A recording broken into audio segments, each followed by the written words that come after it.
3, 2, 1. And it's live.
This is Leicester Till I Die TV.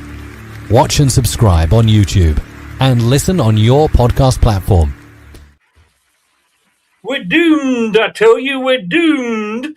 For those of you that are old enough to remember Dad's Army, welcome along. Hi to Mad and hi to Gray, who are already here, as there's quite a few of you. What the fuck are we doing here, Tom? Good evening, good afternoon, good morning, whatever time of day it is. Yeah, it feels a little bit like we're sat in the the cell waiting for the electric chair, really, doesn't it? Because of course Ipswich today. At least that'd be more exciting, and we'd get a good hearty last meal. Oh my word, mate! Yeah, a bit more shocking, perhaps, wouldn't it? I mean, the only thing shocking about today might be if Leicester actually somehow get a win in this, right? But of course, Ipswich, they're 3 points off second place now with their game in hand. So, of all the times to play Ipswich as well. Yeah, it's not a really good game for us. But I guess in the positive side, guys, this is technically our hardest game yet to the end of the season. The last one, the most hardest one. Yeah. Does it really make any difference? Well, looking at the performances so far this year, it does look like we are banging trouble, especially after last night, which we're going to get to in a minute as well, right? But I still look at us and West Brom in a similar boat and go, have we got the right tools to go into the wall we're going to need to try and fight our way out of right now? Doesn't seem like it, does it? No, and the answer said no, and there's also a no to Paul there for his question. Could this be the day Leicester City win? Well, you see that, Chris. We've only lost once to Ipswich in the last 12, I believe, which was back in 2013, so 13 years ago. So is there that weird thing with Leicester City, Chris, where like we're that bad, but if we're going to do something weird, we'll beat Ipswich twice this year and they'll get promoted? It's a typical Leicester thing to do. But we're just the club that keeps on giving. We do. I mean, Ipswich gave to us last time out, didn't we, when we played them, you'd argue, because they were very respectful of us and how they played football, which can suit us if they turn up in a similar fashion today. It's teams that come and have a real go at us and put us under pressure. That Ipswich is coming back now because, of course, they're on the verge of automatics. So, yeah, I'm a bit worried we could be on the end of a spanking today, but it depends, obviously, how we turn up and face that. But it is worrying. It is worrying. I mean, it can't go on, can it? It can. Beat you to it. Yes. Yeah. I mean, never a truer word. You've got to like a bit of big old Mick McCarthy, haven't you? I just... That sums it up, really. It can't go on like this, can it? Yeah, it can. I just don't know what I expect from this club anymore. You know, we had those announcements, and I should have been excited by them, but I wasn't. No. There's almost a conditioning, Chris, isn't there, where now the fans have got so much apathy, myself included, that you kind of think, well, nothing really affects you anymore, you know? But it's quite sad it's got to that point. Yeah. I mean, the one... I don't know, Top obviously doesn't have any respect for the fans at all. Because if he had, he would have sacked Rudkin. I think if he'd actually gone out and sacked Rudkin, some of the pressure would have gone off him. Yeah, agreed. I agree with that. I think it's a better look, isn't it? And when you think about the commercial interests of the football club, Chris, irrelevant, ironically, of what might be a sensible decision or not, there's some things that you've got to try and make look good to the fan base, right? I mean, if you Yeah. think next year we'll be very reliant, if we are in League One, on the supporters backing the club to bring in that commercial revenue, which will help us be able to spend more, it's not a good look to really double down on something which hasn't really been working. Yeah. Gray, it's not. Don't get excited. He's not. He's back on the wing. De Curva Reed's in there. But yes, look, I mean, here we go. Third top place, second bottom. It's sad that we're relying on other teams for results. I mean, look, if we do get a result today, it does take us out the bottom three. A draw would take us out the bottom three as long as West Bromwich Albion lose. And look, West Brom have said they're going to stick with a manager till the end of the season. Yeah, it's interesting with West Brom's decision because they've gone for the decision we made with Andy King, except slightly later, haven't they? They've literally gone, well, their version of Andy King, Morrison, is going to take over, and they've brought in a coach that he wants in the similar ways we brought in Sadler, right? So it's interesting how they're going down that avenue of things, really, because the lot of fans from West Brom, Chris, are being very similar to how we were about Andy King. It's kind of like, is he the solution, or was he part of the original problem? Bold decision from West Brom, that. It is. Hopefully, let's hope it will backfire. But then we've still got to get out of the bottom three. There's, it's three that go down. Although good news is apparently, and we were talking about this before we came live, is that they're going to have another vote on the playoffs, and apparently they're going to take the playoffs down to the 23rd position. And have a bit of so we could actually end up getting promoted. I mean, fucking hell, it's stupid, isn't it? All these changes, Chris. I do wonder if long term and a bit of a left field one for the Premier League will end up being a closed league. I wonder if we'll go back to the old days where the EFL will be the top division, will be the English. I know it sounds a crazy thing to say, but I just think they're going to head in that line because of money. It's not, because I don't think the Premier League are happy with this. No. There's a lot of disconnect between the EFL and Premier League, especially with the playoffs. Like you said, they're not happy with this decision, are they? And I think that friction is going to build between them. And with Leicester currently having this legal thing as well, I don't think that helps their relationship either. No. And look, the Premier League want the best teams in there. And you ended up with a team that actually finished. I mean, I can see it from the EFL's point of view, because what they're doing is saying, it's if you finished in at 8th, then pretty much maybe your season's over with 6 or 7 games to go, which is why they introduced the playoffs in the first place. But it's like I don't want it to end up like it is in rugby, where and we've been in that position. Leicester, we've played however many games it is in a season. We finished top. We should be champions. No, we go into a semi-final, have to get to the final to then become champions. I mean, it's a fucking arsing. Welcome to my life as a Toronto Maple Leaf fan. Won the division last year, go out in the second round of the playoffs, Chris. I know it's ridiculous. It's ridiculous. Right, let's have. I do like that, by the way. I've got to say that caricature of Mick McCarthy is just absolutely brilliant. I'd have him now, I'll tell you. So let's have a look at the lineup. It's going across the bottom as well. Stolarczyk in goal. Fair enough. Bekovic is still injured. Ricardo 4-in-4 now. Wow.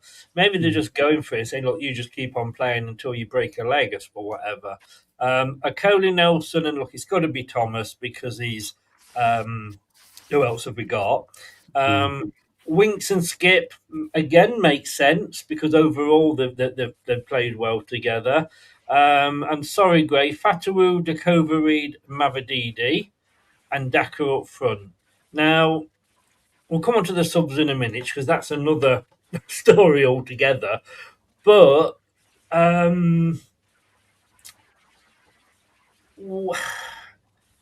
our best player since Rowett has come in has been Mukasa. Yeah, or Jordan James before. Yeah, but since Rowett's come in, it's really been Mukasa. And he has been my man of the match for 2 of the last 3 games. And he's dropped. Yeah, bizarre, isn't it? Explain to me the rationale behind that? I don't think there is any, Chris. I don't think there is any. What's interesting about this selection is we're seeing the same thing cropping up, which makes me think, obviously, this is the first game since Rowett's come in where we've had basically a week off. Yeah. The other weeks we've had games on the Tuesday, haven't we, or the Wednesday or whatever. So he's obviously going for a line of, I want to keep a stable group here and I want to build with that group and try and get the things down. It's going to be interesting to see today how that translates because, of course, we've not got a lot of time for quite a few players now that we are seeing being involved here, right? And once again, for me, Joe, it's funny, Chris, though, it makes me question our transfer business again this window. When you think of the fullback problems we got and you think up top as well in particular, why didn't we make a bit more of an effort to get someone in there rather than players like Ramsey who seem to be injured all the time? I mean, the argument, I guess, is, look, Ramsey, we know is a good player. You know, Yeah. Burnley, you know, I've got one of my mates, Burnley fan, he spoke so highly of him. And we probably wouldn't have got him if he hadn't been coming back from injury. It's true. It was a gamble. It was a gamble, yeah. Jordan James, he just got in. I mean, I have to say, you know, when we won the Premier League, do you remember those good old days? Feels like a bit of a dream now, yeah. It does. I have to pinch myself. But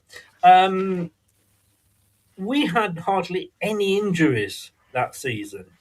Yeah, the medical staff were incredible, weren't they? We were the envy of Liverpool under Jurgen Klopp. He looked at us and said, that's a really, really well-organised medical department.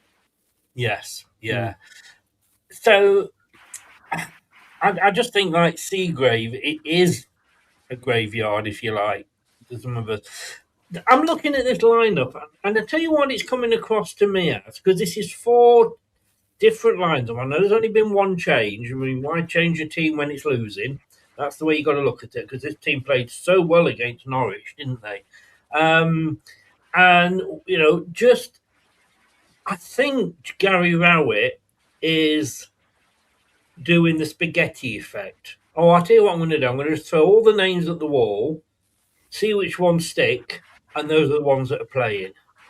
Well, I think he's limited as well, isn't he, Chris? I mean, to devil's advocate you here. Oh, I think he is. I mean, look, I agree with Clibbo now. Clibbo rightly called me out, actually, and not called me out, but rightly said to me, you know, like I said, stick with a stable back four and see how we get on. But then we had the Norwich performance, didn't we? Have Mansfield just scored or something? No, but Portsmouth have. No, really? They're taking the lead. Still, Portsmouth won. 89 minutes. Oh. We probably could do with a draw there. No, I'd sooner if one of them's going to win, I'd sooner it be Portsmouth. Really. Yeah. Just to finish what I was saying, but no, no, it's fine. No, mate, you're right to interrupt there. But my reasoning for keeping a stable back four was really we're going to have to utilise these players, and we need to get them into a routine of improving where they've been. Right, but in hindsight, they went and once again didn't do a very good job against Norwich. It took another step back, didn't it? And it makes me go again. Why haven't we been featuring Aluko earlier this season? What was the harm in getting Aluko in for a few games that we ended up losing? Because now we haven't got a fullback option to replace either Ricardo or Luke Thomas, really. I mean, Hamza's back in now, but like James, we're going to have to manage his legs, otherwise might be losing him for the rest of the season. Worse things could happen. I'm not being awful, but I used to defend Hamza Chowdhury. I'm not impressed with him at all. But look, you say there's options. Louis Page has been dropped from the subs bench. He has, yeah. Yeah, and I'm sorry, Wayne, I know he's in, but Jeremy Monger's been dropped from the subs bench. Wow. We've still got Ayew on the subs bench, so don't worry, guys, if we're losing, Gary Rowett knows better. Gary Rowett's such a bigger wanker as all the others we've had. I'm sorry, I thought he was going to come in and do things. You said to me, and I'm not blaming you here, that, he's got all these different formation that he plays and he'll try different things. He's as big a shit-stirring, crap-arsed manager as anybody we've had in. Well, we'll see what happens at full time. I'm not going to go there yet because it's the first full week he's had without a game in it as well. So if he's managed to at least introduce maybe one or two formations in the training this week, and we can shift this, if we are coming under a bit of pressure, there might be an outlet. I mean, let's not forget he did beat Ipswich last time he played them in charge of Oxford. The difference is Oxford have got that ability to be able to counter-attack much more directly and insightfully than we ever have this season. If he's managed to get that into this team today, Chris, then maybe there is something there. But we're asking for things on the training pitch to have occurred, which we've been begging for all season and not seen, right? Right, I'm just going to bring this point up. He's going for experience. Take it away, Chris. Take it away. I think you mean take it easy. But when that experience is so fucking shit as this team are, I mean, you're saying that they're experienced. Wow. We're in 23rd position. All right, we've got the 6 points, but we're going to get there at some point. We're in 23rd position. Oh, great armchair. Experience. Nice one, mate. Look, armchair, I respect your opinion. Of course I don't. I'm playing devil's advocate. But it is, I'm sorry, no, experience. There's a very thin line between experience and past it and shit. And this lot have gone through that line. They've not just dipped the toe over it. They've taken a long jump over it because they are no longer experienced. They literally are over the hill and shit. Yeah, I think the interesting one that stands out from this and the guy that's really taken it from the fan base is Jordan Ayew. I don't see the point in Jordan Ayew being on the bench now. I'd say you've got to go for Hutchinson from the under-18s who's getting goals. And Wayne's seen him play and said he's capable. Yeah. Yeah, well, a lot of... How old is he? Because a lot of Leicester fans, unless he's sort of 25... wouldn't have him anywhere near the starting lineup, would they?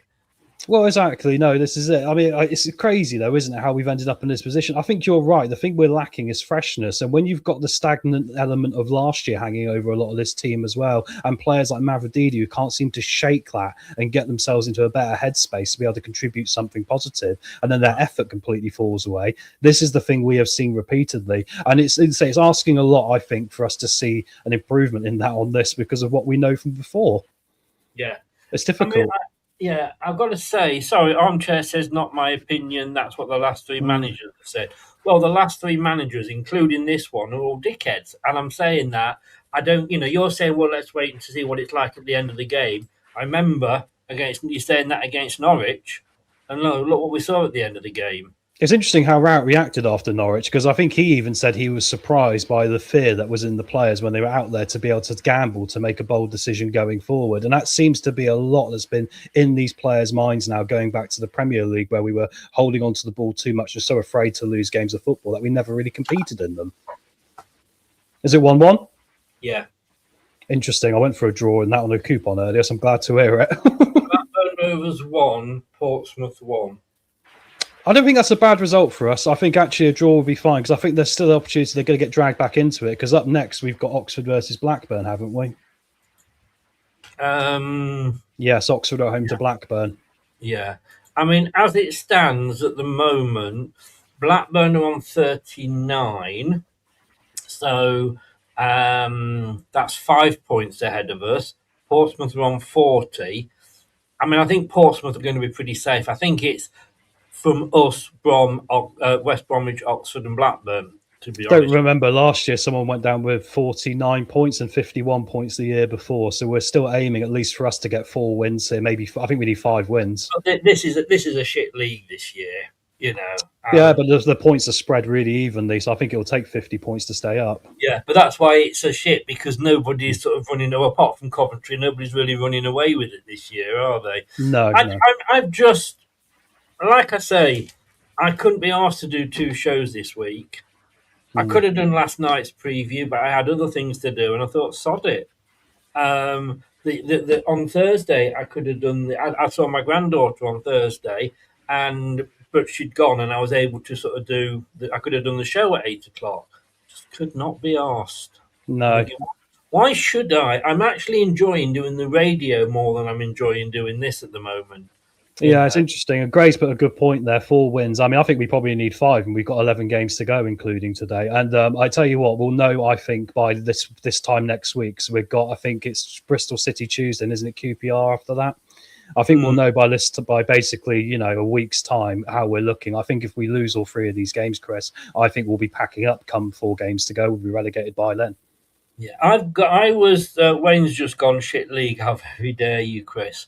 I was actually, I realise I'm getting old because I can't control my bladder anymore. Because I was listening to Peter Ridsdale, chairman of Preston. Now, this guy has got really good knowledge about how to run football clubs. Because, of course, he was in charge when Leeds United did what Leeds United did, which was fall.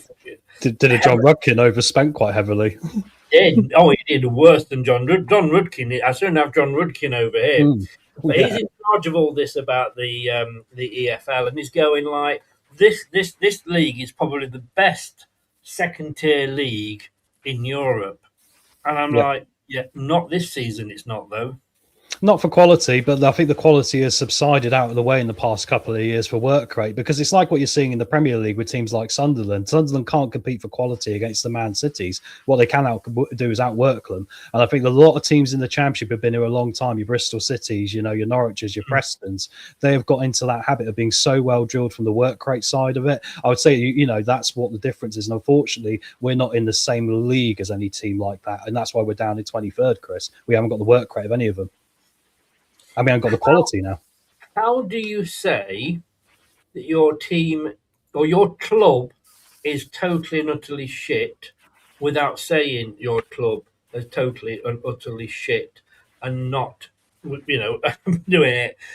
Leicester City put out a player this week to do an interview. They do it most weeks. They put a player out, and Leicester Cheer Live, as they've started doing, charge you for reading it. But the player that they put out this week was a certain Divine Mukasa. Mukasa explains his duty to Leicester City squad as he swaps Manchester City for relegation fine. And then, that same week, their manager drops him. Yeah. I mean, this club, it's a joke. I'm watching, as you know, Ted Lasso back from the beginning. I've just dipped into the second series. Get ready for the new one that's coming out. Hopefully they don't ruin it. And I'm thinking, that club is run better than our club. Yeah, and they were trying to run it to sabotage it in the line of the story in the first season, weren't they? Interesting point from Nate there, though, which is a good point. At least coming off the bench today, JJ and Mukasa might work quite well. And it's interesting with Ipswich's team, which I'll get to in a bit, but all their top goal scorers, Chris, are on the bench. Yeah. I mean, well, probably because they'd feel they don't need it. I mean, he's come out, hasn't he, McKenna? And he goes, Leicester is still a good team. No, you don't fucking believe that. Oh, God. I hope they respect us like they did last time, because we didn't deserve to beat them, but they gave us an opportunity because they showed us too much respect. Every other team hasn't, and that's why we've been rolled over. Is Fatah going to get another goal from the halfway line? And the question is, of course, will you see it if he does?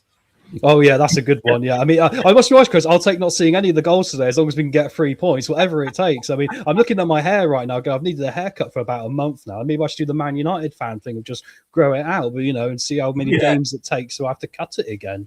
Yeah. Can I just say, to sidetrack that, I actually went and I was watching TikToks. My mate sent me this TikTok. And it's honestly, I wet myself when I saw this. And as a gentleman gets in the lift, right, and he presses the button, and he goes going down, and he says, "How did the lift know I'm a fucking Tottenham fan?" Oh, it's similar to the Chris Kamara Roy Keane story. You heard that one? When Cammy got in the lift with Roy Keane, and then they sort of made eye contact to the low, and the lift says going down. He was manager of Sunderland again. And then Cammy goes to him, "I think she's talking to you, Roy."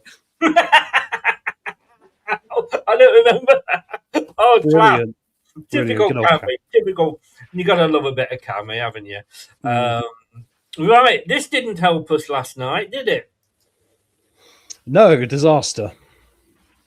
I mean, what can we say about this? I had it down in our preview show we're currently doing, which is, the final running. What do we call that, Chris? The relegation running or something we did on Wednesday? Yeah, we're doing two parts of it anyway. I had this down as a draw, but then I did put in the prediction league. I thought Oxford will win this, and unfortunately, the thing that some that really gets to me about this game is it's like we've got a few teams like Preston coming up who are obviously out of form and looking like they're a bit susceptible if you have a go at them and show a bit of passion and fight. Oxford are made of passion and fight; they're not made of quality. This is what we're lacking. What we need to I find. wouldn't say passion and fight in Leicester. This has been the problem all season, hasn't it? Do you know what's funny? I mean, remember when James Maddison made that tweet when we were in the Premier League about how the pundits were getting it all wrong and we were looking up the table and all the rest of it, and we ended up relegated. We've had similar things from this group this year, like Jordan James has said it, not to pick on him in particular, but they've been saying it. They know we're just looking up. We're just looking up. Guys, look in the mirror here at what battle we're in, because honestly, we've got to start getting some grind out performances. Yeah. I just want to go back to the Leicester team when we've done on that. And like I say, I'm sorry to everybody that subscribed to the Facebook group and follow me on Twitter. I literally could not be asked to do anything for Leicester. Thinking if they can't be bothered, why should I? Is the attitude I've got at the moment. We've got Harry Winks probably full of the season. Excuse me. One second. Mute your phone. Yeah, well, this is interesting, isn't it? I mean, the only positive I can see about this, I don't think either side will particularly want to honour it in the place of relegation, would they? And there is some talk he's only on half the wages we suspect he's on, which still doesn't make it right. It'll still be way too much for League One. But yeah, obviously it was actioned at a time when we were with Enzo, wasn't it? So yeah, I know we're getting up in arms about this, but I don't think really either party is going to want to commit to that contract, and I think they both might equally decide to tear it up if it doesn't go well. Yeah, hi Harry, how you doing? Yeah, I've just announced it. Really, really impressed. Yeah, I mean it's good news. You don't want to go? No, that's great. We don't either. No, we don't. But look, I'm just doing a show at the moment, so I'm gonna have to go, mate. You take care. Bye bye. Tell you what, I'd sooner it was. It's the silly woman across the road. Can you repeat? Sorry. I was just basically saying that I'm trying to view the positives of this. I don't think either side will probably want to honour it if we end up getting relegated, because it's not a good look. I mean, like, of course he would have the right to stay, on X amount of money, but I don't. I'm in the mindset that he probably wants to go, and we've probably got a look at this and go, he's in the window a little bit. If he can get a free transfer at the end of the season, that'll probably be the best outcome. The only downside is what's going on in the Middle East, because that probably rules out a Saudi move. Yeah, well, yes. Fortunately, although that's probably not the major concern about the war in the Middle East. No, not at all. There's an offset of it, obviously. Yeah, I do know what you mean. Right, let's have a look at this. So this is what last night's result did for us, and I've got to say I do believe it's full time now. In the previous game that we were talking about, we just go down. Yeah, it's full time, and it does have interest. Hull lost 3-1 to Millwall, so wow. It's good on Millwall. I'm just going to go off the line because she is an old lady on her own, so I just need to check it. So just talk us through the table very, very quickly.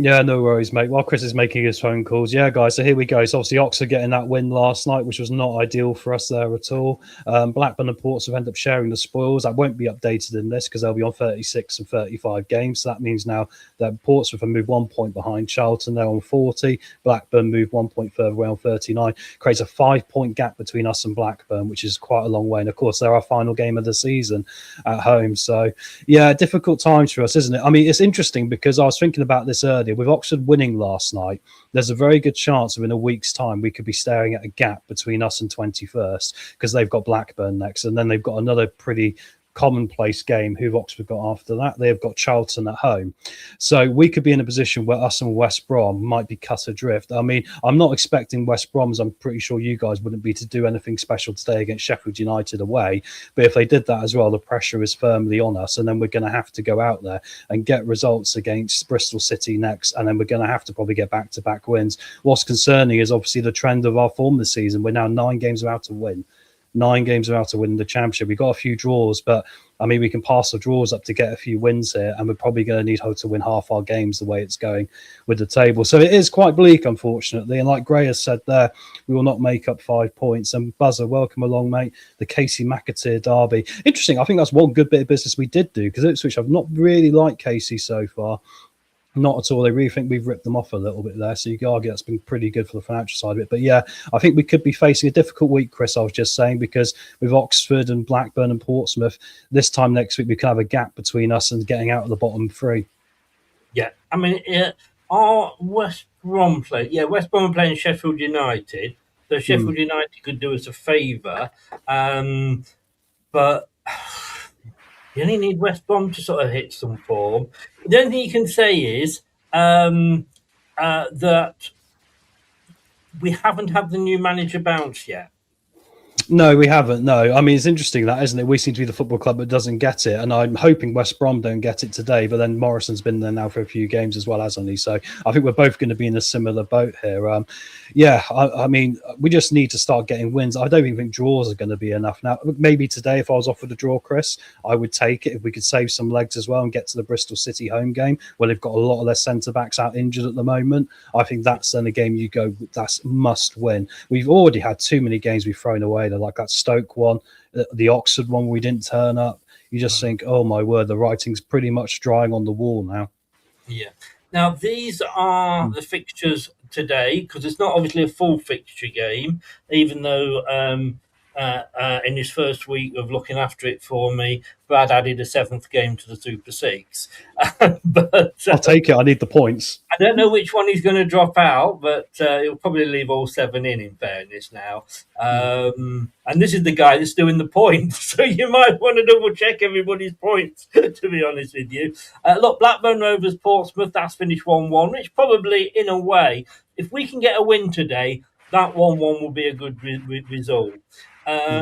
Charlton are hosting Birmingham. Charlton technically are still in there. And Ipswich are hosting Leicester City.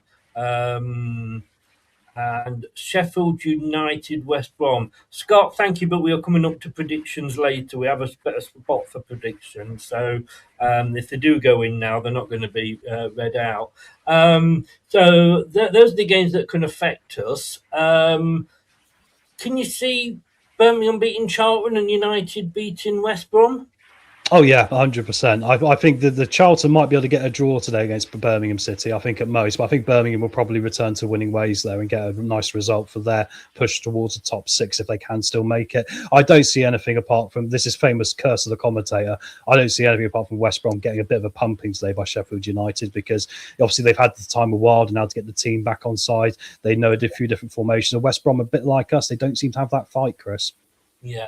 I mean, Charlton are 7 points clear of us, but it would keep them within reach. Just watching on that, it's Simon Grayson is on the show. Not this show, obviously. That would be great. He's looking his age now. I've got to say, he's looking his age. He's had some successful manager jobs, hasn't he? He has. Right, so this is, and again, you might not be able to see this because of the size, but these are our seasons so far, comparing our 2 seasons, Ipswich and Leicester. Because again, I couldn't be asked to do all the different things that I did before with the tactics. So, yeah, I'm sorry, Gray, Leicester City have just put the lineup up, and it is Dakova reading the number 10. So Ipswich are 3rd, as we know. And Leicester are 22nd, 63 points to 34, almost double our points tally, Tom. Yeah, crazy, isn't it? And of course, they're only 3 points off getting into 2nd place. So that's the worst time for us to play them, isn't it? Because you think they're going to be up for this. But yeah, I mean, they've had a slow start to the year, but they've stuck with McKenna and they've shaken off that rust that we've also had from the Premier League relegation. And they've started to be able to recycle and create chances more like they used to be 2 years ago, Ipswich. So yeah, let's hope they don't turn up like that today. And I tell you what, as well, when they looked at when we both went up, we went under Cooper for the old experienced players. They went for the young Championship players, although it's interesting, Schmodic obviously has gone to Derby. But neither of us stayed up with it, but who's more prepared to go into the Premier League next season? It ain't us. No. I mean, you can say Ipswich have consolidated their position quite well, and obviously they made a decent sell in Hutchinson, didn't they, to Nottingham Forest, which brought them in some revenue as well. I think they're very pragmatic, Ipswich. I think they've been run very well, and I think credit to them, because at the point at the start of the season, you could argue McKenna would have been under some pressure as well, but they sort of rode it out and got themselves out of it. The cloud is lifting, and it's at the best possible time for them. I think he's got credit in the bank, hasn't he? Sort of thing, I think they'll get automatic promotion. I do. I think they might do as well. I feel a bit sorry for Middlesbrough, but I think they will. They've scored 60. We've scored 47, which isn't bad when you think 47 goals, really. They've conceded 34. This is where it's bad. We've conceded 56. They've had 360 shots, or 359 shots compared to our 280. Shots on target 175 to our 129. Off target 184 to 151. And block shots, they've had more of those as shot blocked as well. Passing accuracy, to be honest with you, Ipswich 81.6, we're 82. So it's pretty much there. But now this is interesting. Points gained from a losing position. We're terrible at this one. Well, Ipswich are as well, because Ipswich have only got 6 points from a losing position. We've actually got 10. Yeah, it's interesting that, isn't it? They've had a few dodgy results, like I lost to Oxford earlier in the season. Once they go behind, and of course they dodgy lost to us, where really they were the better team. And it'd be interesting to us today if we go out there and get a goal early, which is 1 or 2 games we have done, like Derby this year, we did it right. We're more likely to concede in the first 10, but that's going to be critical to this game today, Chris, especially away from home. Go and get an early goal. Yeah. Now, this one is more interesting. Well, it's not more interesting, it's more scary. Points dropped from a winning position. They've dropped 7 points from a winning position. We've dropped 21 points from a winning position. We would be in the playoffs with that, wouldn't we? Well, maybe we'd certainly be up there. That's definitely relegation form. It's sad. Now, look, I'll remind you about this game because you obviously didn't see all of it. But last time out, you told me to wind you up about it. At least Chris is here today in background in case it all goes wrong against you. Could bail me out this time. If I suddenly jump on, it's because we've scored and you've not seen That's got to be the quote of the season where I look up and go, I think we scored from the halfway line because the goalkeeper and the ball's in the net. Yes. Leicester City 3, Ipswich Town 1. I mean, if you take out the fact that we should that goal wasn't really, that was a one-off, wasn't it? You're going to do that once a season if you're lucky. Like you say, we didn't really deserve it. No, it wasn't what you'd call a performance that was all-encompassing. It was similar to performance, ironically, that Oxford put up against them, where they completely, for lack of a better term, shithouse them out of 3 points. Very limited possession, and then we just took a long way shot and got it in the back of the net. I mean, there is something in that, though. When Ipswich like to press, they like to press as a complete team. They like to have a high line. And there is some susceptibility in that, as long as you're well-drilled to be able to come back against that. It's an interesting one, how it worked out for us. And ultimately, I'm going to say, to carry this game across to today, I don't care how terrible the performances, just get the bloody win. Honestly, I'll take the same thing. Players have turned up. Well, some of them have anyway. Right, I'm going to go and do what I need to do before we kick off. And let me just say, I apologise in advance. When Tom has been commentating, you may notice that occasionally he goes full screen and very big. Please don't do that. I think he's as shocked as much as anybody else. It's because for some reason when I'm typing, I must catch something, and it suddenly sends you big. So I apologise if that happens. But talk to us about this, Tom, and I'll be back in a few minutes. No worries, mate. So we got the Ipswich team today, guys. Right, so coming into this, let's talk about a few injury things they've got here as well. I've written it down on the back of this sheet. So, and then I drop it. Hopefully Leicester don't drop the ball like I have there today. But Ipswich will go second for win, as we know. I mean, it's a strong team for them today. The majority of their top goal scorers are on the bench, interestingly enough, because their top goal scorer is Clark with 12 goals. They've got Hurst with 7 goals. He's on the bench as well. Adele, how do I say that? Egeli, I believe it is, who's their 20 million euro signing this summer, is also on the bench. He's got them about 5 goals this year as well. But we'll take you through the team. They're always going to be 4-2-3-1 here at Ipswich. So there's going to be Walton in goal for them. Experienced Championship defence, you could argue. Furlong at right back. It also was a summer signing for them. O'Shea, the captain. Cedric Kipri, who was an Leicester Academy player as well back in the day at centre back. He played for West Brom for quite a long time as well. And the danger man for me, I always worry about, and he's scored against us before, hasn't he? That's Leif Davis there at left back, who is going to be obviously really, really dangerous. Someone we've got to watch, especially visibility at a dead ball situation, also just to hit one on the volley. Reminds me of a young like Aaron Cresswell when he was at West Ham, right? In the centre midfield, they've got 2 of their newer signings as well. They've got Amasua, who is coming for about £10 million in the summer, and they've got Dan Neal, who's on loan from Sunderland, who's out of contract at the end of the season. And the attacking 3, they're going to have Wes Burns today. They're going to have Marcelo Nunes, coming in from Norwich, and a bit of a surprising one, like going from Arsenal to Tottenham, that isn't it? So that was a massive signing for them. And Anis Mehmeti, who obviously was at Bristol City. Since Bristol City have sold him, it's probably derailed their season a little bit. That was £3 million they got for him.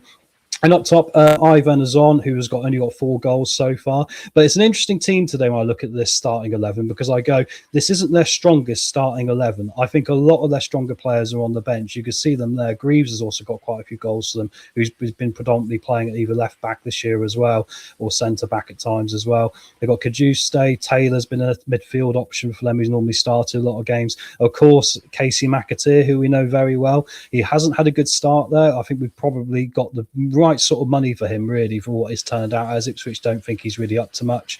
And then they've also got that guy Agil, who's looking quite good. I keep saying his name wrong. And then we also got Clark, like I say, Akpom, who's on loan from Ajax, but he's got a little bit of championship pedigree. He hasn't really scored a lot from them this year, but he's a big physical player and gives them 2 attacking options in the striker position off the bench. And the other one, of course, is George Hurst, who, of course, we went through a bit of a saga signing from Sheffield Wednesday via Leuven. And, of course, quite a lot of upset at the time when that happened. But very strong team today. And, of course, we've got to just remember they're just 3 points off this second place now. So it's going to be very difficult to see how we get on against this team today. And just the depth they got as well is something we're going to have to consider. I did write down the injuries here. I'm just going to currently find where I put it now. Oh, yes, sorry, we go. The big loss for them, though, who's not going to be available, is Jaden Philoge. Or Philogen, however you say that, who's got 10 goals so far this year for them. And Ashley Young is still out as well. He's one of their more experienced players as well. 2 long-term absences, who also joined Connor Townsend as the other one who's got a cruciate one. So they've only really got 3 injuries. You compare that to Leicester, we currently got 6 as well. So they've got a lot more of a fitter squad to pick from. But it is probably helpful for us that Philogen is actually out, because he's got a lot of ability and vibrancy he can bring onto that wing. And like I say, Burns hasn't really been the starting option for them, but we'll see how it goes. Sheffield United kind of did this against us, where they turned up and played a team which we wouldn't really have expected. A lot of their more stronger players were on the bench, so it's going to be interesting, like I say, guys. And when it comes to yellow cards today, quickly for Leicester, because I was looking at this as well, we've got actually 3 players, all 1 yellow card away from suspension. So we want to keep that in mind today.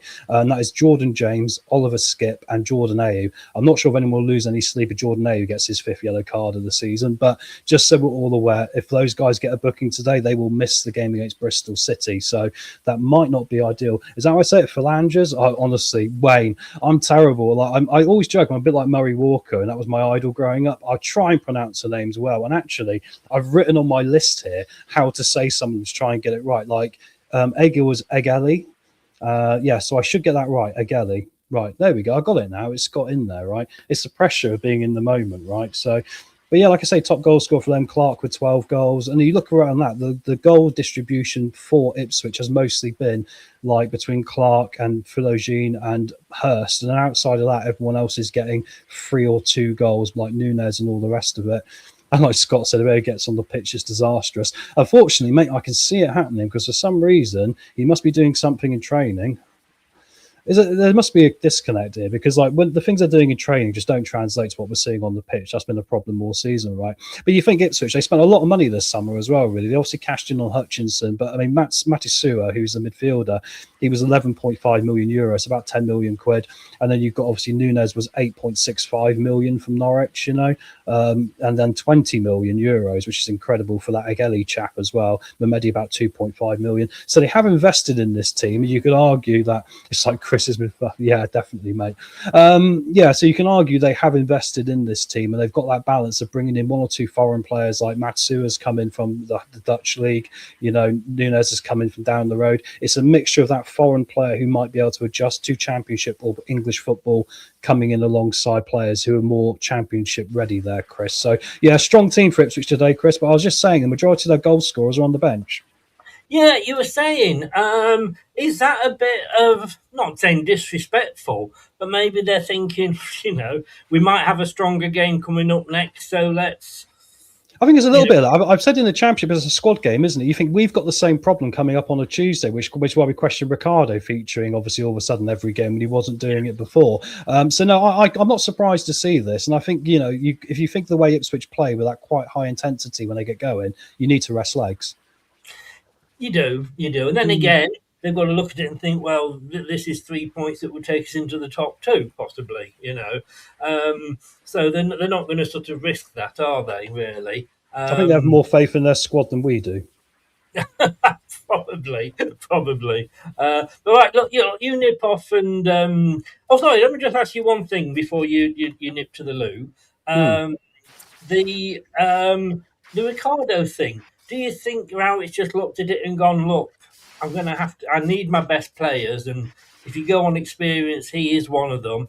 I'm just going to play you as often as I have to, and if you do get injured or go out, then fine. But he's not risking him going forward quite as much, it seems. So maybe he's a less of an injury risk. But if it does happen, it happens.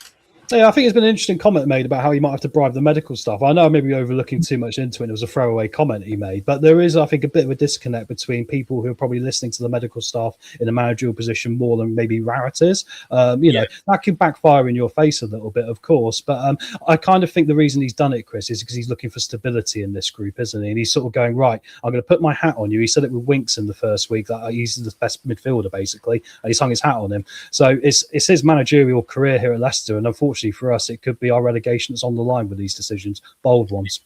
It is. Tom, I'll see you back in a few minutes. Yeah, I'll be here very quickly. I'm going to go for a 3-0 prediction because I won't be here when you do it. 3-0 Ipswich. Wait, I'm going 5-0 Ipswich, so let's not... All right, mate. I'll see you in a minute. In a bit. Cheers. Okay, thanks to Tom there. Look, get your score predictions in, guys. I literally, seriously, I'm going 5-0 to Ipswich.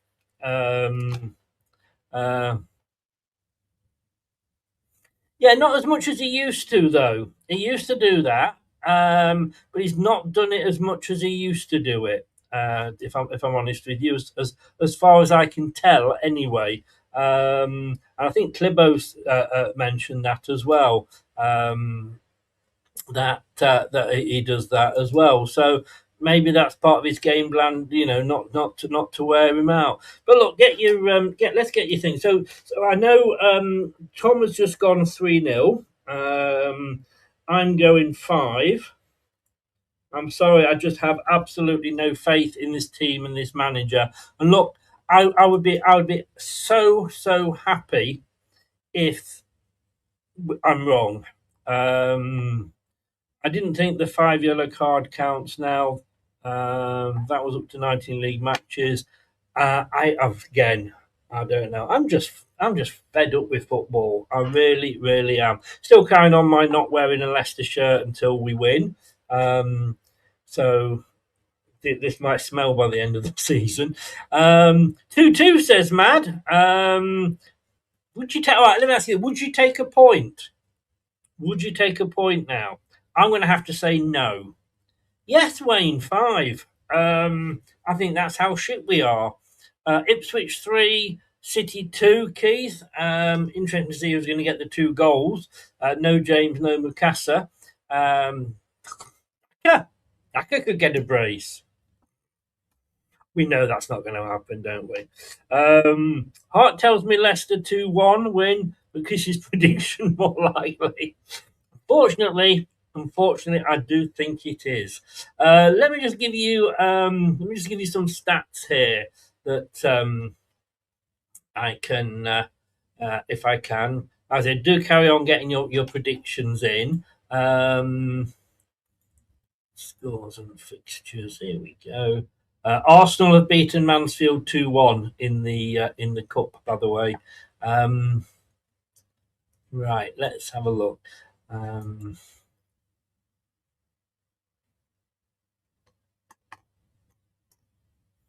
Well, is he a striker? That's the question. We don't know.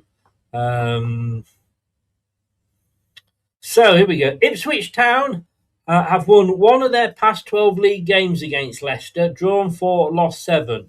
A 1-0 home win in March 2013. But as we know, we are the club that keeps on giving. Leicester are looking for their first league double over Ipswich since that same season, 13-14. Oh no, might have been the season before, 13-14, when they won Championship title under Nigel Pearson. We've both gone different ways since then, haven't we? Ipswich have lost just one of their past 30 league games against teams who are 25 plus points below them in the league table.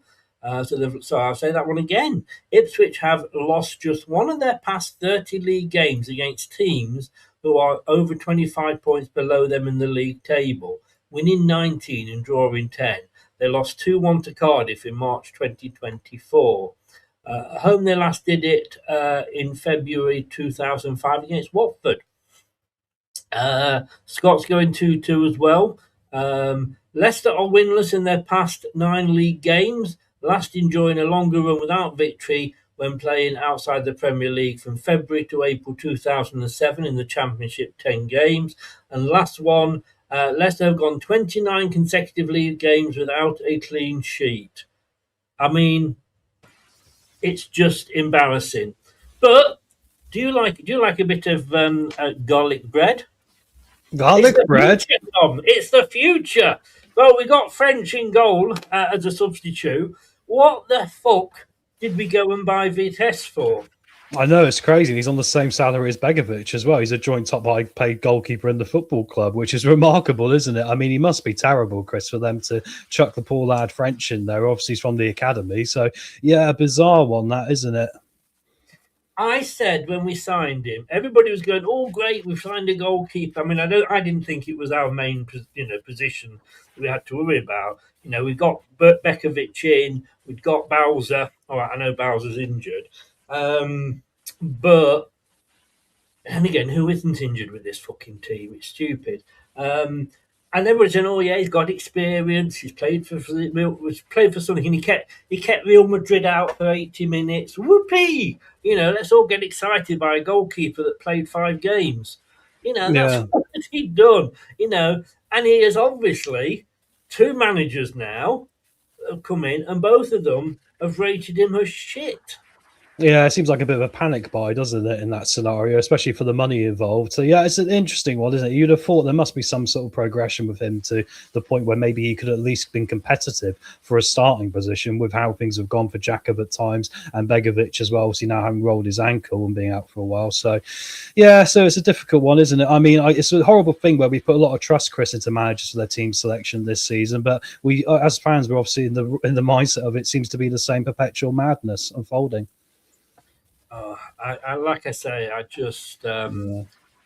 Good point by Jeff as well. Maybe you're right about the 5 yellow cards, Jeff. I couldn't remember. I just thought I'd bring it up anyway, but maybe it doesn't matter now. Interesting point for you here. Guess who's top of League One? Is it Cardiff City with Brian Barry Murphy? No, it's Lincoln with... I can't remember his name. Oh, well, yeah, with Skubala. Skubala, that's it.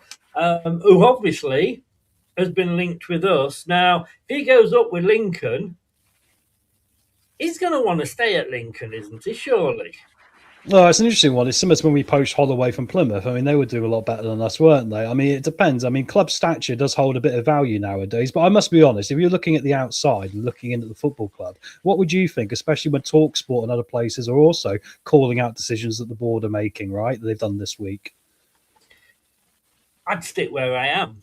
Yeah, I think I would as well. I think I'd stick with what I knew and what I knew was solid and have a plan with people I get on with. I think there's certain clubs that it's hiding to nothing. The only positive is if you're going to Man United for one, if it goes wrong, you get paid off millions. Yes. Well, that's the thing, isn't it? It's like when Pearson went to Watford, he said, well, whatever happens, I'm going to, I get a payoff. There is that. but there's no job security at Leicester. No. I think that anything that you could, I mean, so look, we've got a training ground that we're paying 15 million a year for just to upkeep, a training ground that, where it seems to be haunted by, you know, Jack the Ripper, because we're having that many injuries there. We've got a board that can't see the sense in. I mean, we're talking about shutting down some of the pitches. Yeah, we're going to have to reduce costs. We should have probably done it earlier. No. Why not just bring the ladies in and sell off Beaver Drive? Yeah. You would have thought they'd been on top of that a lot quicker, Chris, because obviously it's a residential area, so the planning shouldn't be that difficult to get yourself around to turn it into houses, and that'll be some money for the club, but they've just not been on it, have they? That'd be a lot of money for the club, and that would help with PSR as well. I think that's the luxury mentality we've had at the top level of it a little bit. It goes back to what the main thing that came out this week about John Rudkin and how he was advised by our new financial director to make certain things happen. He ended up buying some players instead, and we broke PSR for that reason. Yeah. Right, the players are coming out. I can see, mate. So I'll let you go. Please say now when you're ready, or just say when you're ready for your kicking off, because you might be at a different time than me, and I don't want to sort of start. No worries. Have you got players on the pitch yet? Because I think I've still got them in the tunnel. I'm just waiting for them to come out. I've still got them in the tunnel at the moment. I'm just looking at some guy in a light blue and dark blue top, and just been joined by a gentleman in an orange hat. Okay, I've just got them coming out now. I did notice they got the Indy cars on the other channel, and I was thinking I might prefer to watch the Indy cars today. Yeah, I'm just coming out now. Yeah, me too. Right, let's do it, mate. I will see you. I won't see you at half time, because hopefully Wayne's going to be coming in at half time. So, yeah, I'll hang around in case he's a bit late, but come on, Wayne, you can do it, bud. Yeah, and like Gray has said there, any spoilers, if he sees you do it, he might kick you out for 10 minutes. If I do it, I'd just kick you out. You don't ever come back again. Here you go, mate. All the best. I will do the all the bits and pieces. Thank you very much, Chris. Right, guys, let's get forward. I will do. Let's see how much we're depressed by half time, eh? So, yeah, we're going to be in the pink kit today, guys. We're going to be in the third kit from what I believe, unless they've changed that mind at the last minute there. Ipswich are obviously going to be in their home kit for this one. Just putting flames up everywhere on the pitch here, as we see Chris. And Chris, of course, will be in charge behind the scenes. I will be your man with the microphone talking you through the action. So, yeah, like I say, guys, it feels like a bit we're waiting for the electric chair a bit with this one, doesn't it? But hopefully we can see something today. It's the first full week they've had since Rowett's been in charge, but there's not been a game in between as well. So we need to see some transition across from the training pitch into a performance today. And really, the Ipswich have got a susceptibility in particular when it comes to teams that have a lower possession but have a desire to counter-attack quickly against them. So, yeah, and I've seen you guys' predictions there. Tractor Boys 2, Tom 1. Yeah.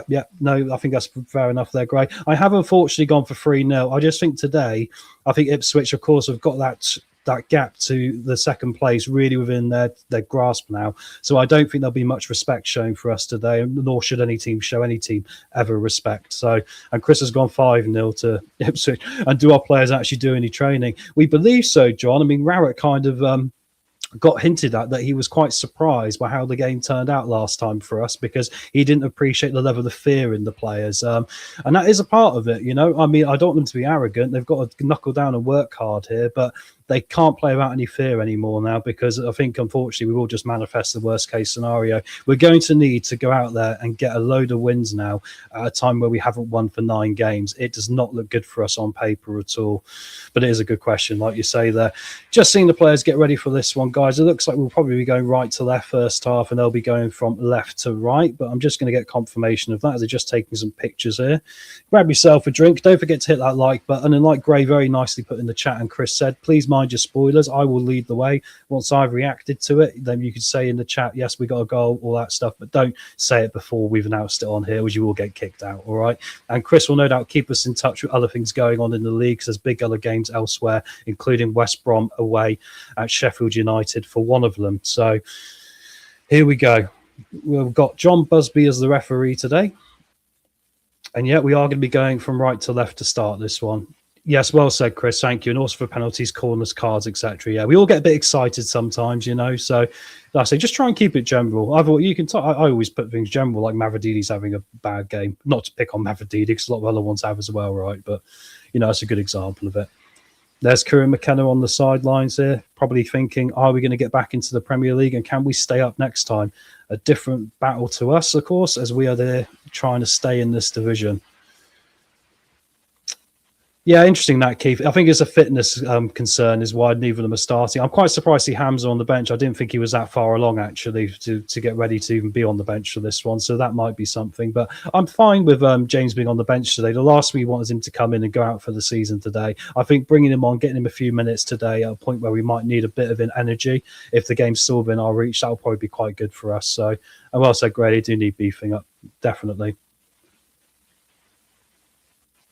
Ipswich are about to take the kickoff, guys, and we're underway, guys. There we go. Ipswich Town are going to be kicking, like I say, from left to right, and they're going to go long straight away towards the fullback position on the far side of the pitch, headed clear by Leicester back over halfway, and that's a very stereotypical start in the Championship. And like Chris has said, will we be pretty in pink today? Let's hope so. Let's hope we won't get utterly ruined like you can do for other things in pink, right? Anyway, pass across the back here from Ipswich. They're going to come up the far side of the pitch here with the full-back position. There's going to be Furlong coming forward. He's going to chip it in towards the centre position. Bit of a gap player left by Ricardo again. And it was mentioned in the pre-match about Ricardo drifting into centre midfield. It must be a tactical decision because he does it so often. You think he can't be doing it just to get us into trouble. Ipswich were throwing now. They throw it back into play. Leicester pressing up as a free here. We've got Decordova-Reid, we've got Daka, and we've got Mavrididi all there trying to chase the ball. Long ball forward again by Ipswich down to this near-hand side. Header won by Ipswich. Luke Thomas has come back across and got a foot on it.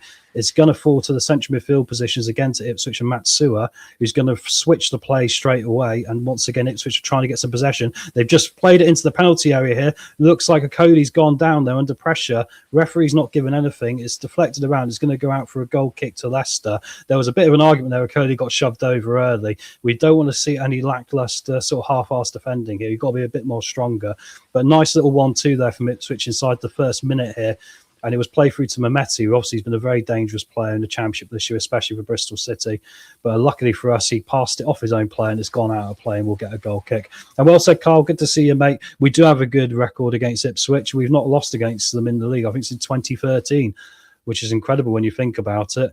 If we can do a double this season, this will be one of the games we can do it. Ipswich now pick the ball up again in central midfield, though, as we can't do anything from our goal kick. Wes Burns is down here with a bit of space. They're going to play quite wide here, Ipswich. Luke Thomas is one-on-one, and Wes Burns has utterly done him there. Mavrididi's back now trying to cover it off. Cross into the box for Ipswich, falls outside the penalty area.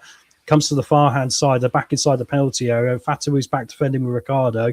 They're trying to play for handballs. They've been smacking it off a few players so far and trying to get a decision given for a handball so you can see what they're going to do. Yeah, well said, no, we haven't played them that often, to be fair. There we go. Ipswich have still got possession here. It's come all the way back to their centre-back positions. Furlong's going to lay it off into the central midfield for Matsua here. A bit of a battle there between Nelson, who stepped up, and the referee didn't give that. It looked like he shoulder charged him off the ball, but we'll take that. It's going to be a physical game again by the looks of it here. Well said, Chris. We are the team that keeps on giving. Luke Thomas now picks the ball up on this near side, tries to flick a ball forward. It gets past Furlong there. Really nice little pass. Here comes Skip. We've got 2v2. Tries to play Daka in, and unfortunately Daka's stepped over it, and it allows the ball to roll through to the goalkeeper. Skip's saying to him there, why don't you just take it on? Good run there from Oliver Skip, and actually Luke Thomas made a very nice weighted pass there down this near-hand side. Daka just stepped over the ball and allowed it to roll all the way through, guys. Honest to God, get your foot on it, take a touch and get it on the goal, right? That was a good opportunity within 3 minutes, and that's what we're going to need to do today, try and counter-attack them and try and get in. Nice play from Thomas and Skip there. Here we go again now. Decordova-Reid picks it up in this position. That's a poor ball from Decordova-Reid, though. Tried to play it ahead of Mavrididi. Furlong read it really well, mops it up for Ipswich, and they're back with the goalkeeper now. Bit of a press coming from Mavrididi. Fired down this far, his near-hand side, and it's going to go out of play for an Ipswich Town throw halfway inside their own half here. Yeah, Daka step over, yeah, but it's not the time to be stepping over there, is it? You want to get a touch on the ball. He allowed the centre-back then to get into position to block it. I don't think Daka knew where the ball was. Unbelievable. Who's favourite today for the red card? Do we chuck Ricardo in there? I mean, Decordova-Reid. It seems to be people who get a little bit head lossy when things start getting a bit tough. Isn't that right, Kevin? So we'll see on that one. Thrown to Ipswich now, just outside their own penalty area on the near-hand side. Furlong's going to take it. 1-2 from Ipswich here. It's a bit dangerous then. We've given it away, and here we go with Winks on the volley. It's at the centre of the goal, and it's parried over the crossbar. Ipswich made a mistake there, and that's going to help us today. The high press. Winks does an incredibly good job there of literally picking the ball up. And what was that midfielder doing there? He miskicked the ball, Winks with the strike, and it was straight at the goalkeeper, unfortunately. Walton then gets down, and it goes over the top of the crossbar. Corner to Leicester coming in. Come on, that's better. Give Daka a chance in the 4 years of us. Who's taking the corner here? Looks like it's going to be an outswing, and it's going to come from Fatawu. I'd quite like to see Winks on that of an in-swinger. He's been looking very dangerous taking these in-swinging corners recently, hasn't he? But here's going to be Fatawu now. Can he get it past the first man? It goes to the far side of the penalty area. On the volley from Mavididi? No. The referee is blown for a free kick, and Mavididi completely missed the ball anyway, and it's gone out here. There was a bit of pushing and shoving inside the penalty area there. Let's have a look on the replay. The goalkeeper there was pushing around with Luke Thomas, and the goalkeeper just fell over, and the referee bought it. I don't think you can give that, ref. There's a lot of protection for goalkeepers in football generally, isn't there? But I think that was a bit harsh there. He just sort of fell over on his own. They're going to play a short goal kick now at Ipswich to get the action back underway. Not much pressing going on here from Leicester. We look like we're just trying to line up. There's almost like a bank of four there, and the two attacking players. It looks like Decordova-Reid is pushing up quite close to Patson Daka here, which might not be a bad idea to try and maybe get Daka a bit more involved, although he's got to stop trying to do step overs and he's got to get his foot on the ball. Ipswich with the ball far hand side here, trying to come down this flank. They're going to try and play it centrally, and they've given the ball away straight away. Ricardo was once again inverted into the defensive midfield position, and Ipswich are going to pick it up again. It's going to be a scrappy game in the central midfield, this. And Ipswich look like they've got a mistake in them as much as we do, guys. Yeah, well said, Lackland. Well said. It is very inconsistent. And it looked like it, that he didn't even have to get involved in that duel. He just sort of ran into it and fell over. Mavididi now comes inside with a step over. Is he going to take the shot on? He does, and it's going to go past the near side. Oh, and it's gone past the post there. And unfortunately for us, it wasn't on target. But a little flurry from us here. Looks like we're trying to be a bit more sharper in our final third play, and that's what we needed for a long time. Unfortunately, the shot was poor from Mavididi. It didn't have the power or the accuracy. It just bobbled past that far post. The right-hand post of the goalkeeper here. Or is it the left side? If it's this right side, sorry. And now Ipswich are going to try and play out from the back again. Interesting, because teams that play out from the back, we seem to do better against than teams that launch the ball long and try and get deep crosses in, right? I think that's an interesting thing to take into this. Maybe league position doesn't mean so much depending on how the team's going to play against us. Back to a Cody now. He's going to play it into midfield. Tried to be a nice little flick on there from Decordova-Reid, and unfortunately he's given the ball up. Ipswich, though, are being forced back over halfway and will pass back to the goalkeeper. Goalkeeper's out of his area here. And he's taking his time with us. We're not pressing that intensely again either, are we here, guys? They're going to try and play through the middle, and they're going to lay it off now to the near side with Furlong. Furlong with a slightly longer pass. But we're doing a good job of reading these passes and trying to intercept the ball first. Unfortunately, we can't retain it now. And now there's going to be a cross towards the far side. And Ricardo... he's done well there. And the referee's given a free kick for nothing by the looks of it, because one of the Ipswich Town players was in a duel with Ricardo, and he's given it, and it was Fatawu back defending. My apologies. Just going to see us again. It was Mehmeti here. Yes, and Fatawu basically was duelling for a 50-50 ball. Ipswich have taken the free kick short here. They're going to come outside the penalty area. We've managed to shield them all the way back towards the halfway line. Going to come to this far-hand side here. Going to be an opportunity perhaps for Kipri to get a ball in. He dinks it in across the 6-yard box. It was flashed across the goal. No one really in the way there to be worried about. It's going to go out for a goal kick to Leicester. Hopefully we don't fall off and keep this up. Well said, Gray. I think it's interesting. I think the thing we've needed to see from this team, especially with the battle we're in, you need to see the battle, but you need to have a quick attacking outlet that's going to be able to generate quick fire opportunities. And we've seen 2 opportunities there so far, especially from pressing hard up the pitch. Long goal kick from Jacob. That's what I like to see as well, guys. Bounces around here in the centre midfield. It's going to be a bit of head tennis. Typical championship fare here on display at Portman Road so far. Nice little touch from Skip there to lay it off. Nice 1-2. Down to Mavididi, who's quite central here. We like to play quite narrow under Rowett, don't we? Daka's trying to play it down to Thomas, and he has managed to find him via deflection. Thomas with a cross, but it's really poor, guys. The ball bobbled up in front of him. And as we get towards 9 minutes on the clock, it's gone, unfortunately, over the top of the goal and behind for a goal kick. little flurry here. This has made me a little bit more calmer so far. But you know what Leicester are like? It takes one mistake for us, and you think we'll be 1-0 down. But I think so far we've looked the more likely of the two teams, which is encouraging, right? Excuse me, drinking my cheap League One lager. Anyway, I was going to pass it across here, the Ipswich goalkeeper. They're trying to play out from the back. They're not going for long goal kicks here, guys. Back to the goalkeeper again. We got the three players pressing, including Decordova-Reid. They'll play it past Decordova-Reid now. And there is Daka running up and getting a foot on it. And that's caused Ipswich a bit of stagnation there towards the back of the defence. And they can't clear it here, you know, guys. And there's Winks who's taken a touch and been brought down just outside the penalty area to the far-hand side of the pitch, about 5 yards from the corner of the far side of the penalty area. And we're going to have a free kick here. Well done from Winks there. It was a nice first touch on that 50-50 ball, which managed to take it round the man and put the man under pressure there to get a foot in, and he's brought him down. And that's Neil, the Sunderland loanee, who gives away the free kick. Opportunity from a set piece. Could be a nice early opportunity for us here to take a lead. We generally track well if we take a lead. We're not, you know, if you compare us to other teams, so it's encouraging. Fatu and Winks are both standing over us, and Luke Thomas is now coming over. Come on, can we do a double over Ipswich Town? Just waiting to see who's going to float this one in. There's a line of Leicester players up there, and it's going to be Winks who flicks it in, and unfortunately it doesn't get past the first man. It's headed clear there by Neil. Derby are taking the lead against Sheffield Wednesday by 1-0. Leicester now pick the ball up on the far side again, trying to play a 1-2 into the penalty area. Ipswich will get their foot through it and play it out to the far side again. We're battling nicely here in a cluster. We seem to be, when the ball's nice and tight, we're doing better than Ipswich with it, and Fatu there is going to win a throwing for us on this far side as well, as just near the corner flag. Come on, let's keep this pressure up, guys. Good little bit of pressure here now. We survived a little bit from Ipswich, but they didn't show much cutting edge. Nice header on there, back to the throw-in take, and it's crossed in. Unfortunately, the header couldn't be received there by Daka, who's gone down, but the referee's not going to give anything there. Ipswich now trying to launch a counter-attack of their own down this near side. Ball flicked over towards the centre circle. No Ipswich players there, and now Leicester have picked the ball up. We can recycle this a bit quicker, perhaps, guys, here. They're holding on to the ball between Winks and Decordova-Reid here in the centre of the pitch. I would argue that you want to turn and quickly go back at them, because there's an opportunity there with the gaps and the lack of shape from Ipswich, and they were trying to launch their counter-attack. Back with Nelson and Okoli now. Just open my second side and not the day to stop drinking. I don't think any of us are going to stop drinking before the end of the season. Here come Leicester now with a bit of space on the far side. Going to be attempted a cross in from deep, and it's come straight off the defender Kipri there, and it's going to go out for another throwing to Leicester on the far-hand side. Decordova-Reid takes it quickly, and he's going to throw it down to Ricardo, who's pushed right up.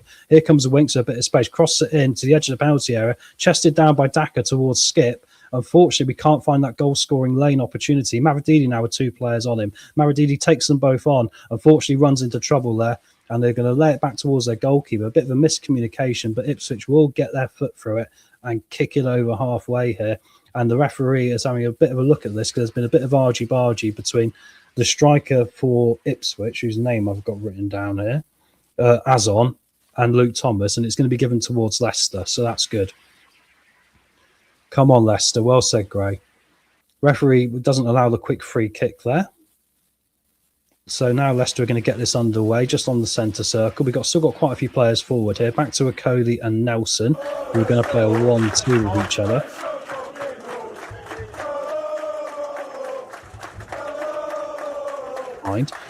We can't win that second ball that time, but that's a bit more encouraging. We seem to be chasing the second balls a lot better. It's definitely been a weakness in our game. It's back with the Ipswich defence now. And they're going to hold on to the ball here and take their time with it. They're showing us a lot of respect so far. We'll take that. And it's been passed off here now down to the near-hand side towards Furlong. He'll go all the way back to the centre-back, O'Shea. O'Shea strides forward towards central midfield, towards the centre circle, then goes out wide here to Kipri. The fullback, Leif Davis, is already trying to get an overlap here, and he's just been found over the top. He's got ahead of Ricardo. Ricardo's fighting, it's Patu coming back to try and cover him off. He's going to fall outside of the D here in the penalty area. Mavididi's trying to duel a bit with two Ipswich players, and he wins that one. Well done, Mavididi. Here comes Luke Thomas trying to play a counter-attack. Unfortunately, the ball was behind Patson Daka, and now Ipswich are going to clear it back to where it came from originally. And Luke Thomas then gets it out, and is going to go out of play for a throwing here down to Leicester. Interesting how the second ball battle so far has been pretty much ours. And Ipswich also lacking that passing accuracy in the final third. And well said, Chris. Looking at positives, we can't finish bottom. No, we can't. It's impossible. They are bottom, Sheffield Wednesday. but they could beat us to embarrass us. We were very lucky against them earlier in the season. Back with Leicester now. Winks is down in the left-back position here as Luke Thomas pushes slightly up. Winks is going to go all the way back to Jacob here with a pass. 2 Ipswich players forward there in Nunez and Azon. Going to be laid off to Nelson. Nelson trying to look for a pass. He's going to find Luke Thomas here with a bit of space. Thomas then tries to play Daka in straight away. Both the fullbacks are trying to play Daka in a bit sharper today. But unfortunately, Daka's not getting ahead of his man or getting the run really timed right to be able to be looking too dangerous so far. And it goes all the back to Jacob. Yeah, well said, Gray. I think it's interesting. I think I've seen a little bit of progression. I mean, the interesting thing's going to be is however this game turns out, what character have we got to whatever's going to happen, right? We can't take our foot off the accelerator if we take the lead, and if we go down, we can't let our heads drop. 2 things we've got to get better at here. Going to be a throwing here that Ipswich are going to take, and it's going to come to Kipri here, who goes all the way across. Sorry, no, that's Kipri. It came from Furlong. Ipswich trying to get their shape back here a little bit with their 4 at the back. Played up here to Davis. About halfway line on the far side of the pitch. He's been shielded well there. Ricardo's still coming quite centrally here, which is interesting. I've seen Fatawu back defending more than I've seen Ricardo so far. Yeah, and he does seem to be going for long kicks there. It's interesting because Ipswich so far are going for the short layoffs and they're not doing very well in the second balls, which is good. And like you say, we seem to be going for long kicks out here. We got the ball as a passing option in the midfield there, and unfortunately it's going to go out and play on the far side on the halfway line for Ipswich. They'll get it back underway quickly here and throw it back towards the centre-backs. Ipswich quite happy to try and press up and try and pass through us here. And so far, they're struggling with that. Long ball forward now, with that being said, to the far-hand side of the pitch. Well, good read there of the ball. And there's going to be an offside that's been given. Which good job by the defence there to get an offside. 15 minutes gone. 0-0, guys. Nothing hurting so far. I think we look slightly the better team as well. Good stuff. And well said, Greg. Get it forward quickly. I think that's definitely been an element of our game we struggled at. Even earlier in the season in counter-attacks, we were holding the ball way too long. You know, it was taking Fatawu worldies once the opportunity had probably got away from us because we were too slow in the transition. And I think better today so far. And I'm really appreciating seeing the second ball effort, which we've needed for a while. Don't forget to hit that like button, guys. We always joke if you can hit that like button, there might be a higher chance of Leicester winning. If we can get ourselves to 50, we always like that. We'd aim to get more, though. Back underway here with a kick forward here towards the Ipswich centre-back. Unattested header. And there was a bit of space here for Ipswich to counter on the far-hand side. 2 versus 2. There's going to be an opportunity to cross it in towards the back post. Luke Thomas's positioning there was quite narrow, but he got his head on it. Good job to get his head on it. And now he's come down to track the man here, who is Burns, and he's put the ball out of play. Well done, Luke Thomas. You can argue we're still very narrow sometimes in our defence, and that's where Norwich got us last time, with that space we left and that gap for the second goal, right? Sometimes we are focused on just narrowing the game a bit too much, especially defensively, but Luke Thomas did really well to at least read that ball this time. Ipswich now with the ball on the far-hand side, looking to pass it amongst the back 2 as well. We've now pushed all the way over the halfway line here to the edge of the centre circle. Well said, Chris, positive start. Definitely agree with that. Ipswich holding the ball here amongst their back 2 and also bringing Leif Davis into involvement here on the far-hand side. Happy to keep possession here. Sheffield Wednesday equalising against Derby. Chris, not sure we saw that one. Down to Furlong. Furlong's going to lay it off now down to Burns. Burns comes back inside and goes back to the centre-back position. We're doing a good job of stopping their attacking lanes from getting through here. The ball then bounces around into the central midfield position and comes loose for Leicester. Daka's got an opportunity to maybe get on the end of this. Headed back well there by O'Shea, the captain, and picked up there by Walton in the Ipswich Town goal. Keeps it all square here, but Daka had a little bit of a threat there. If the ball had bounced slightly off, then he might have been in. Sorry about that, mate. I shouldn't be. I'll let you lead that, Chris. I just saw it pop up. It's not really relevant to us anyway. 1-1, is it, of that game? Back amongst the back 2 here for Ipswich. The thing we see mostly so far is them passing between themselves. A nice 1-2 there. Burns had a little bit of a tug on him by Luke Thomas. It looks like the referee is going to give a free kick here, and he might even book him here. He is going to book Luke Thomas for tugging on the shirt of Wes Burns as he was trying to get away. That's an early yellow card. And, of course, Luke Thomas arguably is someone we can't afford to lose right now. And he did, yeah, because Burns jumped over his extended leg and then Luke just grabbed him on the back of his shirt and pulled him back. So the referee is going to allow a physical game, but he's not going to allow much pulling. Forest Green 1, Older shot 0. Hey, you're keeping an eye on Robbie Savage there, mate, are you? There we go. They just bought a Macclesfield's player, Dimani Mella, didn't they, this week? Who's quite a good non-league player. I do keep an eye on all the leagues where I can. Here come Ipswich now on the far side. The free kick opportunity once again was played to the back 4 here, which is helpful for us. And now it's going to be played through the middle. Nice little gap there, but unfortunately the through ball for Ipswich is poor. Lucky for us, and it's going to go through to Jacob, who takes his time to pick it up. And then you could argue there that their movement in the final third is, mind you, a Leicester. They didn't seem that connected to what they were trying to do in the final third, because there was a through ball there, and the Ipswich players who were up there, and Nunes and Azon, weren't switched on, and we managed to shield it through to Jacob quite nicely. Yeah, I'd say Neil is struggling a little bit here, definitely.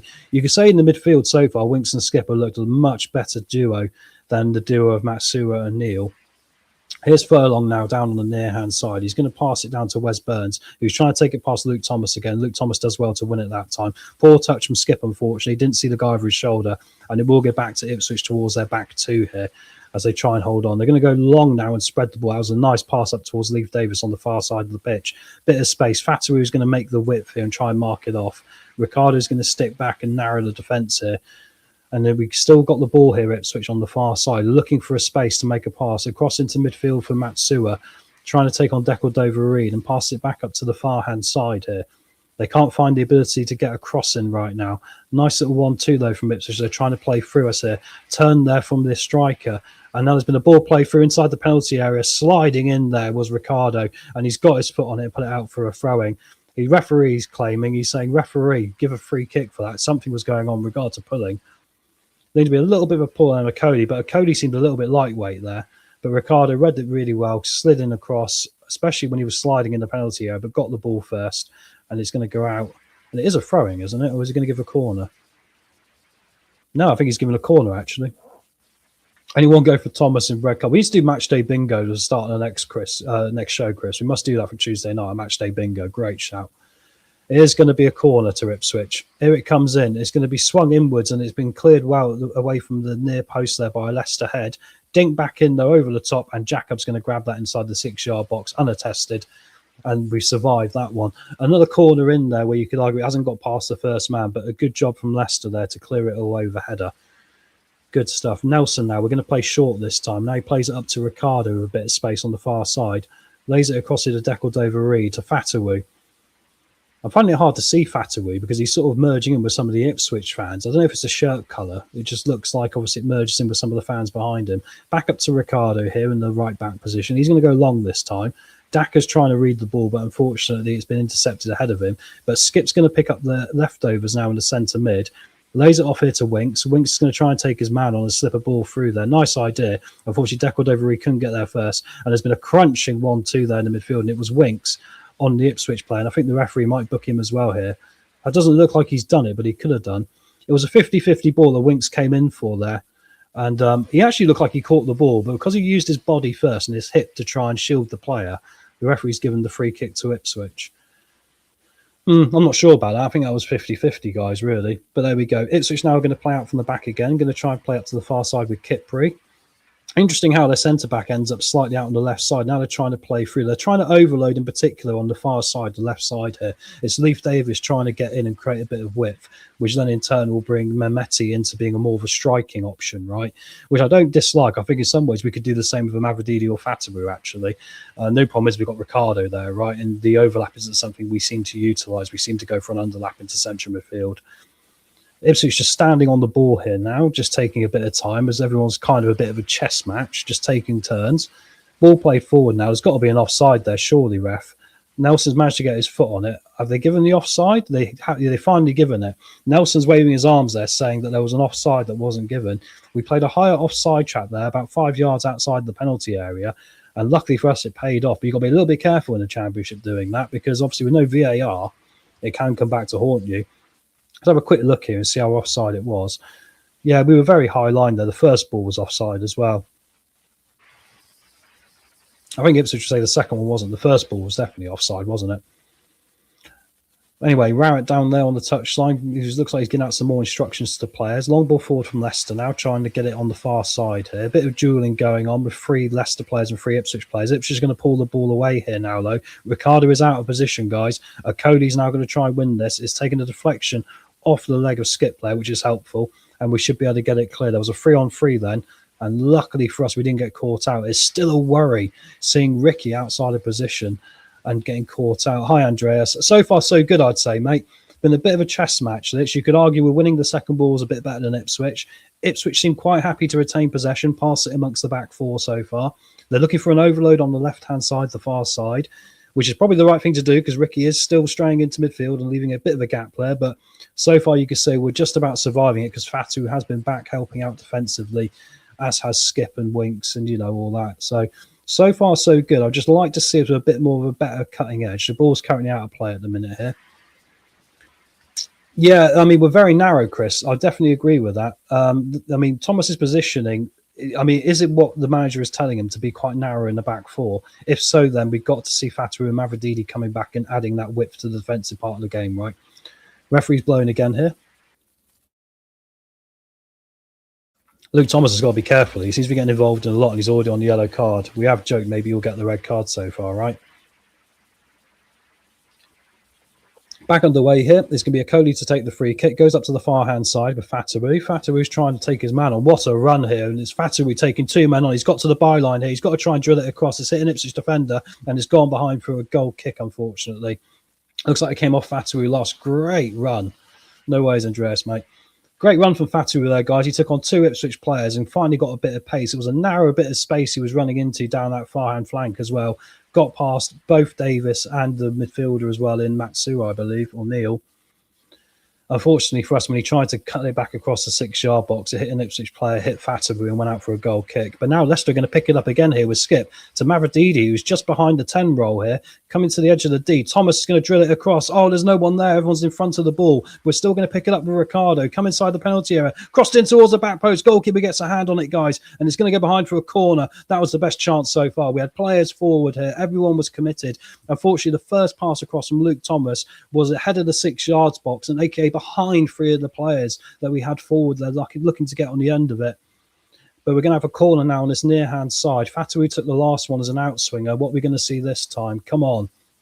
Well said, Dorco. It's either that or he's going to get a red card, mate, because he's definitely looking lively so far.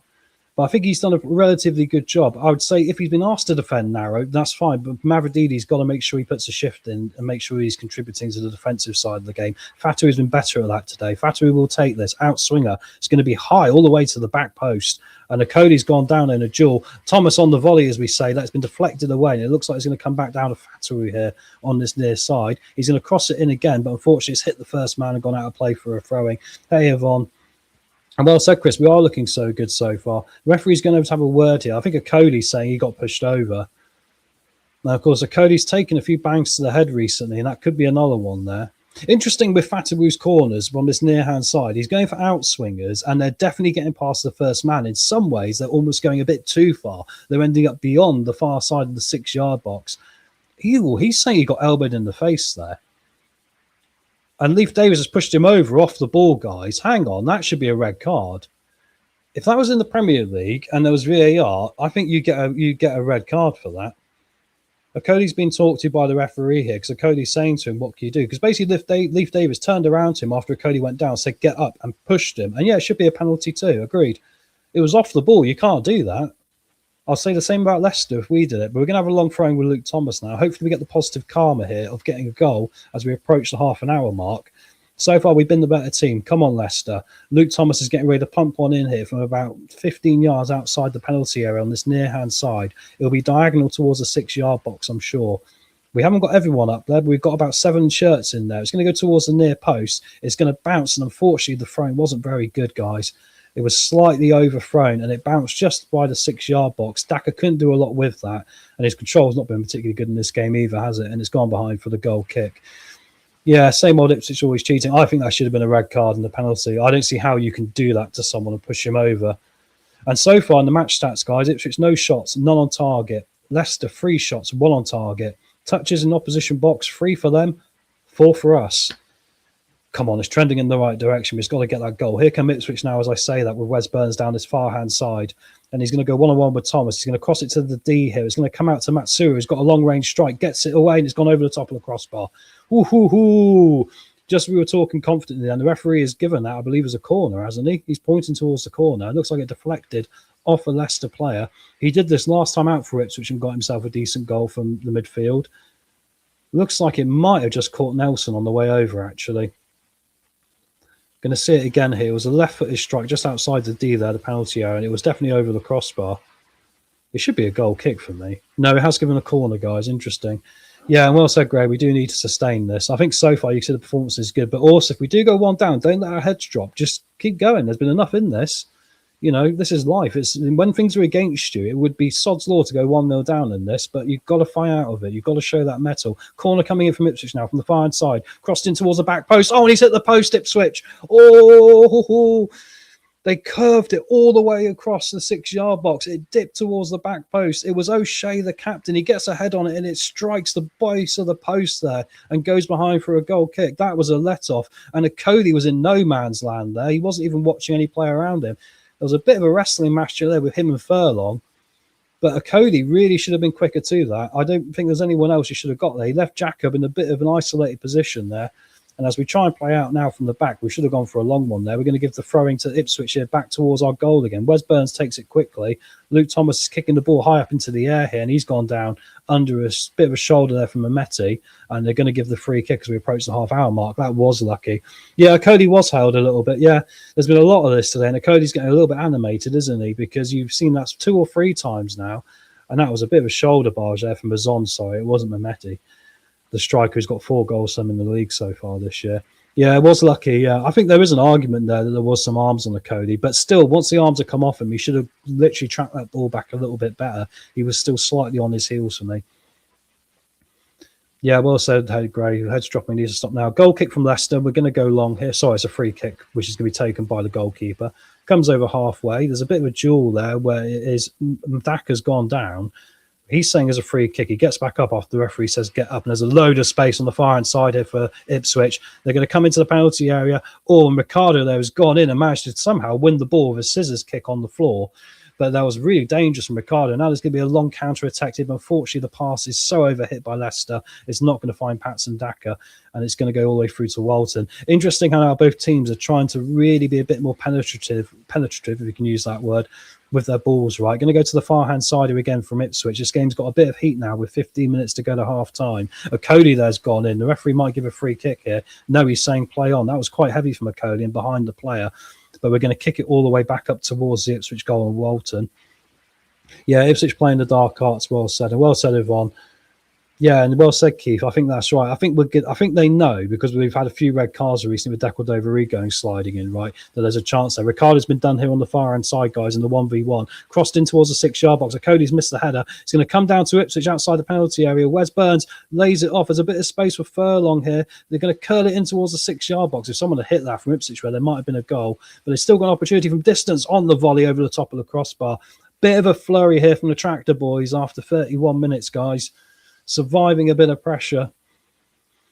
Oh, my word. You could argue they could have taken it on sooner. And actually, O'Shea, their centre-back, is everywhere today. He's looking like a very dangerous man for them when it comes to creating opportunities.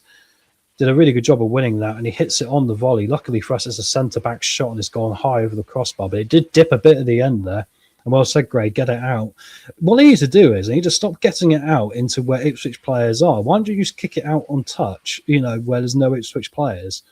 I think that seems a little bit more sensible. We seem to be now kicking the second balls in towards Ipswich players, which is not a good idea. We might as well just, hoon it out of play.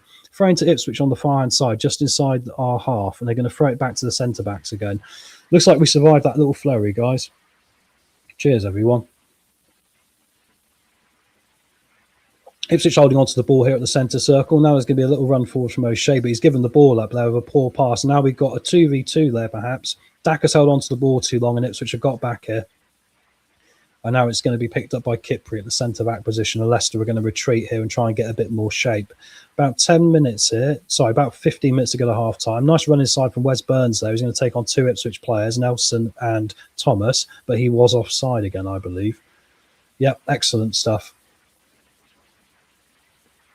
No, you haven't missed anything really, Chris. There was a little bit of a flurry there. There was a long-range shot from O'Shea, the centre-back, but luckily it was a centre-back strike and it sort of dipped over the crossbar at the last minute, but it wasn't really going to threaten. Jacob had it well covered. Ipswich, though, looking like they're trying to get a little bit more of their foot on the accelerator here. We've got to find more of a gear than we have done in other games when it's been about a 5 out of 10. Here comes Furlong now on this near-hand side, going to lay it off to Wes Burns, who's got the width. Two Leicester players back there in Mavididi and Thomas trying to shield this one and trying to stop the pass and the cross into the box. Nice 1-2 from Ipswich there. Now comes Wes Burns, lays it off into the centre mid position for Neil, who's been shrugged off the ball really well by Skip here. We've got to launch a quick counter attack. Here comes Fataru on the far hand side.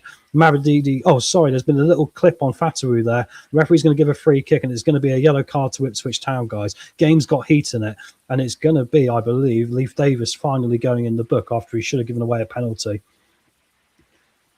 No, it's Burns. Burns actually went back and ended up being inverted on the far-hand side. It was Burns who got the yellow card there. Bit of petulance from Ipswich. Like you say, master of the dark arts, like we've been saying in the chat. Well done, Gray. I'm having the cheap stuff today. I'm having League One lager, as I call it. Problem is, if I end up drinking a few of them, I want to go for something which is the lowest percentage. And actually, I think Coors Light and stuff like that's horrible. So I prefer to go for the Sainsbury's own brand. It's actually a bit nicer. Going to be a free kick at Leicester, though, guys. And it's going to be Thomas stood over it alongside Harry Winks. It's going to be to the far side of the pitch, about 5 or 6 yards out of the penalty area. Sorry, make that 10 yards, probably about halfway to the halfway line. We also got a diagonal angle here where we could flick the ball across. About 10 minutes to go to half time. Yeah, well said, exactly. I'm not a snob when it comes to beer, honestly. I'm cheap and cheerful. Chipped in now by Winks into the penalty area. Headed clear by Kipri. Comes back out to Winks again. He's going to have to go back here to Ricardo. Ricardo back up to Winks. We've still got players up here for Leicester, including Okoli and Nelson. Ball forward now towards Okoli. Is he going to win this? No, Nelson is. Okoli on the volley. Oh, and it's dripped in front of the goalkeeper, guys. Cody turned around there and literally turned over his shoulder, hit it on the volley, past the defender. Unfortunately, it's a centre-back strike. It didn't get enough power on it, and it's dropped just down where the goalkeeper can grab it on the ground. And it's going to be still Leicester 0, Ipswich 0. But both Leicester and Ipswich had similar chances in this. Yeah, well, if you've never been one, Lackland, never be one, mate. Honestly, I tell you, it will save you a lot of money, mate. And it's, it is what it is, isn't it? Hey, Prashant, hope you're doing well, mate. And same with me, that's why I've got to be careful. I don't want to be using it. Here come Ipswich now down the far-hand side, guys. Sorba Thomas off for Stoke. Thanks for the update, Chris. Wes Burns will cross into the back post. Going to be headed up in the air by Ricardo. What was that from Fataru? Okay, cool. Fataru looked like he just headed it straight back towards his own goal, but luckily Ipswich weren't really aware of what he was doing there, and Jacob's now going to take control of that quite nicely. I got really worried there seeing Fataru just flick it right back to where it came from because it was really high up in the air, that header, and you're thinking, my God, if that drops to an Ipswich player, we're going to be in trouble. Unbelievable. And Bristol City 0, Coventry 1 is another score as well. Thanks for that, Chris. And it's Sakamoto who got the goal there for Coventry. Looks like their march on to the Premier League may continue. Ball's gone all the way through now to Walton and the Ipswich goal. Exciting first half here, guys. And I think there could be a lot we could be encouraged about so far, especially the fact we haven't conceded in a daft manner yet. And there we go. It's going to be held by the back two here for Ipswich Town. If you could hit that like button, guys, we already have quite a few today. The more likes, the better. We were trying to put positive energy. I think the more likes we get, maybe the more chance we got of winning this game. So feel free to share it to your friends as well and subscribe, obviously, and all that jazz. Here come Ipswich now again. They're playing between the midfield and the defence here. Here comes O'Shea charging over halfway with the ball. Leicester trying to get players back. We're trying to play a high line here, interestingly enough. We probably couldn't do this with Vestergaard in the team. Slip ball forward to Ipswich there. There's Luke Thomas again. It was a bit of a late one from Luke Thomas. A skip there, jumps back into left back. But luckily for us, the referee's going to give the foul for the Mavididi foul, which is helpful because you can argue Luke Thomas was a little bit late there as well. He's on the yellow card. Okoli now is going to pick the ball up from this free kick. Going to go up to Ricardo. There's 3 Ipswich players around him here, so he's going to go all the way back to Jacob. Jacob now's got an option to go long, and he will. He'll try and spread the play down to this near-hand side. Mavididi there has done a good job at holding up against the right-back Furlong, but unfortunately there's been a bit of a duel with Skip in the central midfield there and Matsua, and it's going to be a free kick now to Ipswich. Skip's playing all right so far as well. I think what's good about Skip today is he's been reading the game well. He's been winning his own battles in the centre and mid, and he's also helped out a left-back, which is very helpful, especially where Luke Thomas is right now. So well done, Skip. Keep it up, mate. Ipswich now with the ball. They're going to pass amongst the back two again. Going to come down this near-hand side. Wes Burns is going to try and flick it straight through first time. Well read there by Nelson. He's going to play it back to Leicester. Long chip ball over the top here to Daka, who's gone down under pressure from Matsua, and he's going to get the free kick, Patson Daka. Referees don't normally give a lot of those. It's what I call a Jordan Ayew one there. He's one where he's gone all the way down quite easily, maybe on a bit of a push, but we'll take him. And it's going to be a free kick to us here on this near-hand side in a minute, about 10 yards into their box. Clean sheet so far, well said. Since I've come out, the lads been playing better. Yeah, they have, Prashant. I think Ipswich have really been, quite conservative at times, but then they had little spells they've tried to really be explosive with it as we get ready for this free kick. They've tried to overload on the left. I think we've dealt with it relatively well. Ricardo still worries me a bit, but I think there's been a very good team effort today, I'd say. They seem a bit more connected, and Ipswich don't look any worse than us in the final third. It's very similar. In fact, you could argue we probably have one or two better chances. Yeah, Skipper's a bit shaky last night. He's playing back. Here comes the free kick from Thomas now, and it's come away through, and Leicester has scored! Come on! It came all the way through, and there it was, and it was Fataru, guys! No, it's Daka! Oh, my word, it looked like a Fataru hit. I do apologise, guys. It was a free kick that came in, and we scored. Chris, play that goal music. I'm waiting for him to play the goal music. Cheers, Chris. You got to find it now. It is Daka, guys. It's Daka. Goal! Back of the net.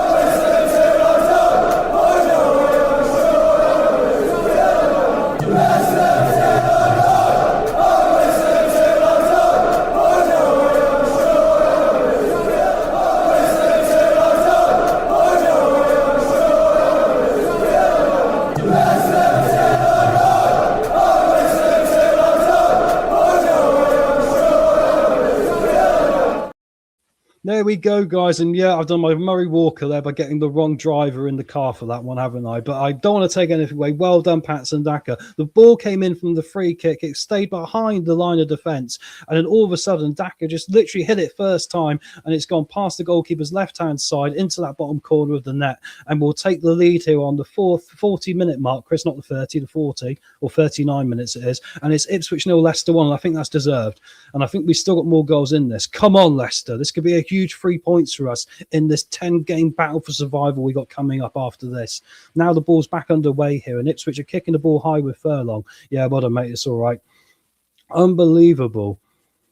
Well done, Chris, for noticing it was Daka as well. That's like what Murray Walker used to. We used to say, it's Schumacher, and it was Eddie Irvine who'd gone up the back of someone. But anyway, long ball for Ipswich now. There's a bit of space here. Oh, my word. They've managed to get in behind here, guys. This could be short-lived. The first touch on the ball was poor. There was a duel there inside the penalty area. The referee's not going to give it. Ricardo was scampering back there to make an emergency tackle. The Ipswich player hit the deck like he'd been shot there in the penalty area, and it's gone all the way back to the centre-back of Ipswich. We survived that one.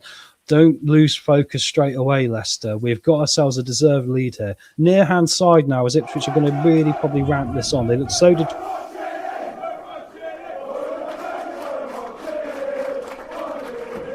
Knew he scored before you said it. Thank you, Kevin, for being quiet. Honestly, really appreciate that. And thanks for that, Scott, as well. I try my best, guys. I try my best. That's all I can do.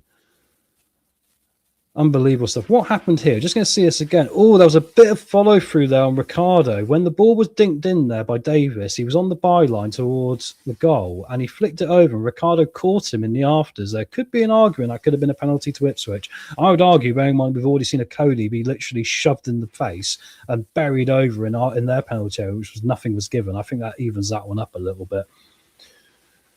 Anyway, long frame from Thomas now, down towards Mavrodidi. He's not going to go up for that, but here's Daka again, who knocks it on. It looks like we're committing bodies forward again here. Thomas has done well to win that under a bit of pressure there from Azon, who is back there. Winks is going to switch the play up to the far-hand side now.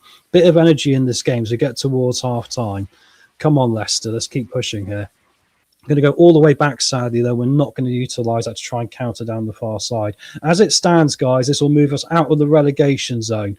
We will be on 37 points from 36 played. West Brom, who are drawing, will be on 36 points, and Oxford will be on 35. This could be a big 3 points to be a confidence boost for us today. Here's Ipswich and Wes Burn now here on the near-hand side. He's got Mavrodidi and Thomas back there. Leicester look like they're energised. Cross in from deep here from Wes Burn. All the way through. Going to be an opportunity for Ipswich, perhaps. He takes it down, curls it in, and Jacob reads it really well and makes a great save. Oh, I'm so glad he didn't take that on the volley. If he'd taken that on the volley rather than taking 2 minutes to have a shot there, he had all the space of East Anglia down that far-hand side, guys. And it was Ricardo was once again a bit too narrow for me there. And he came out, kept his arms behind him and looked to block it. Jacoblo did a good job seeing through Ricardo and just plucked it out of the sky. And there's something going on here where the referee is going to, I believe, give a free kick to Ipswich, actually. Or was he giving a corner? Something really weird's happened here. Thank you for the likes, guys. Really appreciate that. If we can get to 75 today now, let's go for it. You see the stats there from Chris on screen. Oh, and the referee has given a corner here because Jacob held on to the ball too long, guys. You know when you've got that rule now, we hold on to the ball too long and you go for a goal kick? He basically just kicked and the referee went, no, it's a corner. Interesting. Corner from Ipswich coming in. That is a nightmare, isn't it? And it's been cleared in by Leicester really well.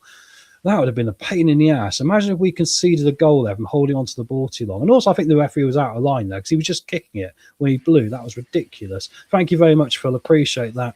Long ball forward by Ipswich now again. We're going to see how much added time is going to be at the end of this first half. Good first half from Leicester. Pretty equal game overall, but we've taken the main opportunity, and that's all that matters. Can we go on from here? Derby go 2-1 up against Sheffield Wednesday as well, guys, at Pride Park. Right, going to be a long throw from Ipswich we're going to have to contend with here. It's down on the near-hand side. It'll be Furlong to take it. He's just trying to rub some of the water and fluid off this football.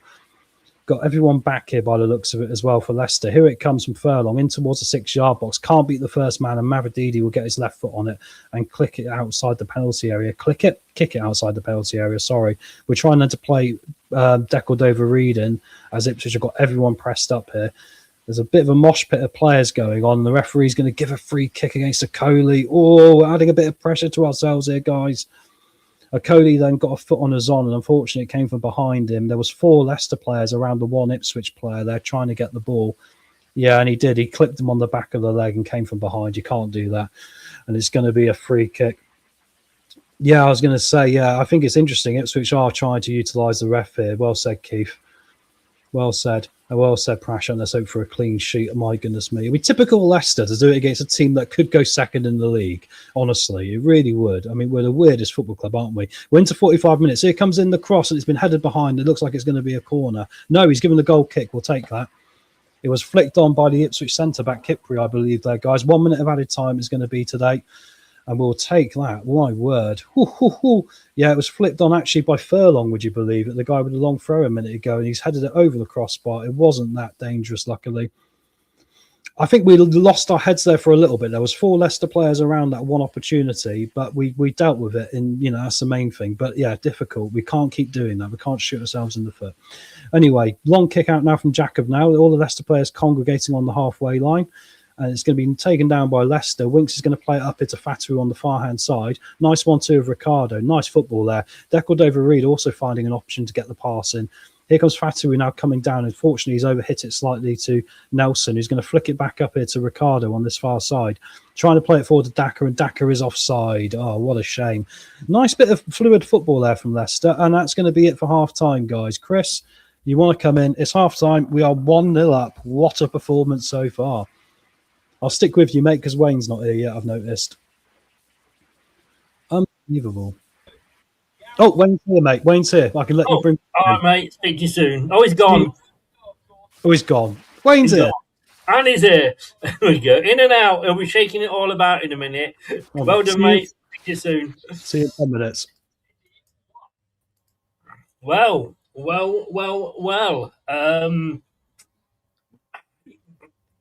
I've got to say, Wayne, 1-0 up, playing well, but, and there's always a but, this is Leicester. It is. I've been trying to hide a smile, Chris. I've been trying to look dour, but it's impossible. I mean, I don't think we've lost when Daka scored, have we? Haven't we? That's a good start. Exactly. It's Prashant said. It's not hard to work out because it's only scored 2. He took the goal. He took the goal really well. Yes. Yeah. Like Prashant says, end it now. Yes, I mean, yeah, do a Trump. Well, not do a Trump. We don't need to follow through, but do a Donald. I mean, wait, it's. I said this again, but was that a good 45? It was, like John says. Why can't we play like this all the time? We look really troubled. We look well balanced, settled side. I think we've been a bit wasteful with the ball going forwards when we've kind of pounced on them in midfield. But yeah, I mean, you would not guess that Ipswich were probably going to gain automatic promotion when we were in the bottom three, would you? Looking at the game. Totally on that point. But is it the fact of that's why we're doing well because they're a different style of team? You know, well, interesting. What you and Tom said, they both sat off us, didn't they, at the King Power, and gave us too much respect, really. And we were all gobsmacked, to be honest, at the way they approached that game. Yes. And yeah, they don't look that dangerous, to be honest. I thought they'd be breaking through the lines, getting shots off, and it's, apart from a couple of bits, I think it's quite comfortable. Yes, it is. You know, I mean, I've just got the stats here half time. Possession, it's 61.3 to them, 38.7 to us. But like we say, you know, it doesn't always mean anything, possession. XG, look, the score is 1-0. I'm going to sneeze. 1 second. Oh, excuse me. Nosebleed, the fact that we're going to be winning.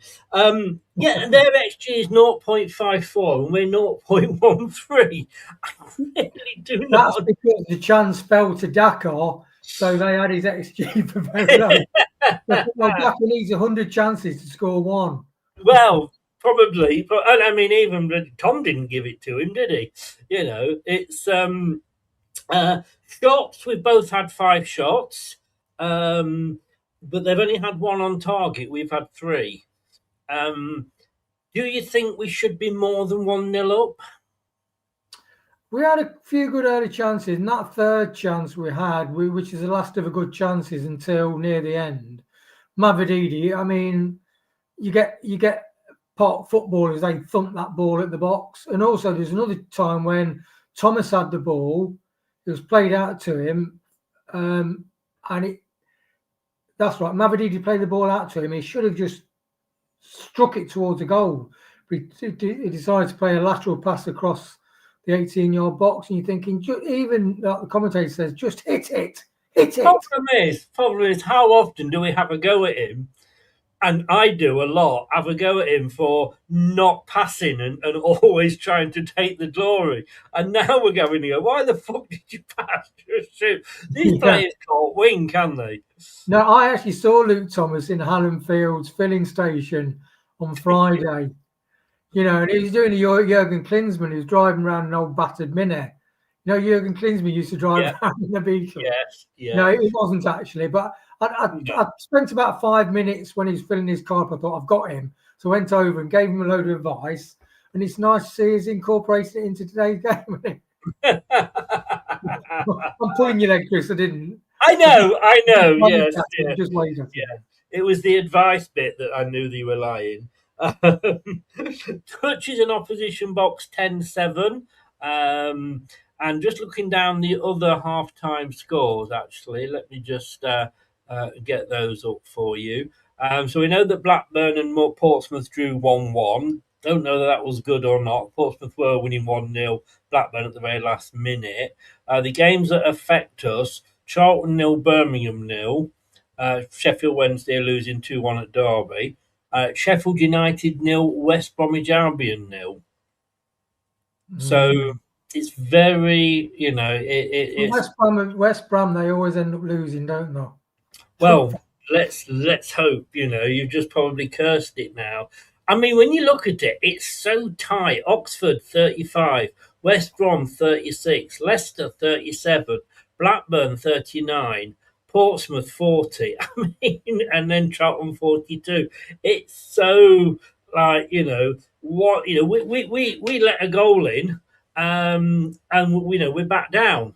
You know, I'm worried about this.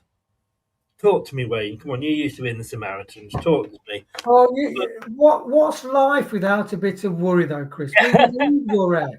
All the fucking best hell, Disney films, all the best films like Breaking Bad, they have a villain.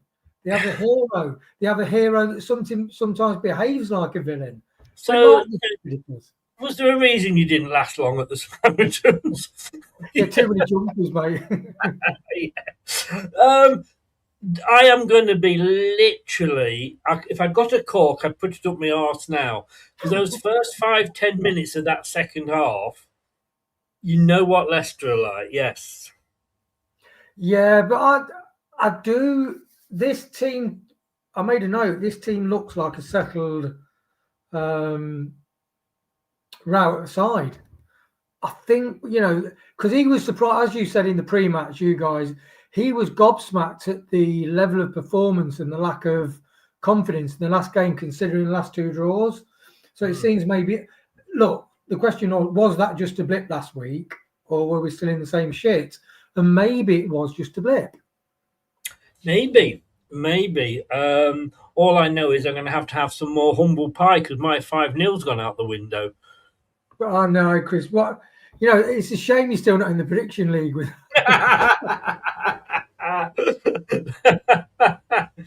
They're just showing Daka's goal again. To be honest with you, I mean, he bless him. He always does the same situation. At least he didn't try and do a backwards flip, whatever it is, and break his neck. If that was Vardy scoring that, we'd go, oh, je ne sais quoi, typical Vardy, wouldn't we? Yeah. I mean, look. I mean, somebody's just joked in the chat there, giving 4 more years. He's not a lone striker. He's never been when he was at wherever it was it Salzburg we got him from. Yeah. He was he was up there with Haaland. Well, obviously you could do well up front with if Haaland. I'd love to be, yeah, definitely. But you know what I mean? It's like, we buy these players. Why didn't we go out and buy a striker that could play on his own? Yeah, I think we tried it with Carranza, didn't we? And because we fit shopping in that real basement bucket market, it is going to be interesting. Weren't we Daka? When we got Daka in, though. Oh, no, yeah, most definitely, Chris. But most of those signings, most of the clubs that have worked hard and buy bargains and develop them, when they actually come and spend money, it doesn't normally work out that well for them, does it? No. Derek, if we do, I'm going to blame you now. But it's looking good. Like I say, let's just get the playoff rules changed so it's the first 21, and then we'd be all right. Tom predicted 3-0, didn't they? He did. He did. And I've got to say, fair play, because I was actually looking down the prediction league yesterday, and a lot of you did go for a Leicester win. I went for Ipswich, Chris. 2-1. Did you? Yeah. Well, I can't say anything because I went 5 bloody nil, didn't I? You either go big or you go home, don't you, Chris? This is it. Which obviously didn't do well for me in the prediction league. Can we? That first 10 minutes is going to be so important, isn't it? It is, and I would imagine Rowett's desperately trying to get his point across. This is, as you said, just listen to Chris on LCID TV. He's saying the first 10 minutes is crucial. Well, he rang me before the match, if you remember. Oh, no, that was Harry, wasn't it? That was Harry asking for a bit of advice. Harry got another year. What do you think? Who got another year? Harry Winks. Did he? I saw. It was because we went up to the Premier League. It activated a clause in his contract, which I saw that another year on. I saw that thing. I thought I daren't even click on that story because I thought I'm in a happy place. I was having a cheer out the other day, and I found you being happy when somebody had left. I can't remember who it was now. What, Ruud van Nistelrooy was it? Yeah. No, not sure. I think it was Cody. I think. But, so we just said then we're going to lose 2-1. It is going to be a very stressful 45 minutes. 1-0. I mean, they always say 2-0's the hard lead to hold on to. We know that as well recently. But can you actually see us doing this? I mean, I'm still not convinced we're going to win this. No, well, I think this is such an interesting 45 minutes because this is the acid test, isn't it? 1-0 up against a automatic promotion chasing team that we could do the double on. Will we lose our nerves? Will we stick to the plan? And has Rowett really made a difference to these players and the way they approach winning the second half? Yeah. I mean, this is it. Prashan, I mean, I've got to, again, that'd be more humble pie if Rowett does well up to my pre-match round. But what changes would you make? I think you give it 10 minutes. I don't think you make any changes straight away. You give them 10 minutes. Now, to me, there's two that I would consider. Although, no, probably not. I would bring Mukasa on for Dakova Reed. Yeah. I was going to say I'd bring Jordan James on, but who do you take off? Probably Skip if I'm going to. Yeah, and it's because Winks does look really sharp. Actually, he looks sharp in his sprints as well to get the ball. Yes. So yeah, it's going to be interesting, really. Because, I agree with Mukasa because I think the one thing apart from the early chances we had, we weren't looking after the ball when it seems like Rowett said, look, jump on them in midfield, win the ball, and then develop an attack. And we're not quite good in the attack. Whereas I think some of those things where we get the ball off Ipswich in midfield, Mukasa will probably help us to get better chances. So Mukasa's a great shout, Chris. Yeah, they are, they have sort of in their dressing room got, somebody from Hogwarts, a professor of the dark arts, haven't they? Who's that, Chris? Ipswich. Who's the master of the dark arts? No, because they are playing dirty. Are they? Do you not think Ipswich are playing dirty? I've been more looking at the game, Chris. I've missed all that. No, I wouldn't say so. But why do you think they are, Chris? I think they are. I think Tom would agree. Would you not? Yeah, I think there's been a bit of it there. They've definitely been trying to influence the referee a bit, haven't they? I think the referee has probably given us a few more decisions, probably because of them doing it, though. So I don't think he's buying it fully, which is helpful in the circumstances. I'm just saying then to Wayne, Tom, first 10 minutes is going to be so important. Oh, it's going to be huge for us, because we seem to wilt under a bit of pressure. My main complaint recently has been we only play a 5 out of 10 volume. And I think actually now when Ipswich are going to come on to us and probably create some overloads on the left-hand side in particular again, we need to be able to utilise that to counter-attack quicker and a bit more decisively because the game then opens up for us. But like people have been saying in the chat, if we don't do that and just sit back and get in a bad negative thing here, we could end up still losing this. So it's going to be a big, big start to the second half. We're just talking about changes then. I said Mukasa for Dakova Reed and possibly James for Skip. But I think he's doing all right. I think Skip's played really well. I wouldn't take Skip off. And in fact, if I was going to suggest something which might be a little bit left field, I'd bring James on for Thomas and I'd put Skip at left back because I think we can't have Luke Thomas getting a red card. So I think Skip's probably the best option. What else do you do? You can go for a Luca or maybe Hamza, but I don't think they'll be just anywhere as good as Skip anyway. That is a very, very, very good shout. Anyway, Dane got sucked into the middle, didn't he? Yeah, exactly. Yeah, we've got to be a little bit careful of that, haven't we? So players are out, so I'm going to let you go, mate. I'll see you at full time, Wayne. Cheers, guys. Now, let me get this right because I usually take you out, don't I? Well, that's it. No, it's all right. I'll keep talking. It's all good, mate. We'll get it right. I mean, hopefully Leicester will get it right more importantly than our, ability to be able to keep a show together here. But yes, guys, big 45 minutes coming up. Obviously, in other games, we still got the 0-0 going on for West Brom, so they're still in their game. So that could change things. Excuse me, bad start. That could change things to start this half. About to get underway here, guys. I can't see any changes that have happened for either team, but obviously I'll let you guys know. Going to be a very interesting one. Come on, Leicester, we need this. I feel a bit reinvigorated after that 45 minutes. We're all saying we're a little bit, bit down about things. It looks like to me, though, Ipswich might be about to make a change because Jack Clark's getting ready to come on in a minute here, and he has got 12 goals for them this season. He is the top goal scorer. So they've got options on the bench. We're going to have to deal with it. Interesting. We're underway now anyway, guys. So here we go. Rowett's running down the touchline a little bit late here. Everyone's a little bit late out. Throwing in now from Ipswich over the halfway line. going to be flicked on. It's going to go out of play for another Ipswich throwing just a bit further down this near-hand side. Interesting to see who's going to come off for Clark here in a minute for them. Here we go. Looks like Ipswich have moved things around a little bit as well, but we'll see in a second. No, they've still got 4 at the back. That's interesting. Okay. Kipri now is going to pick the ball up for them inside their defence, and they're going to push up towards the halfway line.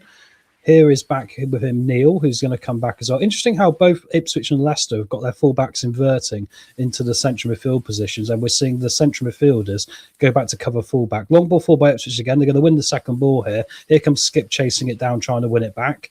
Here go Ipswich with a bit of space. They're going to ping it in towards the far-hand side here. It's got over the top of everyone, and oh my word, it's ended up bouncing in front of Jacob, and it's gone over the top of the crossbar. Ben Nelson looks like he took down their player there, Azon, with a blooming crossbody like he was in WWE, but we'll see it again now on the replay. Crossed in from the far side, came to the 6-yard box on the edge of the opposite side of the pitch.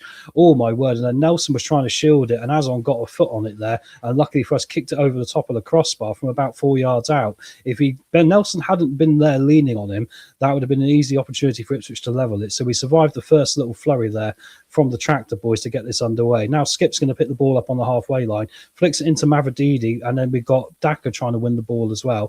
Unfortunately, he was a little bit half-arsed that, and it's going to come back to Ipswich. We're going to get the ball again. Massive few minutes to start this half. Let's go, boys. Well said, Jim.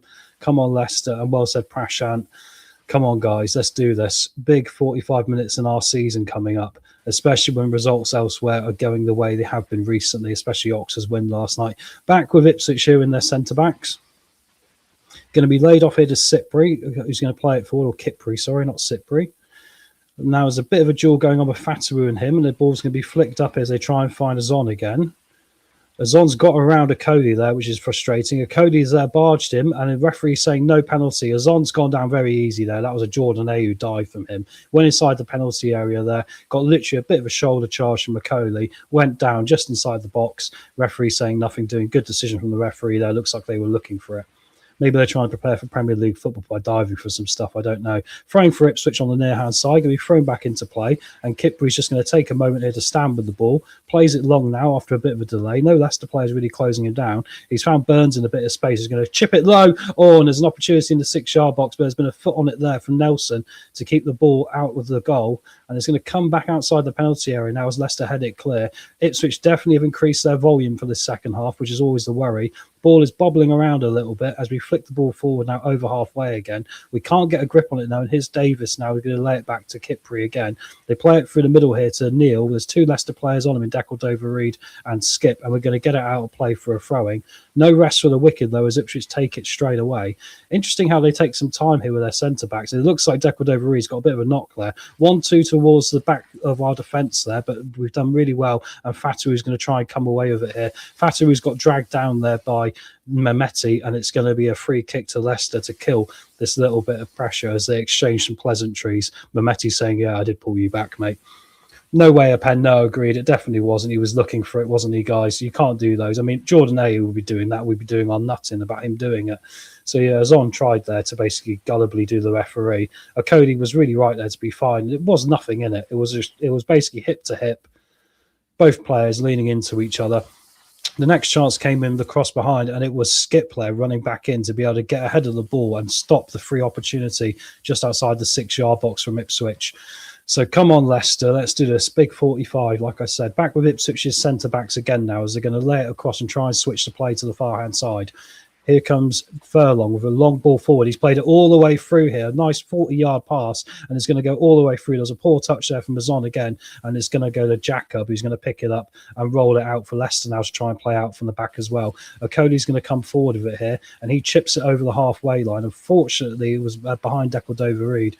Header forward there by Fatawu. Declan Dover-Reid wasn't reading that, and the header itself was a bit heavy-handed. It's gone all the way through to Walton. So literally, well said, Scott. Need to clear our lines and make sure to attack, keep the ball in Ipswich half as much as we can. There definitely could be to be slightly picky, and we've got to always look at trying to improve. Leicester could be looking to try and make sure those second balls are a little bit more accurate to find a pink shirt rather than the blue shirt, because that seems to invite pressure onto us. We've got the ball now down the near-hand side, though. It's going to be Ricardo and Fatawu. Good job by Winks to get through two men there, and he's won a free kick as well off Neil. He doesn't seem to be having a good game for Ipswich in centre mid today. Can't seem to deal with what's going on with the Leicester midfield at all. Yeah, I think Decordova-Reid might be able to come off. I think that's a great shout. I think maybe that could be one for Mikasa. I think Mikasa's agility might be able to add a nice little bit of finesse, especially when it comes to us trying to play on counter-attacks through the transition. Going to be back in play now with Ipswich on the halfway line. It's Mehmeti now is going to play it up here, and it's going to come across here to Burns. Burns is going to lay it back to Furlong. Furlong then is going to retain possession for Ipswich and come back to the centre-back position. Decordova-Reid was trying to chase him down there. He's taking it round him, but Decordova-Reid is still harrying him there. Referee's not going to give a free kick, and now he does finally. Decordova-Reid was tagging up on him there with Mavididi, and now he's saying, hang on. Oh, and Decordova-Reid's gone in the book there as well. It looked to be something after the quick free kick was attempted to be taken. So looks like because he went in and put a foot in, the referee's going to book Bobby Decordova-Reid. Oh, he pulled him back. Yeah, okay, understandable. He got an arm around him and pulled him back from behind. You can't do that. Anyway, Ipswich now back underway. It's going to be Kipri here playing it up to O'Shea, his centre-back partner, and it's going to be played up to the far side for Furlong. Furlong's been playing a nice couple of balls so far, and what he's doing is when he gets it on the right-hand side, he's playing a diagonal pass into the centre-mid positions, trying to find players like Neil, trying to find Mehmeti, trying to find Nunes, and Cody there's going to bring down Nunes for a free kick to Ipswich about halfway inside our half. Yeah, a bit scrappy there. Skip wasn't going to deal with it on his own, though. He needed a bit of backup, so Cody gives away the free kick. I don't think he got booked for that, but I think the referee considered it because he came in a bit like a tank there, trying to basically come over the top of the hill. And it's going to be an opportunity. Everyone's back for Leicester. We've kept quite a high line here. We're about 5 yards outside of our own penalty area, guys. Ipswich have got two players beyond that at the moment in offside positions. We're playing quite an interesting offside trap today. It's interesting. We couldn't do this with Vestergaard. Here comes the free kick in now, crossing all the way to the far side. It's going to be headed on by Ipswich, so across the 6-yard box, head on it by Leicester, and is an offside finally. The offside trap worked. Great job from Leicester there. Oh, a bit nervous though when you see that ball go all the way across and come back across the 6-yard box, and there was an opportunity for an Ipswich player to get on the end of it, but luckily it was read well. Swansea have taken the lead against Stoke by 1-0 as well. Thank you very much. And I say Mikasa for Reid, I would say that's a good one. I think we're going to have to bring Luke Thomas off at some point to cover off his yellow card. So I would go for Luke Thomas to come off with James. And I'd put James in this and put Skip at left back. I think that's the most solid thing we can do. I think out of all the backup left backs we had this year, Skip's probably been the best of the bunch, really, even though he's not really a left back. Shows you why we probably should have gone for one in the window. Long goal kick from Leicester goes all the way through there to Ipswich and to Walton, who's now going to lay it off to Kipri again. Neil's back there in the left-back position as we got their full-back converting inside here. Neil's going to flick it down the flank here to try and find Burns. No, sorry, it was Leif Davis who's pushing up. It's funny with Leif Davis. Obviously, he's a left-back, but they utilise him as a left winger at times, and they cover him off with a midfielder because he's got the ability to put a really good cross in, right? So we're going to have to keep an eye on him and make sure we track him well. Throwing from Ipswich, it goes all the way back to their centre-backs, and they're going to chip it forward again here, trying to get Davis again, who's going to flick it in towards a 6-yard box. Didn't get a good connection on it, and it's going to be a Coley to get it back out of play into touch here. Looks like we're starting to get hemmed in a bit here. Hopefully we've got a good counter-attacking option because that'll be a way for us to punish them if they keep committing too much here. In the middle now for Ipswich is a Zon there with a Coley. Bit of a duel going on. Leicester are scrappy for it in the middle. Here comes Neil with a bit of space. He's played in a Zon here. Zon now is going to take it and lay it off outside the penalty area to Furlong. It's gone to the far side, crossed in low. It's going to go all the way across. Shot on it there from Mehmeti. Luckily, he doesn't get a good connection. Deflects off a Leicester centre-back. Believe that was Nelson. Comes back out towards the halfway line. Getting very scrappy here as Ipswich try and recycle more potential goal-scoring opportunities. Lack of quality in the passing, but getting the ball in that danger zone is obviously going to be difficult for us. If we need a counter-attack, we'll bring on Ayo. I really hope not. Oh, my word. Yeah, well said there, Lashen as well. Yeah. Or Lachlan. I can't pronounce that, mate. My apologies. Skip settles in well to the back four when needed. He's been very good as a utility man, hasn't he? Ipswich have got us hemmed back again here as we enter 10 minutes into the second half. Bit of space again for Davis on this side. He's done Ricardo there. Sorry, Fatawu. It comes inside towards the 6-yard box, and Ipswich player hits the deck again. They're trying to get a penalty as every time they get in. Every time they get forward, and it's Ivan again. It's Ivan Azon again, the number 31, the striker. just on the bottom side of the 6-yard box, and it was Winks there who basically gave him a little bit of a push, used his hand as well. But luckily for us, it wasn't given. But I mean, if they keep trying it, I guess the referee might give one of them it. Do you know what? Looking at it, looks like Winks clipped him on the back of the heel from behind there. And unfortunately for Ipswich, but luckily for us, it's not been given. I think Ipswich have made a rod for their backs here because they've been looking for so many opportunities at penalties. The referee's not going to give them one unless it's 100% certain. Throwing to Ipswich on the far-hand side. Going to be thrown back towards their centre-backs again here by Furlong. Dacker's up there trying to press him a little bit, trying to keep the passing lane away. Goes all the way back to Walton, who's outside of the D here. Lays it off to Kipri. Kipri back up to O'Shea again, trying to play through the fullbacks here. Now we're going to see a pass forward. No, they go back again here. Sheffield United 100, West Brom.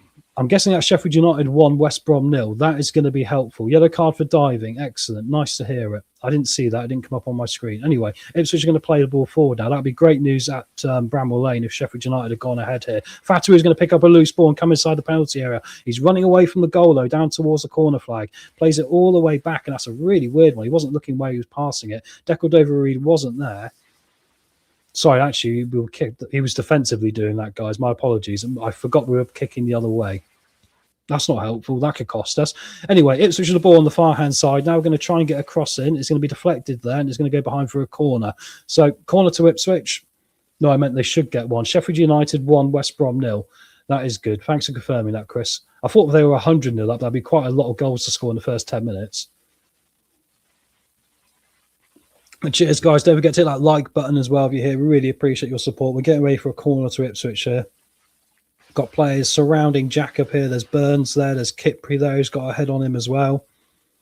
There's Mehmeti in there. It's going to be taken now. It's going to be an in-swinger. It's going to go in. It's going to be well connected well there by Akoli. And Mavrididi's tried to get out there and he's ran straight into the Ipswich player. And it's going to be a free kick to Leicester just at the north side of our penalty area. And that's going to relieve a bit of pressure. Yellow card there for Nunes for the cynical block on Mavrididi as Mavrididi tried to break away on a counter-attack outside the penalty area and got steamrolled by him. Thanks for that, Gray. I think we need James to read and later Divine for Daka. Don't disagree with that. Maybe Richards for Daka. Why not? We'll see what happens here. Yellow card to Nunes. He's in the book. The yellow cards are starting to mount up a little bit here. A red card might be on the horizon for someone. As we get past 60 minutes, I think that's the time we want to consider the Luke Thomas change. Going to be Stolarczyk to take the goal kick here. The free kick as it's outside the penalty area. Kicks it long. Unfortunately, Mavrididi couldn't win that, but Akodi's going to head it right back into the centre here. Fataru picks it up now with Mavrididi and Daka. Looks like we've lost that one out, and Winks has been shoulder charged off the ball. And there's a counter-attack from Ipswich. It's 2v2. We've got Mehmeti who's trying to slip in here, one of the forwards, and Nelson's trying to shield him out. We've got players back now, at least, which is good. It comes back out to Davis, who can cross it in from deep. Goes all the way to the edge of the 6-yard box. Diving header clearance there from Nelson, and it's going to come back with Ipswich again. Here's Burns. Burns now is going to clip it in from the outswinger, and it's going to be cleared on the volley there by Akoli and go all the way back to halfway where Ipswich will retain possession. So a good job of getting back there and getting behind the ball when we needed it to be as we tick on towards 60 minutes in this game gone. Bit of space here from Mehmeti as he's tagging up with Leif Davis here. He's got past Fataru, and Fataru's got a bit slow there. Into the 6-yard box. Luckily for us, there's a little foot on it there from Nelson, which killed the sliding attempt there from Mazon, who was coming in at the near post. And we're going to get it out of play for another throwing. And now we're going to see Jack Clark come on, the top goal scorer for Ipswich Town. They're just getting him ready on the sidelines. The ball is still in play, though, as Ipswich try and play it out. Mavrididi's mugged him off the ball there and gone down, but unfortunately there's no free kick. Ipswich are going to pick the ball up on halfway. Nice little run there from Steffi to get a foot on that. It's an own goal for Sheffield United as well, would you believe it? It's Campbell, the centre-back for West Brom, who scored that, guys. When your luck's against you sometimes, eh? Here come Leicester now with Decordova-Reid on this near-hand side. He's done a really good job there getting Mehmeti off him. And unfortunately then he's completely whiffed it. He's caught the top of the ball with his foot and he's basically passed it to the player he was being marked by. And now Ipswich can switch the ball quickly and launch a counter-attack on the far side. Crossed in deep here and there's going to be a foot on it from Fatawu, who's going to clear it out. Winks is doing a one-on-one here with Matsui. Matsui's got around him and found a bit of space. Going to be chipped in from distance. Jacob covers it. She follows the ball across the face of goal and it's going to go behind here. And that was from Nunes from distance. Hi, David. How are you? Thank you very much. I think you guys will be all right, hopefully. I think there's been a lot of press hysteria about Tottenham this week, hasn't there? Don't get me wrong, got some very tough fixtures, but I think you'll be all right. Jack Clark's on here for Ipswich, and it is going to be an interesting change of formation possibly as well, because they've brought on a winger and they've taken off Neil, the midfielder, who's had a pretty torrid time of it today. Looks like Nunez is going to go out to the flank here. Or Nunez is going to drop back actually into a box-to-box role alongside Matsui here. Don't knock it, I won't at all. Yeah, Fatawu wasn't tracking back, and same with that. I think there is a little bit of that still in this group, isn't there, guys? I would say both of them could be viable options to take off. All I know is Jack Clark is the top goal scorer for Ipswich this year, so it'd be very helpful to us that if we can keep him quiet. Currently now, with the goal going in against West Brom, we'll be 2 points clear of the drop zone, guys, with a much better goal difference than Oxford and West Brom, which is encouraging. Here we got the ball now, just outside the centre circle. We're going to pick it up with Winks. Winks is going to play it off here. Thomas is at play inverted as well. Both our fullbacks still inverting. Fatawu now is going to try and take on Leif Davis. He comes inside, trying to play a pass through too many players. But we'll pick up the second ball here, Fatawu. Trying to slip in Deckled over Reed, but some of his passing, Fatawu. The pass isn't on. He's still trying to make the difficult pass. I'm not quite sure about that, really. Trying to launch a counter at Ipswich, well read by Winks again, who gets his foot across, takes on his man. Superb job from Winks. Takes on another man and drives forward into centre mid. Lays it off. Good work there from Winks. Here's Mavididi strutting into the penalty area. 3 players there. Lays it off to Winks, who'll cross it in towards the 6-yard box. There's a strong foot on it there from the Ipswich Town centre-back O'Shea, and it's going to come back out where Skip is going to launch it all the way back to Jacob, who is about halfway into our own half here. Lays it off to a Coley. Interesting game we got here. It's on a bit of a knife edge. Seesaw attacking opportunities. Long ball forward towards Mavididi. Well dealt with by Ipswich there and headed back to Walton in the goal. Yeah, I'd say that. Fatawu is not tracking back. Or, yeah, I think the things you're saying, guys, it's going to be... We definitely could do with a change in a minute, couldn't we, here?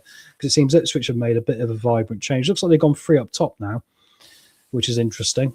We'll see how that pans out. Nunez has definitely dropped deeper for them as he then brings in a tackles Daka, but I think that might have been a foul. Referee's allowed play on here. It's gone to the far side here for Ipswich as they run inside the penalty area now. There's an overlapping run behind from one of the players. Crossed across the 6-yard box, guys. Luckily, no one waiting from Ipswich behind it. Jacob was diving to try and get a hand for it. Missed it. 2 Leicester players were there marshalling the goal line, but there was no Ipswich player there to get on the end of it. That was Wes Burns, and he laid it off really nicely there to Mehmeti, and Mehmeti drilled it across. If Jack Clark there had been a little bit more awake, he could have got a toe on that and put it in the back of the net. Surprised they didn't take advantage of that, Ipswich. Come on. Bring on Mikasa and JJ now. We're just currently seeing another warm-up down on the touchline, and it is George Hurst of Ipswich Town, guys. Remember this guy? Always worries you. McAteer's down there warming up with him as well. Do you reckon that the manager will go for the line for Ipswich, or will bring on the ex-Leicester players? They're guaranteed to get a goal. The assist for Daka's goal was Thomas. Well said there, mate. As Ipswich have got the ball in now, down by our near-hand corner flag. Leif Davis there is trying to play it to Jack Clark, and it's not going to find it. There's a bit of head tennis going on. It allows a Coley to get a foot for it here, but he kicks it straight up in the air. It's landed just outside the D of the penalty area. All the Leicester players are back, but there's a bit of space here for Jack Clark as we narrowed it. Clark's just going to keep it in play here. Going to take on here Fatawu and Ricardo. Crossed in now towards the 6-yard box. Nelson gets a strong head. Here's Matsui. He can have a strike from distance. He doesn't. He lays it back to the centre-back. A bit of pressure here from Ipswich now. They've got everyone hemmed up on us. Let's hope we've got a good counter-attack. Deckled over Reed's doing some good harrying there with Nunez. And it's gone away back to Kipri there, who's got Daka on him. Daka hasn't won that one, though. Kipri's going to come through, and they're trying to play through 4 Leicester players in the middle there. It's gone all the way through to Jacob, who's going to get his foot on it and clear it towards halfway. Definitely got numbers back and bodies back, and we're looking a little bit more sharper when it comes to getting bodies back behind the ball than we have done in previous games.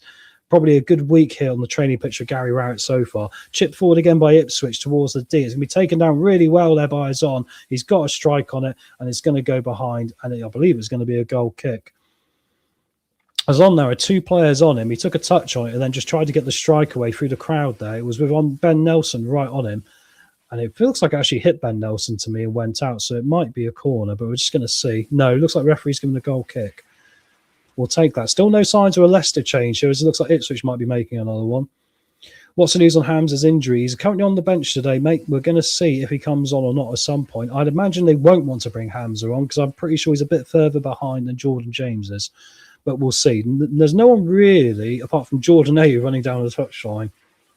Let's hope that doesn't happen. Long ball forward by Ipswich now. Cody gets his head on it. There's been a bit of a tumble there from Daka. The referee hasn't given that, and Daka is fighting again with Kipri here and bouncing off each other.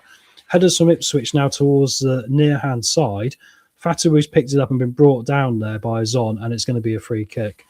And that's definitely a free kick. Nunez and Zon are both protesting here. But that was a good bit of Mahrez-like play there from Fataru to draw the free kick, just to take it round his man and go over the extended leg. Going to take this short. It's going to be up to Winks. Winks is now going to switch to play all the way up to Thomas. Thomas plays it forward, trying to find Daka, but he was nowhere near that ball. Obviously, with the narrowness of it, you've got to try and play them in a little bit more neater than that. Our final third passing has still not quite been there today for me. No names warm me up, please. Okay, yep, sorry. Well, that's great. Leave it to me, guys. I'll say it if it's happening, all right? Don't get yourselves in trouble. Not worth it. Yeah, I thought I said, mate, it was AU. Thank you very much, David. Really appreciate that. Ipswich with the ball on the far-hand side, now trying to flick it towards the halfway line. Going to be a bounce around in the midfield here, and it's going to come back to Ipswich. Leicester getting players back. There isn't a chance for Ipswich to overlap here with Leif Davis on the far side, which they're going to take. Here comes Fataru down, trying to defend it. Decordova-Reid hasn't winning that duel, unfortunately, and the ball's going to go out of play here, and it's going to be a Leicester throwing, I believe. Well said, Ronald. Why didn't we play like this against Norwich last week? Very good question. I think Norwich showed us a little bit less respect as well in some ways. Leicester have got the ball back underway. Now it's going to come back to a Cody here, just to the south of the penalty area. He puts his foot for it to try and get towards the halfway line. Bobby's in a duel there with Matsui. Did I say it? Matsua, sorry. I'm going to keep saying Matsui. He's Dutch. He's not even Japanese, so my apologies for that. Ball comes down now to Ricardo. Who's going to slip it down the line. Unfortunately, Decordova-Reid's not there, and it's going to be intercepted. We pick up the second zone. It's going to come back into the midfield. Skip with a nice ball across there. Luke Thomas driving towards the centre circle, going past it towards the D now, guys, and there's been a sliding effort there from Ipswich to stop what was a great counter-attacking opportunity for us. It was 2v2. There was an overlapping option as well. And unfortunately, that was a great opportunity. We couldn't quite do anything decisive with. There's going to be very little space back there. You've got to try and take it. Now we come Ipswich on the near-hand side. Here comes Clark, the top goal scorer, trying to jinx his way inside the penalty area. But a foot on it by Cody. He's going to kick it out of play towards the halfway line on this near-hand side for a throwing to Ipswich. Well said, Chris. Make subs now. They are getting on top here. Looks like there are going to be subs coming, guys, but once again, it's going to be for Ipswich. I mean, I think it's going to be George Hurst by the looks of it. And in fact, it's going to be a double change. It's going to be Hurst, and it's going to be as well another player who looks like it's going to be Egley, their €20 million summer signing. They've got options on the bench, Ipswich. Hasn't happened yet, though. The ball is back underway, and it's going to be the centre-backs who are going to have the ball for Ipswich here as they're inside the semicircle of the pitch. The centre circle, not the semicircle. It is a semicircle, but the centre circle. Fatu there brings down Clark, and it's going to be a free kick just inside our half. And now the referee waves across for the substitutions to happen. Come on, Leicester. Survived what has been a quite crazy first 25 minutes here. That has flown by. And we're seeing the changes now, and it is going to be Nunez, I believe, coming off there. Or is it going to be a Zon? It was 30-something, and there's a few 30 numbers in their team. Just going to wait for confirmation on that. But Hurst is on as a forward for Ipswich. You could say Azon's not had the greatest game for them. He's been a bit lightweight. And that's going to be... We're going to make the second change as well? No, only one change. It's going to be Burns off as well. They didn't do a good job of showing what the change was there. We're going to see it now. Yeah, it is a Zon off, the striker. Hurst is coming on, and it's Burns off for Egley, who is their quite expensive winger they signed from Nordsjælland in Denmark this summer.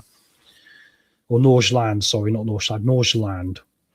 Didn't Hurst score against us in the Premier League? I'm pretty sure he scored against us at some point, Chris. Here we are. Ipswich now got the ball, and it's going to be out of play for a throwing here, right by the corner flag. It's going to be taken by Burns. Throws it in now to find Nunez, who's now deeper this half. He's going to find Clark, who's going to get a strike away, hits a Coley, goes past the near-hand post and out for a corner. Survived that one. Jacob was going the other way, realised his deflection had taken it towards the near post. Luckily for us, off target. Anyone nervous? Me, mate, definitely. I might start drinking more of this in a minute, my word. Got the strike away. Good block there, actually, from a Cody, because if it had gone through his legs and clipped something, the keeper had no chance. Two changes from Leicester, guys. First one is going to be coming off. We're going to have Jordan James coming on. We're going to have Mukasa coming on by the looks of it. And Mavididi is one of the players being withdrawn here. We're just going to get confirmation.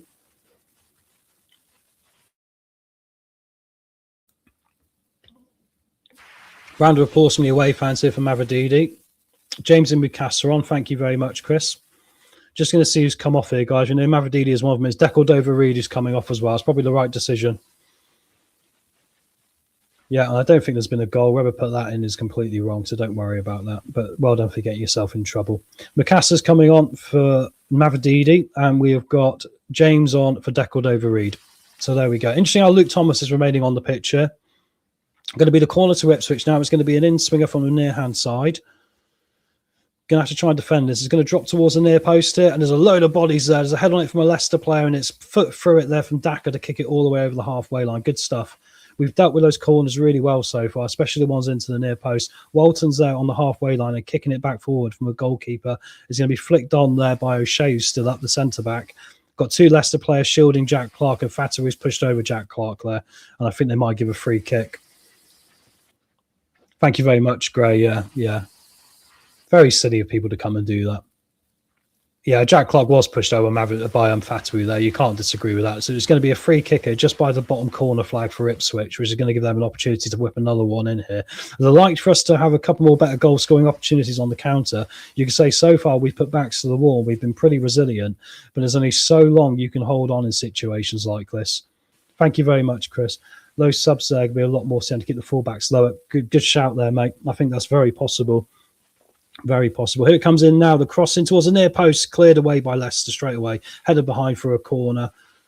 Well done from Ricardo there to get his head on that and not allow O'Shea to get on the end of it. O'Shea's a dangerous man here for them from corners.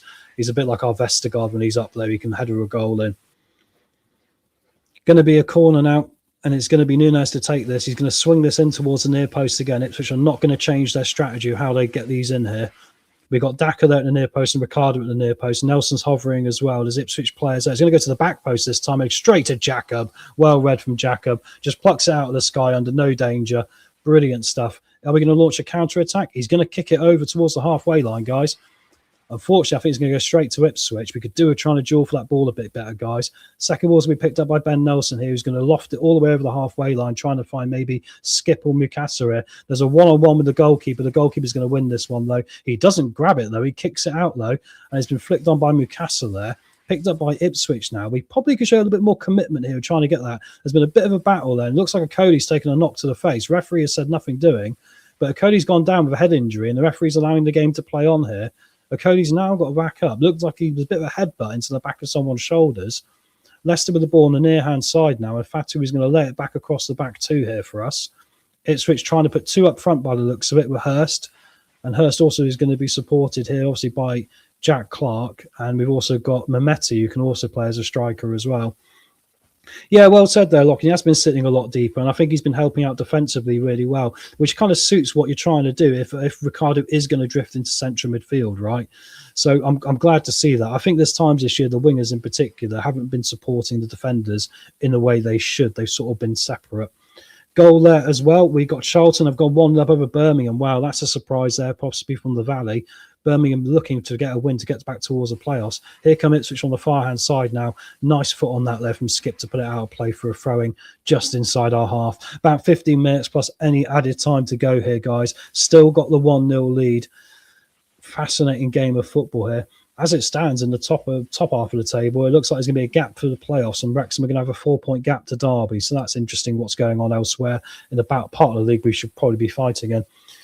Going to be a free kick here to Ipswich Town just inside our half. Ben Nelson's protesting that and saying, what was that about? He basically came behind Mehmeti and he sort of clipped him on the heel there and just grabbed a bit of his shirt. So halfway inside our half on the far-hand side is going to be another set-piece opportunity for Ipswich. We've dealt with these very well so far, but I'm getting very nervous about how many we're giving up, right? Nunes is going to take this and he's going to flick it in from his right foot here. So it's going to come in as a bit of an in-swinger. Comes all the way across to the far side of the 6-yard box. Free header, bounces around, goes through the crowd. Jacob dives down and grabs it. Oh, my word, my fingernails are going to be dead in a minute. What was that? The free header at the back was a bit worrying there. I think it might have been Luke Thomas who's meant to be marking it. Let's have a quick look. It was with Skip, actually. Skip was going up there, and the free header was won. It put right back across the 6-yard box, which allowed Ipswich to get a strike on it. Luckily, the strike was poor, and it bobbled straight into Jacob's hands, but we can't keep giving that up. And we got confirmation of Charlton's goal with Kelman getting that for them. Back with Ipswich's defenders here, and there's going to be passed between the back two. They're going to play it forward now. They're committing more bodies forward here. You can see they've got about 5 players up top now, Ipswich. They're sensing there's an opportunity if they lean on us here. We're going to have to try and find a counter-attack and hope to get this second goal. Here comes Clark cutting inside from this far-hand side. Crossed in deep towards the back post. Bounces around header. Block on the strike. Another strike, and it's in for Ipswich. No. Oh, we did so well then. And Ipswich just fired the rebound, the third attempt, and it's in the back of the net, and it is 1-1. The 2 blocks before that were brilliant. There were bodies on the line, but unfortunately it fell, and I didn't quite see who scored, guys. I'll see it in a second. But it is 1-1. Oh, that's so frustrating. And exactly well said, inviting was only going to end one way. Going to see the replay. We got a foot on it, but unfortunately the second block from McCauley was great, and it fell down, and it was kicked in at the near post there. 2 Leicester players were near it, but they were already battling the previous balls and were just trying to get themselves across. Jordan James slid in to try and stop it. Jacob saw it too late as he dived there towards his near-hand post, his left-hand post, and it's gone in off Jacob's leg and bounced into the net. Yeah, well said there. The defending was strong, but the players unable to clear it. And it is 1-1, and it is the 20 million euro signing off the bench, Igeli, who has scored that one. I did wonder because I didn't recognise who it was, to be honest. I've not seen a lot of what his face looks like. Here come Ipswich again now, guys. This could get a lot worse. They're going to come on the far side. They're going to cross it in. There's a load of gap in the middle there. My word. Jacobs got there before the striker and saved that. But it feels like now that momentum has switched in Ipswich's favour. We've got to show some mettle and some fight back. Long ball forward to try and find Patson Daka. Unfortunately, it's going to be well shielded here by Ipswich and O'Shea. We're going to try and win this ball up towards their far-hand corner flag. It's gone out of play, and it's going to be an Ipswich throwing. They take it quick and throw it all the way back to the goalkeeper. Frustrating. This is what we've seen Leicester at their worst this year. When the pressure comes on, what have we got to give back? And it was coming. It was coming. It had been coming all the second half. Jacobs come out of the penalty area to get his foot on this. He's going to kick it long, but unfortunately, Daka's not really competing for these balls. He sort of watches it drop to their centre-backs, but doesn't compete enough. He needs to really put a bit of pressure there. Yeah, I definitely agree. I think everyone's got some great comments here, guys. We've got to show some mettle. It's amazing how we sort of get so defensively minded in our own heads. It's almost like we go 1-up and go, job done. Let's start defending now. And then we get caught outright. Here come Ipswich again with Jack Clark here, who's been dangerous since he's come on. He can drift inside with the ball in a similar way to Fatawu. Chip ball forward now by Ipswich up towards the far-hand side. Going to be picked up really well by Egley, the goal scorer. He comes inside, crosses it towards the back post. Oh, my word. Good read there from McCauley, because behind him there was Leif Davis hovering around inside the 6-yard box. They're finding space as well. We're obviously trying to defend certain zones of the pitch, but they're finding space in behind as Ipswich pick the ball up again with Nunes. Looks like momentum is all in their favour. Skip there trying to get Masui off the ball. Going to come back here, and it's going to be Mehmedi. He's going to lay it off to Egley, sorry. Comes inside the penalty area. He's going to try and cross it. Luke Thomas gets a foot on it. Drilled in towards a 6-yard box. It's all Ipswich now, guys. My word. They literally are smelling blood in the water. It's like watching a pack of piranhas go after a blooming trout. Unbelievable. Here we go now over halfway. Can we launch a counter? Bit slow and ponderous here on this left-hand side. We're going to keep possession for the minute and try and cool this game off a little bit.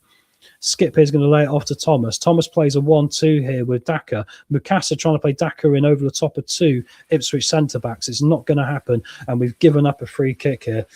Sorry for losing me off screen. Chris is trying to update things, and it can mess up the thing. Here we go. I'm back. This show is also available in podcast for me in case you don't like looking at us. So, just keep that in mind for future reference. Anyway, long ball forward from Ipswich. Now going to be a bit of space here for Davis. He's going to keep it in right by the corner flag. Got to try and shield him out of Ricardo. There's a lot of room here. We're sticking quite narrow and leaving Ipswich with the opportunity to get the ball. Nunes is going to chip it in now towards the centre of the penalty area, cleared out by Skip, who's going to turn and strike it over his shoulder. Gets halfway towards the halfway line, and Ipswich are going to win the head tennis to get it back towards the goal. Bouncing around, Fatawu now gets a head on it. Referee's going to give a free kick for that. No worries, Chris.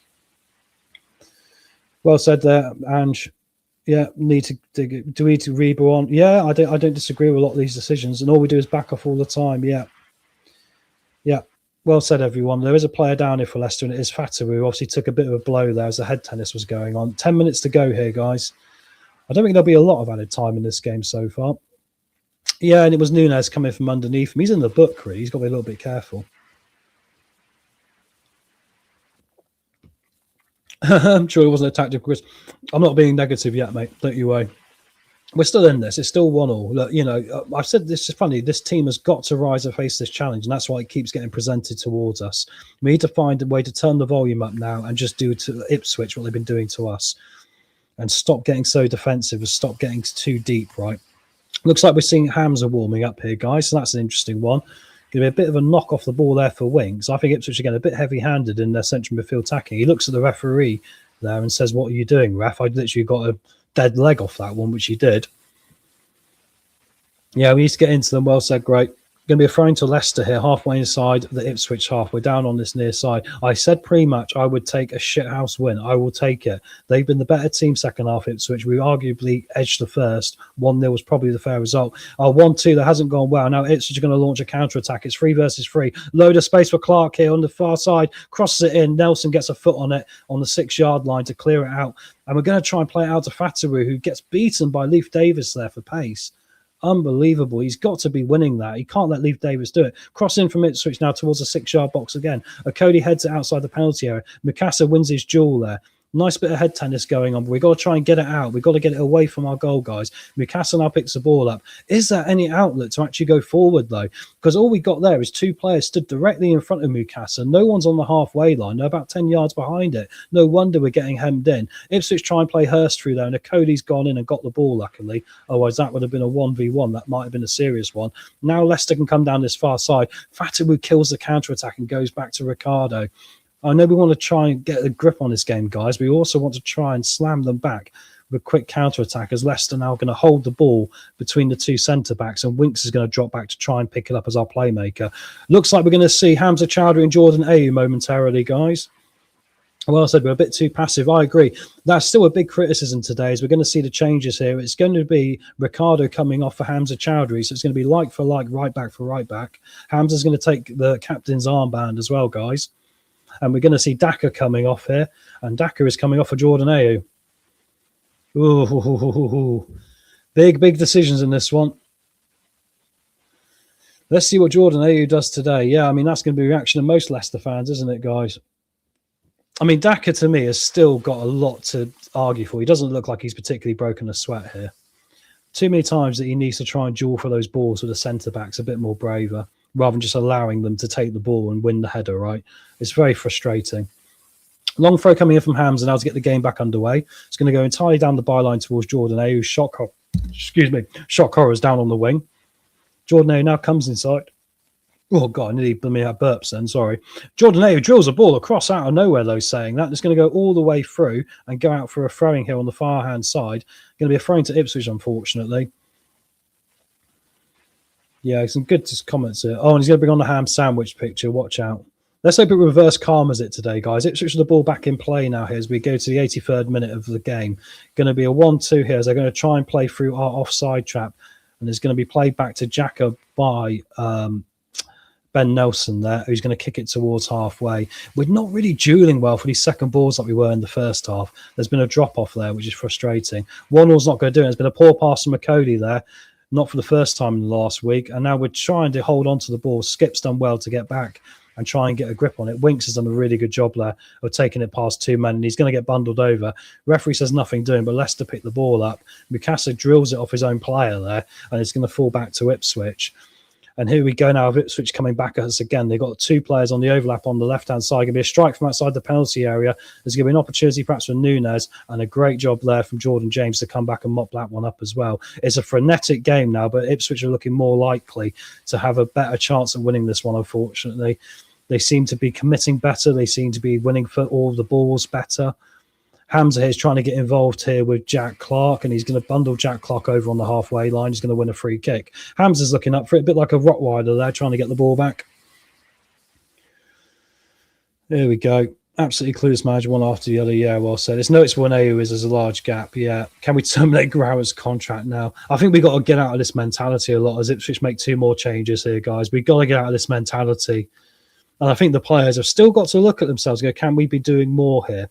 Akpon's coming on here for Ipswich, as is Taylor, so they're going to be a bit of freshness. Taylor's coming on for Nunes, who's obviously in the book for them and not really a central midfielder, more of an attacking midfielder. And Mehmeti has come off for the other striking option in Akpon. So we've got 5 minutes here with Ipswich bringing in a bit of fresh blood as well to look forward to. Yeah, it has been like another 45-minute performance. I think there's something to be said for the defensive resilience, but what frustrates me again, and I've been banging on about this since about the 4th or 5th week of the season, is when we've shown defensive resilience and we've been getting draws out of games and stuff like it, we haven't had the ability to be able to make a counter-attack. The passing is not there, the commitment has not been there to drive into the space, and we've gone now from us being dominant in the first half to Ipswich having 14 shots with 3 on target versus our 6 with 3 on target. Yeah. Thank you very much, Scott. Appreciate your support. Mod's doing a great job today. Well done, guys. Here come Ipswich now as we come over halfway with Kipri. So they're trying to push up on us again here. Jordan James done a good job of shielding it out, so they've got to go across to O'Shea, who will dink it forward here. Ipswich aren't afraid of a long ball forward because I think they know they're going to win the majority of it. Fataru's gone for another halfway line one, guys. The ball fell to Fataru, and he just literally went for a halfway line one. It's gone to the corner flag and out of play. Oh, my word. Unbelievable. Thanks, Chris. Going to be a goal kick here to Ipswich Town. We're going to enter the 86th minute now as well in a minute. Back between the back two, they like to play out from the back, and when they don't get any success going down the flanks, they will go long. Trying to play through the centre midfield here with Clark inverting for them. Comes out to the far hand side, and it's going to be a run here coming from Akpom, the new guy on the pitch on loan from Ajax. Used to be an Arsenal Academy prospect back in the day. Sheffield United 1, West Brom 1 this afternoon. Could get worse for us yet. We said it'd be a big 45 minutes. Ipswich trying to play it into the penalty area. Leicester are going to pick the ball up low. Jordan James nearly got in the way of a Cody there, and it's going to be cleared forward. He cleared his ranks, Tom, yeah. Anyway, Ipswich have got the ball back with their defenders now, guys. Is it a case of we're probably looking at holding on at best? There was a bit of a, oh my word, referee's given a free kick there. 50-50 ball there between Ben Nelson and Taylor, the new central midfielder. Taylor's hit the deck there just beyond the centre circle, and it's going to be a free kick to Ipswich just inside our half. That's frustrating. We're going to have to try and survive another one of these. They're not going to send bodies forward. They've taken it quickly. Crossing from the far side. Header at the back post by Leif Davis. Hamza's got there first. Good job from Hamza, who's defended that really well. Going to be cleared away off the Ipswich player. I'm going to go out of play here for, I believe, a throw to Leicester right by our near side corner flag. Well said, concentration critical. Well said, Jeff. Big few minutes here. If we can just nick a winner here. How many times recently have we done this against Ipswich and Southampton? We haven't deserved it. We've nicked the last minute. And well said, Chris, we are back in the bottom 3 now, which is the frustrating thing because we are now drawing, and obviously West Brom are getting a point as well, which means we're going to be 1 point behind West Brom. Frustrating. Can we nick this? Doesn't matter how we do it, just nick it. But we need to, I mean, all this half has been in our box, which is frustrating, and in our half. Goal kick from Jacob. Ayu's gone down there. Ayu literally let the ball come down to him on his chest and just fell over into Blooming Taylor. Now Ipswich are going to come forward. They're going to come over halfway. They're committing the centre-backs forward as well. On the far side here, 2 Leicester players, an overlapping run. Crossed in from the byline. It's going to go behind for a corner. Referee is saying, we're saying it's a goal kick. I think we'll get away with it if it's a goal kick, because it looks like it should have been a corner. Thomas there was trying to shield it, and it's hit Luke Thomas and gone out of play. Jacob's saying he caught it before it went out of play. The referee's saying nothing doing, and we're going to have to defend another corner here. Well said, Yvonne. Come on, Leicester. We can forgive an entire 45 minutes here as long as we go down the other end and get a goal, but we don't look like, again, our counter-attacking play. The lack of commitment to counter-attack is what really annoys me. Like, you know, there's an option there, and there's 2 Leicester players literally not even over halfway when they could have made a burst for it and we could have played them in. You've got to show the energy. Cross in now from the corner towards the back post, headed down by Ipswich. It's bouncing around, guys. It could be trouble. Oh, and there's been a block on the line, and it's gone behind for a corner. Oh, my word. How did Ipswich not score? How did Ipswich not score? Honestly, it just fell down literally 2 yards out from the goal, and it's at an Ipswich player's foot. You think you're just going to kick it into the goal. And somehow Jordan Ayew there has done enough of a job, would you believe it? And he's managed to shield it out and clear it out for another corner. Here comes another change from Leicester. Fataru's coming off. Aribo's coming on. We're going to see how much added time is. My word, have we held on there by the skin of our teeth. It's gone from a game where you'd argue in the first half we deserved the 3 points to the second half we're lucky to have a point. I agree there. Look, my heart stopped. Crazy stuff here to end this football match. Ayew just saved us a goal. Look, it might not be scoring us, and he just saved us a goal there. So I'm not going to criticise him that quickly. He got involved and managed to kick it behind. Here comes Aribo now, guys. Aribo on, Fataru off. You argue that maybe would have been more influential to have done that earlier, the way it was looking, but there we go. Getting towards the 90 minutes now, going to be another corner to Ipswich on the far-hand side. It's going to be an in-swinger. Let's hope we can deal with this one. Ayews there at the near post. It's going to go right towards the back post, headed over the top of the crossbar by O'Shea, who won his battle there, but luckily, we'll take that. We'll take that. My word. It's never easy being a Leicester fan, is it? Never easy. It's so stressful. Headed over the top of the crossbar by O'Shea. It was a free header as well. I tell you what, we're off the hook here if we're going to get a point. And there's going to be 6 minutes of added time, guys. Can we actually create a chance in this half? Sorry, 5 minutes. I misread the sign. It's hard with the lights. 5 minutes of added time. Going to be a goal kick for Jacob here, and we're going to go long with it. It's not going to be a short option. It's 5, Chris, not 8. It looked like 8, but it's 5. Here we go. He's going to be kicked back by Jacob now over the halfway line. He's not going to win that header. He's battling with some other bloke off the ball. Here comes Aribo. Now he's going to play it off to Nelson. Bit of urgency, please, Leicester. That's what I'd like to see, a bit of urgency. Here comes Aribo now trying to play it up. There was an offside there, surely. The referee's given it as well. It was, I believe, Luke Thomas there trying to get involved. And unfortunately, Ipswich's high line did the job and we're offside. Yeah, I'd say, Keith, that's not a bad shout. I think the subs, some of them have come a little bit too late here. There's a bit of a gamble. I kept Luke Thomas on because if he got sent off in this game, or if this doesn't happen, I'm not going to jinx it. That's going to put us in shit creek for Bristol City on Tuesday, isn't it? Here comes Jack Clark, who's going to lay it off now, and Jordan James is going to win his duel there with Leif Davis. Jordan James just hammers it towards the halfway line. Ayew's going to chest it down there to try and find Winks. Between the two of them, unfortunately, they've given the ball up, and here comes Ipswich again. It's going to be Clark, the midfielder. Sorry, Taylor, the midfielder, who just came off. They're going to switch the play here to the far-hand side, Ipswich. 4 minutes of added time to go. 2 Leicester players back in Mukasa here and Thomas trying to shield this one back towards the halfway line. O'Shea, their centre-back, is half pushed up in our half. So Ipswich really want to get the 3 points here, guys. Going to be a nice ball through there. And it's come to Hamza, who's going to kick it back to Jacob under a bit of pressure. Jacob puts his foot through it and kicks it over halfway. Mukasa can't bring that ball down. It was 2v3. Come on, guys. Big opportunity. Couldn't get the ball down. Now here come Ipswich over halfway. We still look like we're just lacking that bit of energy and desire. We want to see more of it. At least the fans will get behind it then. Here comes Jack Clark, and he's going to play a ball in behind Hamza. Crossed in across the 6-yard box. Oh, and it's deflected, and it's been saved by Jacob. I'm going to have a heart attack. My God.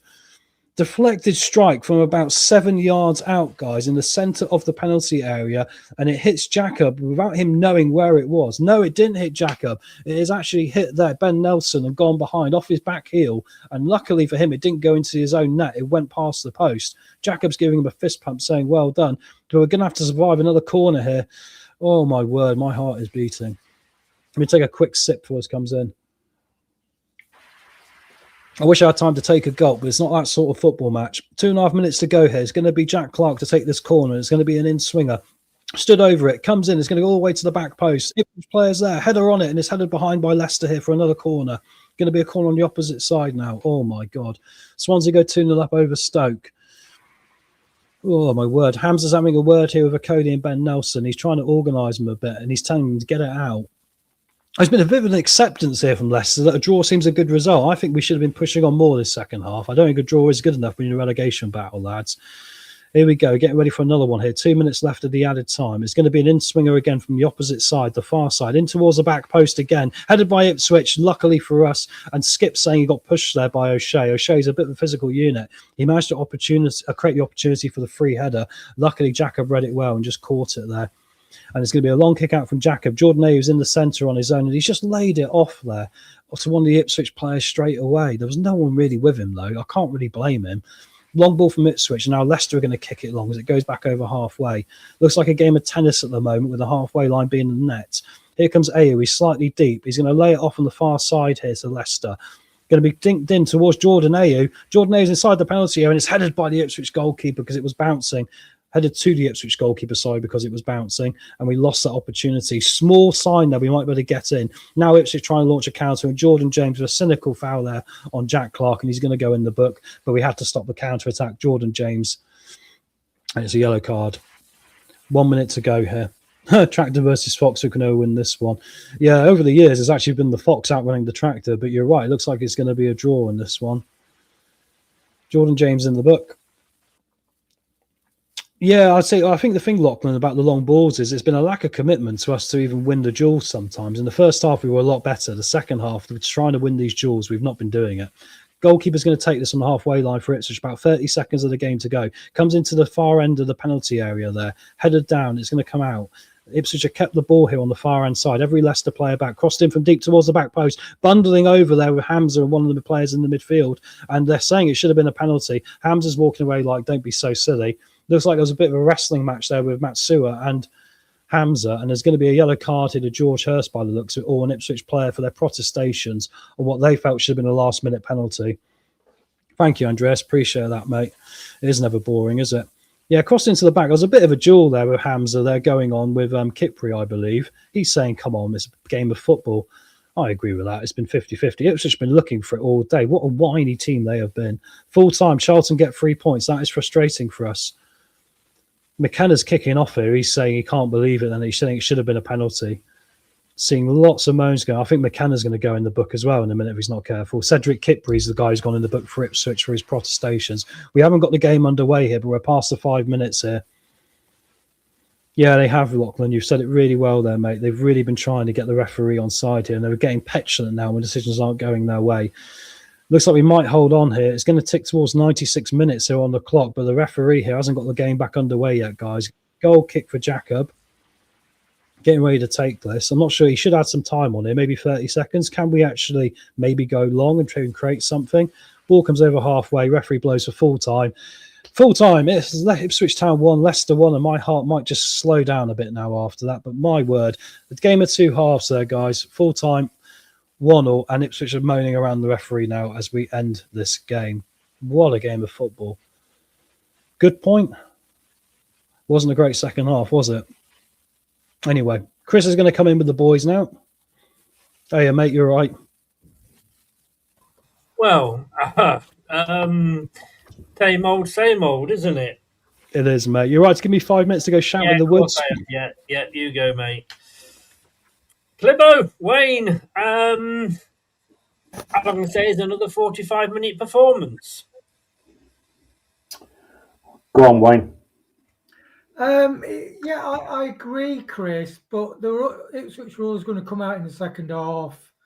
And I do think a month or so ago, Ipswich would have won that game. So, yeah, there are things, a Coley mistake sometimes. But I think we tried to get to the first ball a lot better. We do look more resilient. Maybe lacking up front a bit. But I've got to say, a draw against Ipswich, we might need wins, but that's a good result for me. Would you have taken that if they'd given you that at the start, Clibbo?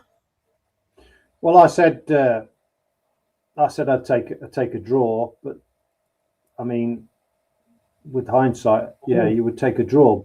But I have to say, there was a lot of things in that performance that really worried me. A lot of things. Just saying, the referee and his two assistants are being an escort off the pitch by about 10, about 10 stewards. So I think, Wayne, I don't think Ipswich have got a leg to stand on there, have they? Because they were going down quicker than, a horse knickers on a double time. Yeah, I mean, one or two of them should have been. That guy that was it Azan or another? Yeah. He should have got booked, for going down. And yeah, they were trying to play the ref, end up getting frustrated. But I'd say if you've got an opponent and they end up getting frustrated and then having to go to referee, I do like that. I do like that. In the spirit of Hamza Chowdhury, get into them a bit. Yeah, I mean, again, though, Clibbo, you're trying to do that Leicester fans are giving the players a nice round of applause there by the look of it. I mean, was it a 45-minute performance? Because we let them come back into it. We knew they were going to come at us in that first, straight after the, second half, at the start of the second half, because they always do, teams. But we never got on top of things, did we? No, I'm going to say it how I see it. I think Yeah. Rowett bottled it again in the second half. I He do. bottled it. And the thing is, teams know that we are a 45-minute performance team. We should have done a lot better in that first half. And I think the first half was where we could have actually won that game.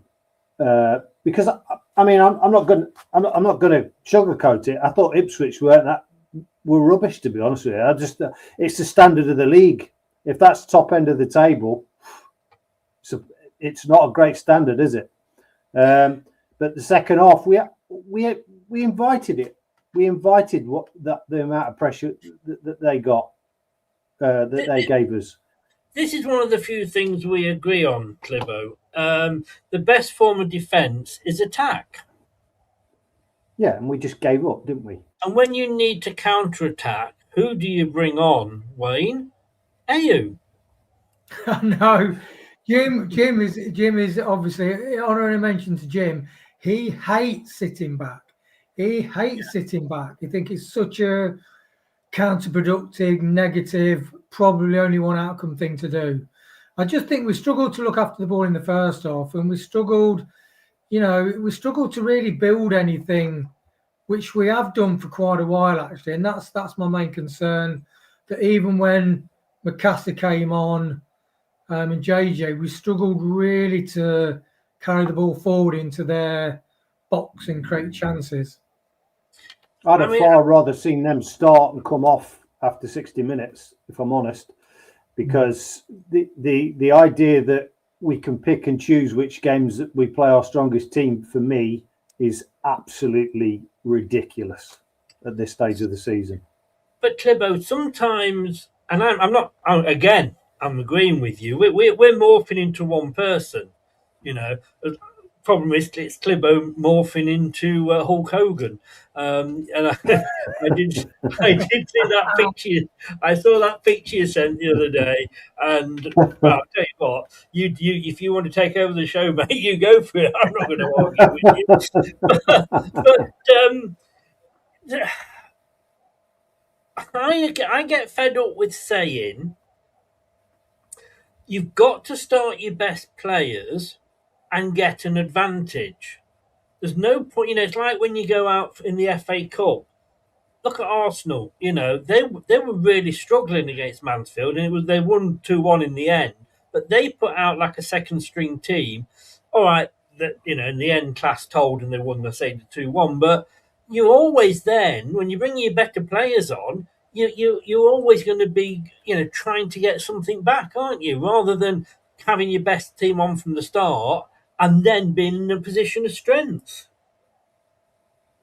Well, I mean, that's how I've always thought of it. I mean, there is different views, different theories, but I'm going to come back to the point. I keep hearing people say, "Well, we saved the players to play Bristol at home." Listen, our home form is shocking.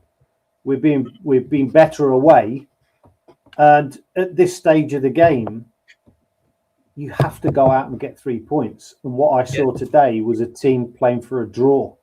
After 45 minutes, we played for a draw. Yeah. Hats off to Jakob. He made positionally, he wasn't bad today. He made some good saves. One of the things I will point out is, even though we only let one goal in, the defence looks so disorganised. It looks chaotic.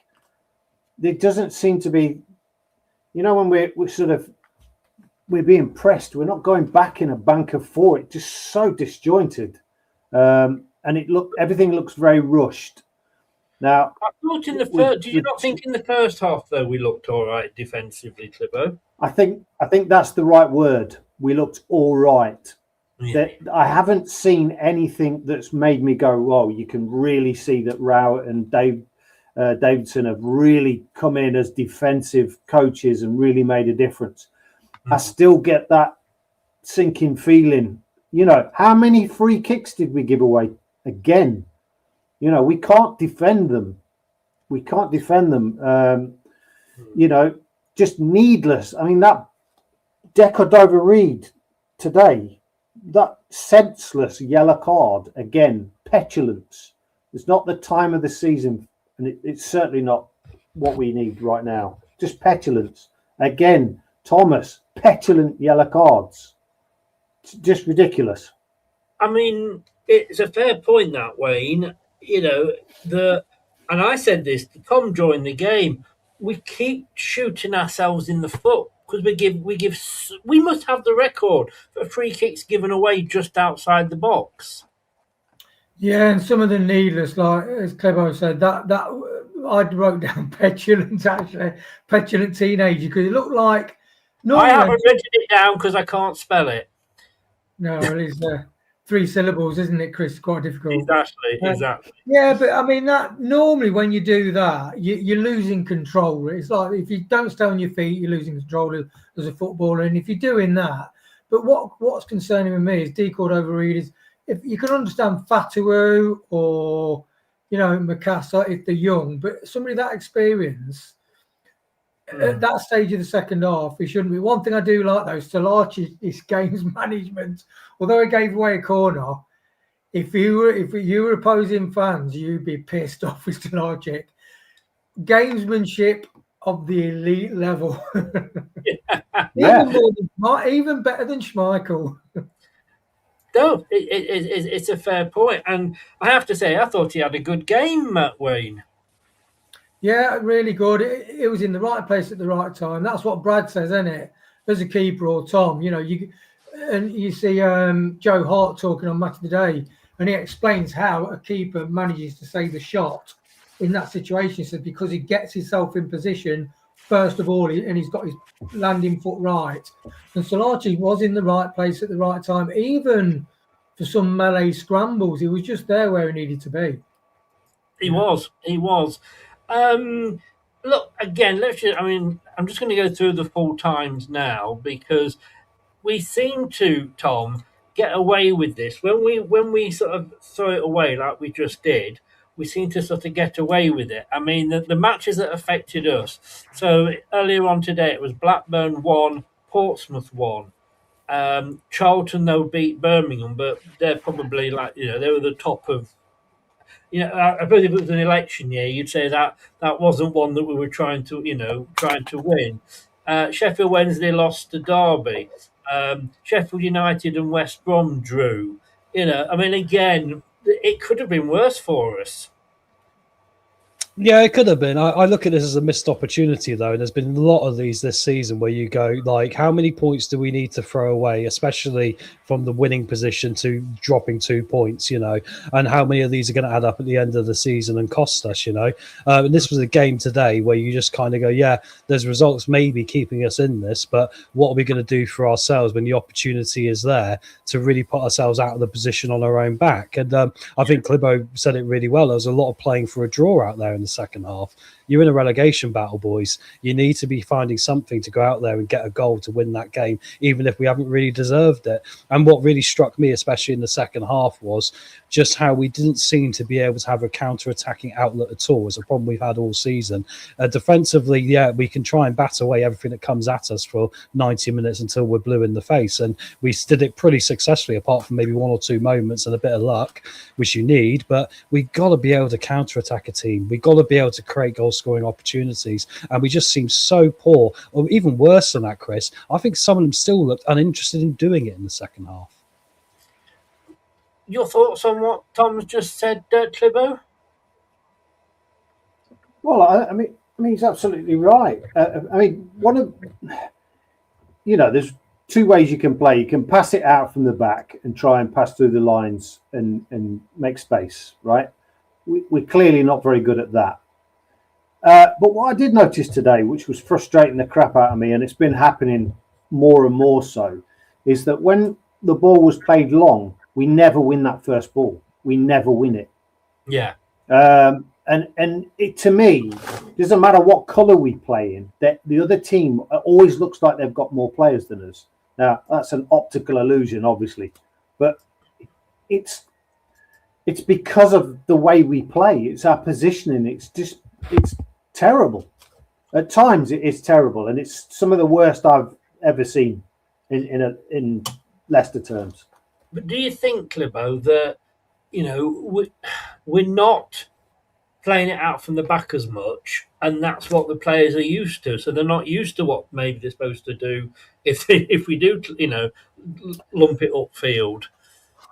I get what you're saying, but I don't buy into that. These are professional, seasoned players, and Yes. if they, if you're saying you can only play one thing, you're not a professional at anything, are you?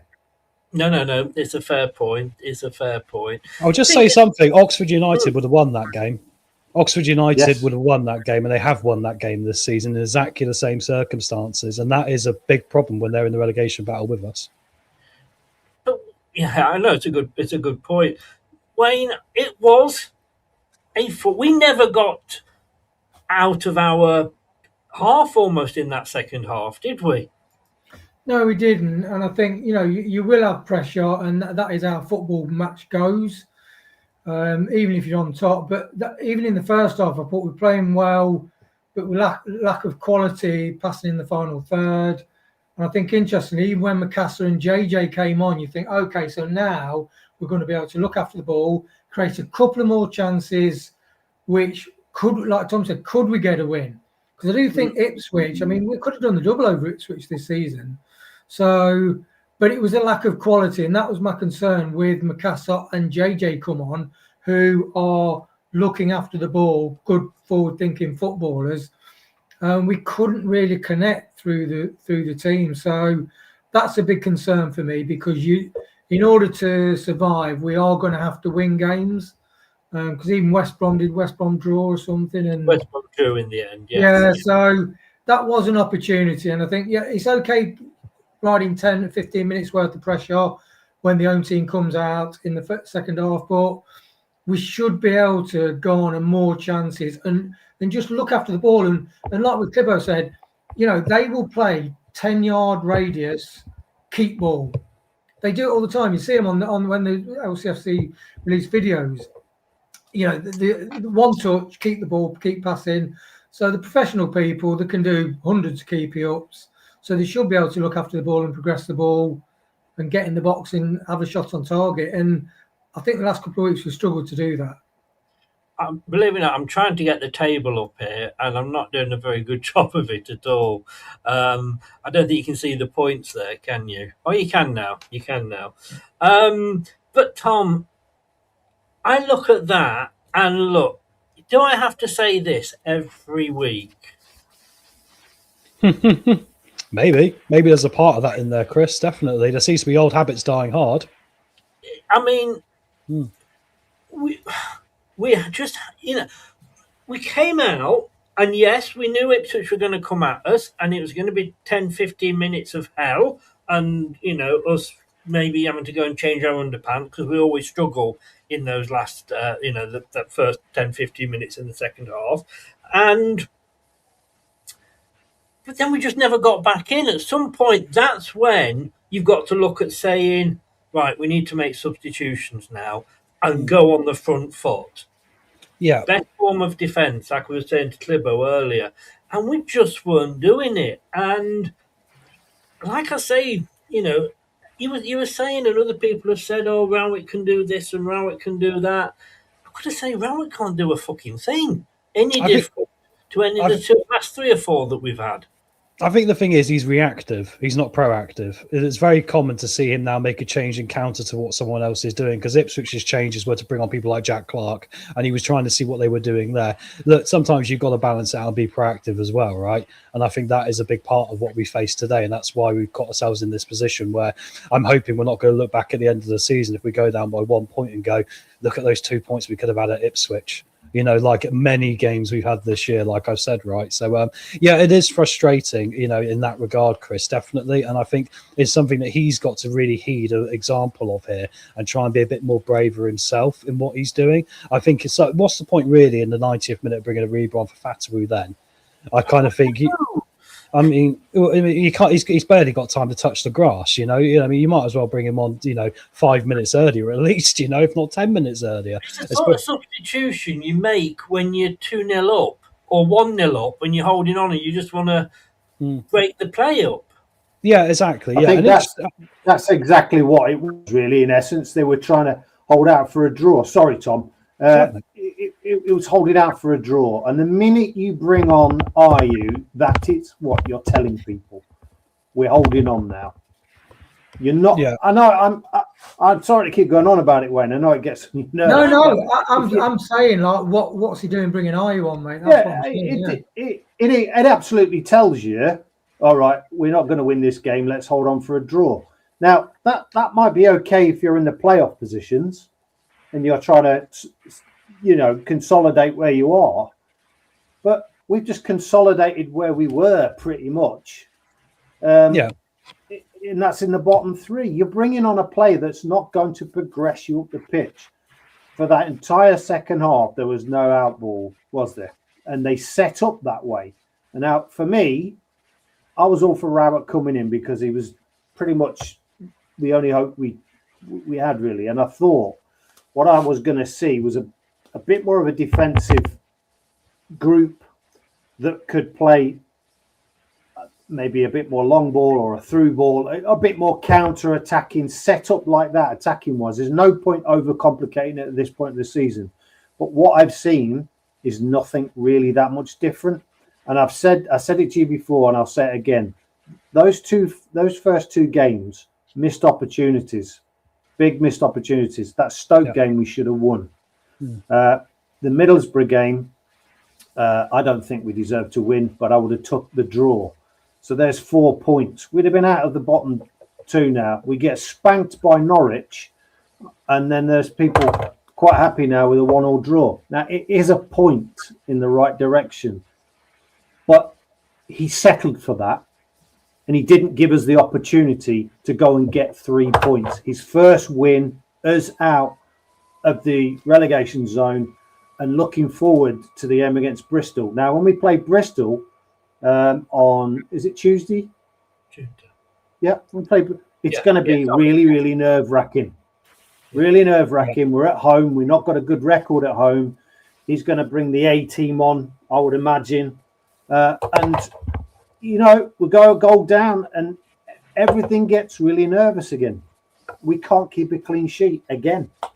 I mean, it's a good draw on paper, isn't it? But the problem is, it's not played on paper. It's played on what you see on the grass. It's a good draw. It's a good draw if you're in the mid-table. Yeah, exactly. That's what I was going to say. Good draw mid-table, not good draw when you're in a relegation fight. It might still be a good draw. That's the bottom line. It might still be. But I might have ended up going out with Phoebe from Friends. But like Clibbo just said there, it puts all the pressure on Bristol City now because that is must win. And if they have an off day like they did against Norwich, and that's what worries us in the back of our head is to see these opportunities where you go, we could have won this game today at a time where we need wins. And it's another one to add to many games this season. I can think of 10 games this year that has been the case. And it happened to us in the Premier League and we got relegated 2 times ago. I'm looking at that, Wayne, and I'm going to say that's 2 points we've just thrown away. We threw away that game. In fact, no, I'm going to go further than that. Rowett threw away that game. Yeah, I think with the early chances, we could have won that game. And it's like the first 2 games, isn't it? The first 2 games that we drew, like Clibbo said, I think they were both winnable games as well. Norwich was an anomaly. Yeah, it's the thing, like, so with that forward line of Daka, I mean, that was like a half volley. He took that really well, actually. But I mean, with Ayew, what are you going to do with Ayew up front? You can't hit the ball long. You've got to be able to hit the ball long sometimes to stretch the team out. And it's like you've got Evans and Hutchinson. So you have got people that you could look at including in the squad, in the matchday squad, that could potentially do something different with your substitutions. So that's the one thing I'd say with regards to Rowett. Look, I think it's early days, but early days. Well, it's early days. We've literally got, and I'm not having a go at you here, but we've got like 12 games left. Yeah, but he's had 4 games, hasn't he? 4 games. Has he had 4 games in charge, something like that? Well, let me Well, come yeah. to Tom with that point then. 10 games left. Sorry, 10 games left. I wasn't having a go at you then, by the way, Wayne, but it was just... You can join the queue and have a go, Chris. Tom, all right, then you said to me at the start that you would leave judgment till the end of the game because you had that fence well and truly positioned between your cheeks. And you said, did you not, that, well, Rowett's had a week with them now. He's not had a week before. He's had a full week with them now. I'm trying to see any way that was an improvement today. I think the problem is, Yeah, I think if you look at 45 minutes, but we had 45-minute games under Cifuentes. yeah, I think Gray said it on the head there with the comment I was about to say. I think he's working with the team it is, and this team is not up to this. I think that is the reality. But I don't think. Hey, look, Rowett's got his faults. You know, Marcy had a lot more faults than he did. You know, let's be frank, he was definitely the worst of the two.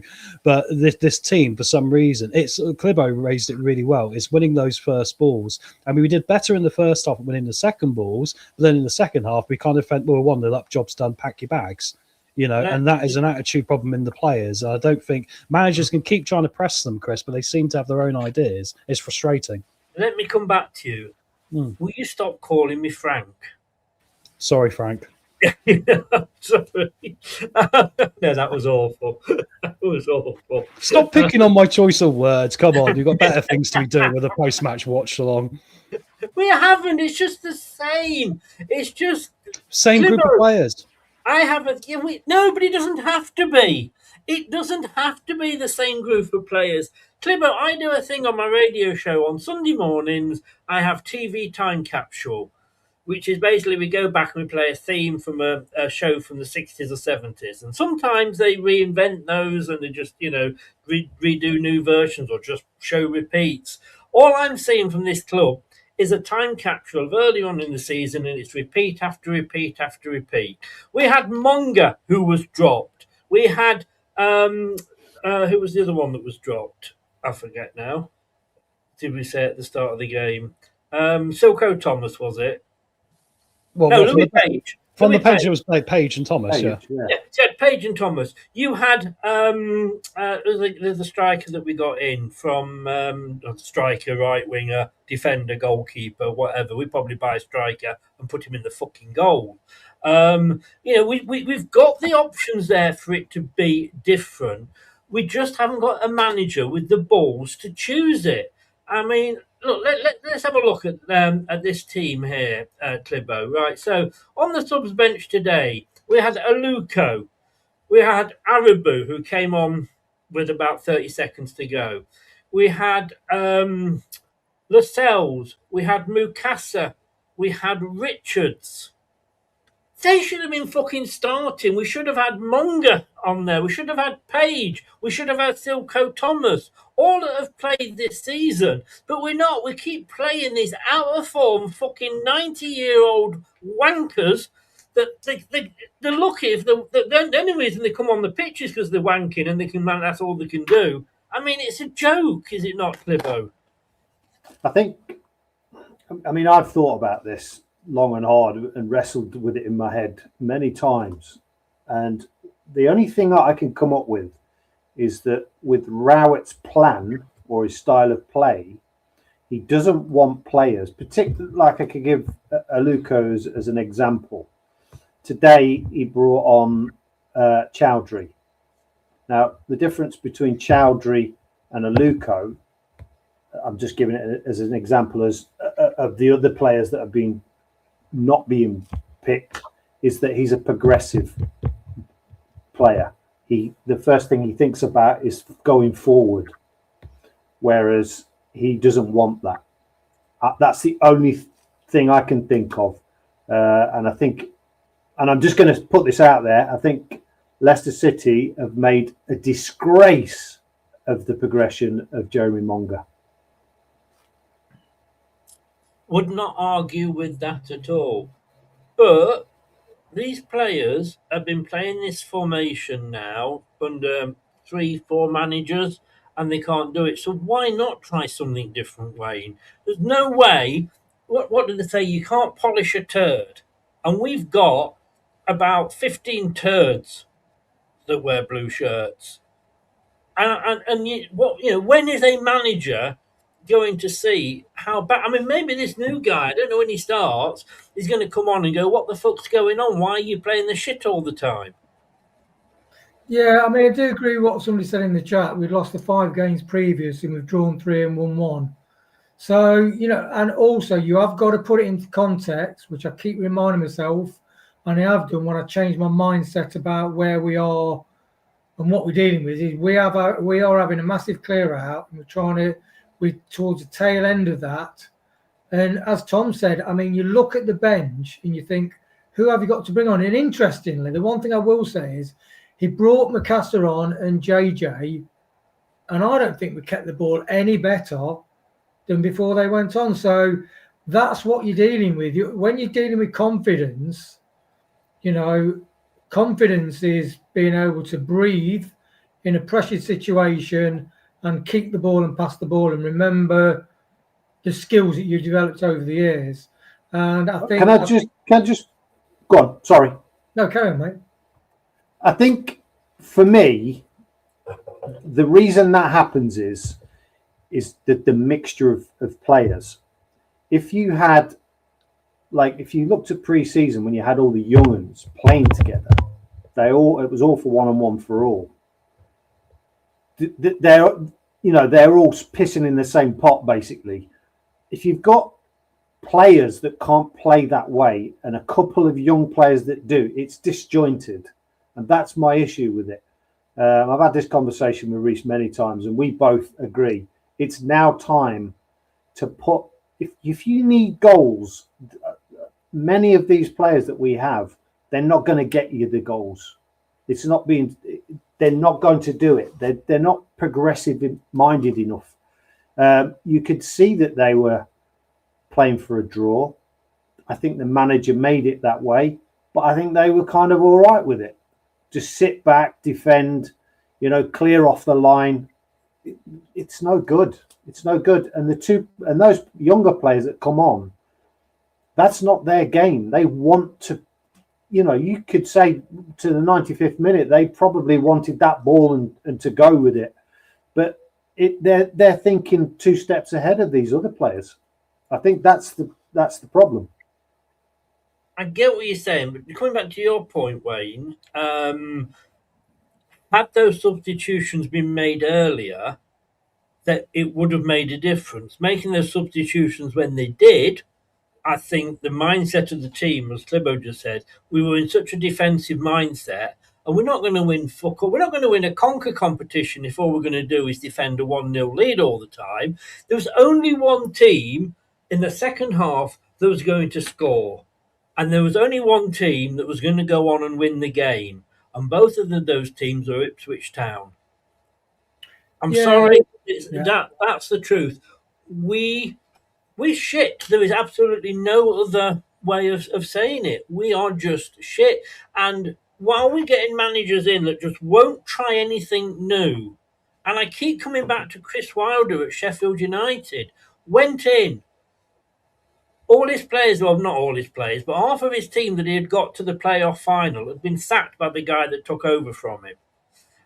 Playing a different style. He came in. He couldn't necessarily go back to his own old style because a lot of his players had gone, but he made them play a different formation.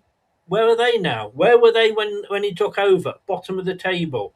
1 point. Where are they now? Safe. They won't be in League One next season. We will be. True, yeah. The one thing with... I do think managers in general, like Rude was the same, Marty was the same. It's okay. Marty says, I'm a front pressing guy. I like to win the ball high up. I like to develop attacks. And it just didn't happen. And he didn't play the youth. And Rude developed the youth at PSV. That didn't happen. And I think there's a difference when they're in the pressure seat. The reality is they're probably not brave enough because the job's on the line, different things like that. But I do think like Amari Hutchinson, Jake Evans, I do think we missed opportunities there.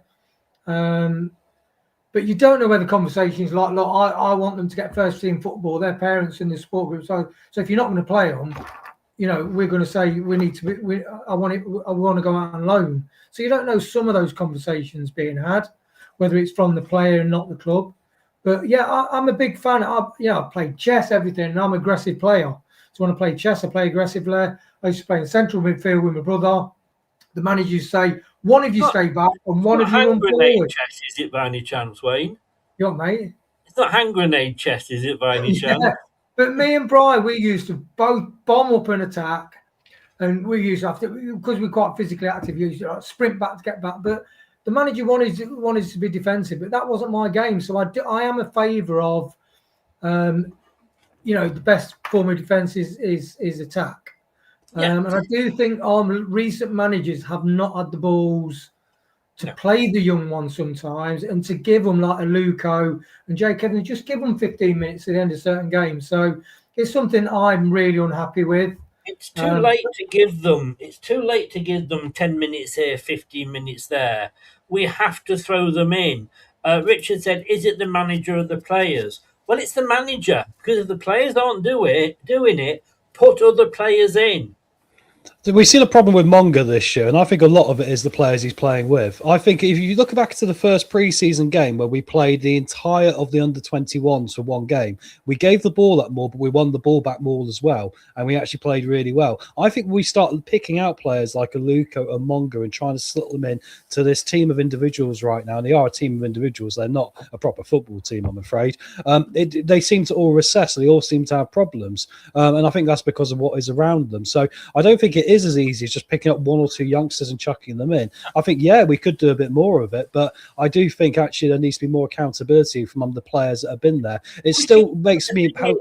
We were saying, Tom, 2 months ago, 4 months ago. Oh, yeah, but Chris... months ago, all the players have got to take responsibility. They fucking haven't done it all season. They're not going to do it now. No, so you can't blame the manager.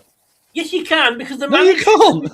Yes, you can, because whose job, and you've been a manager, I've been a manager, who gets the blame if my staff aren't selling? I did, as the manager, because it was my responsibility. If you don't want to be a manager, then don't do the fucking job, because a manager has to take the responsibility. That's why he gets paid. And if he can't get those players to show that level of commitment, drop them and play 11 youngsters. The reason you saw that was play so well pre-season was because they were used to playing with each other. They knew what each other was doing. Look at Cheltenham. That first half against Cheltenham, we had more youngsters on there than I think any other game this season. We didn't play that well. We played better than we were playing the main bit. We were playing Cheltenham. Yeah, so we've just played Ipswich. We played Norwich. We couldn't beat Norwich, who were about to be relegated earlier in the season. Chris, I do agree with you in a lot of ways, but it's too late. I've been banging on about getting a Luco involved in this first team now for frigging 6 months. They've not been doing it for some reason. It's too late. It's too late. And that's what I'm saying. And whose fault is that? The manager. That's not the player's fault. Yeah, but we've got a new manager in now. Therefore it's his fault. I think they're showing it. It's got to be their fault. I mean, this is why I said I'd fine them for the lack of performance, but I got poo-pooed for that. I don't think you can do. I think that you can. The PFA might have something to do with that one. Wayne. Yeah, I think the problem is with the younger players. I mean, the early pre-season under King, they were against inferior teams. That's one thing in that small snapshot. But the younger players, they do like the quick ball. They're brought up on quick ball, pass the ball quick, move the ball quick, move it forward. It's like when you watch Mario Hutchinson come on as a sub against Chelsea under 21s, you could tell he was rapid and he wanted the ball played in front of him. He wanted to get on the last man and break the lines and get a shot off. A lot of the players like Monga, like Clibo said, I do think he has been spoiled.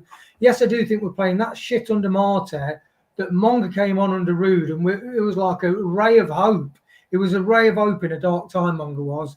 And he's played in a team that's quite shit, who do like to recycle the ball, including Winks earlier on. Although Winks is more forward playing lately and more sprinter, he was very slow. So that spoils, you can be in a team of 4 players, and if the slow thinking footballers, you can get depressed playing it.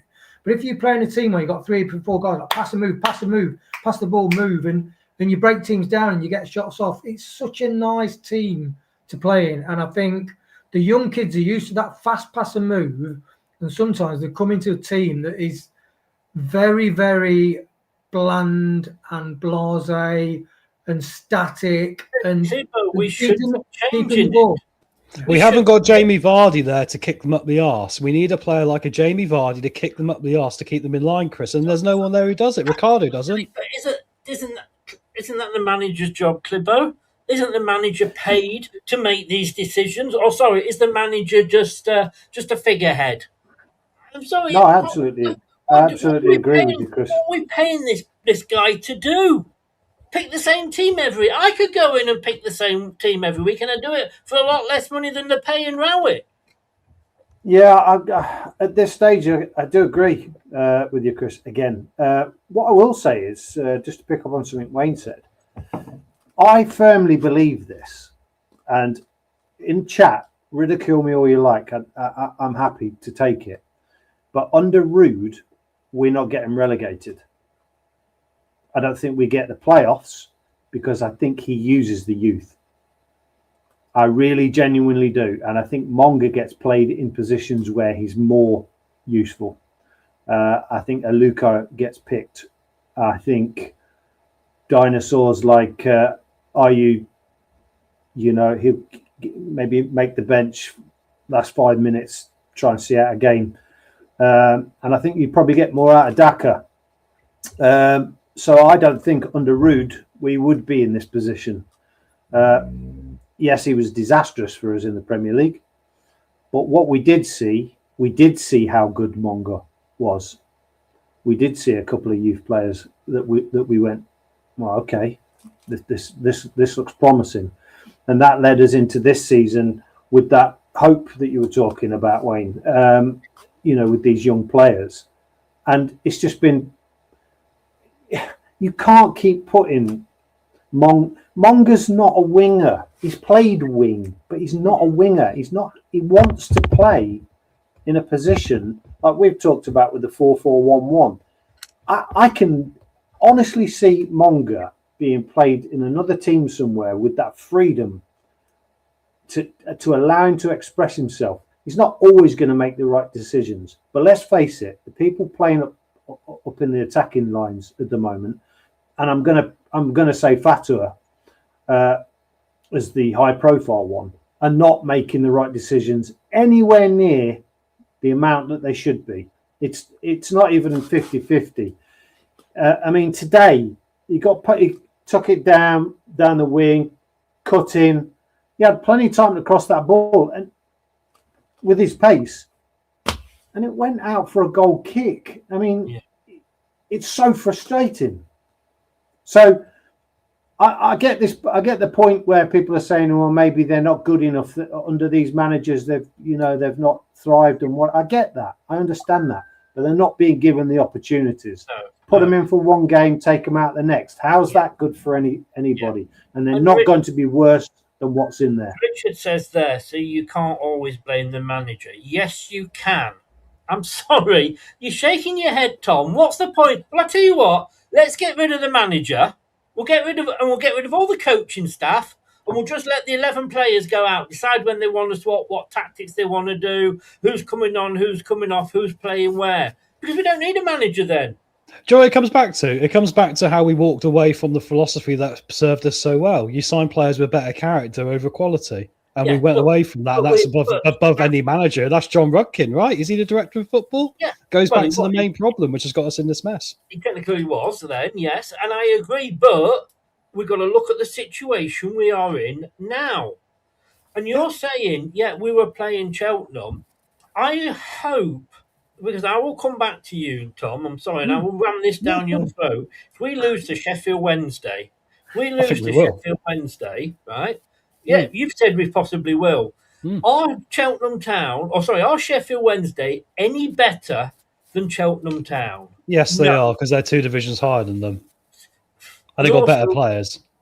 No, they haven't. Yes, they have. Yes, they have. Just because they look at how they are this season. Yeah, they've had a difficult time of it, definitely, without a doubt. But they've still got better quality than Cheltenham Town. They'll go down to League One next year. Yeah, Cheltenham. It's not. You can't compare them. You can't compare them. Sorry, you can say, all right, then let's quote Lincoln. Then, if we're playing Lincoln, who's the better team, Lincoln or Sheffield Wednesday? They were a division apart, but they're only one division apart. But what I'm saying is, okay, you can turn around and argue and say that was only Cheltenham Town. Well, maybe if we then carried on playing them, they'd be up to playing now because they'd have been playing more regular football. Yeah, we also didn't play that many of them, and we didn't dominate them off the pitch, did we? We weren't 4-0 up at half-time against Cheltenham. We got into half-time, and we thought, well, they didn't really offer anything against us, but we weren't dominating them. But I'm going back to this. I don't know how people can say it's not the manager's fault. Of course it's fucking the manager's fault. That's what he is paid for. So when you were a manager, Tom, right? Assistant manager. Assistant manager, right? But you were in management, okay? You had staff underneath you. If you found out one of those staff was coming, I don't know what business it was or anything like that. Retail. Sorry. Retail. Okay, so one of your members of staff is, every so often nips out, and he's always out the back having a fag when you think he's working in the stock room, and you find that out. Do you, it's all right, it's okay. It's still better when he sells than this other guy, pissing off the rest of the team. I mean, do you not sack him? It depends on the warning systems. It depends on the circumstances, Chris. I mean, like we're trying. I think we're getting off course here a little bit with the discussion. I think my point was actually, look, we've seen multiple managers now, and we've seen the same problem. And I think it's interesting how Rowett, after the last game before this, said how he wasn't expecting to see the fear that was in this team. Hey, look, you've got to be afraid in life sometimes. If you're not afraid, you can't show courage. Courage is a very important part of human nature. What struggles with me is the fact that there is a group of players there. Maybe it's down to Seagrave a little bit, that mollycoddling of all the pretty little plays, and look how good we are. Egos have been mentioned in the chat.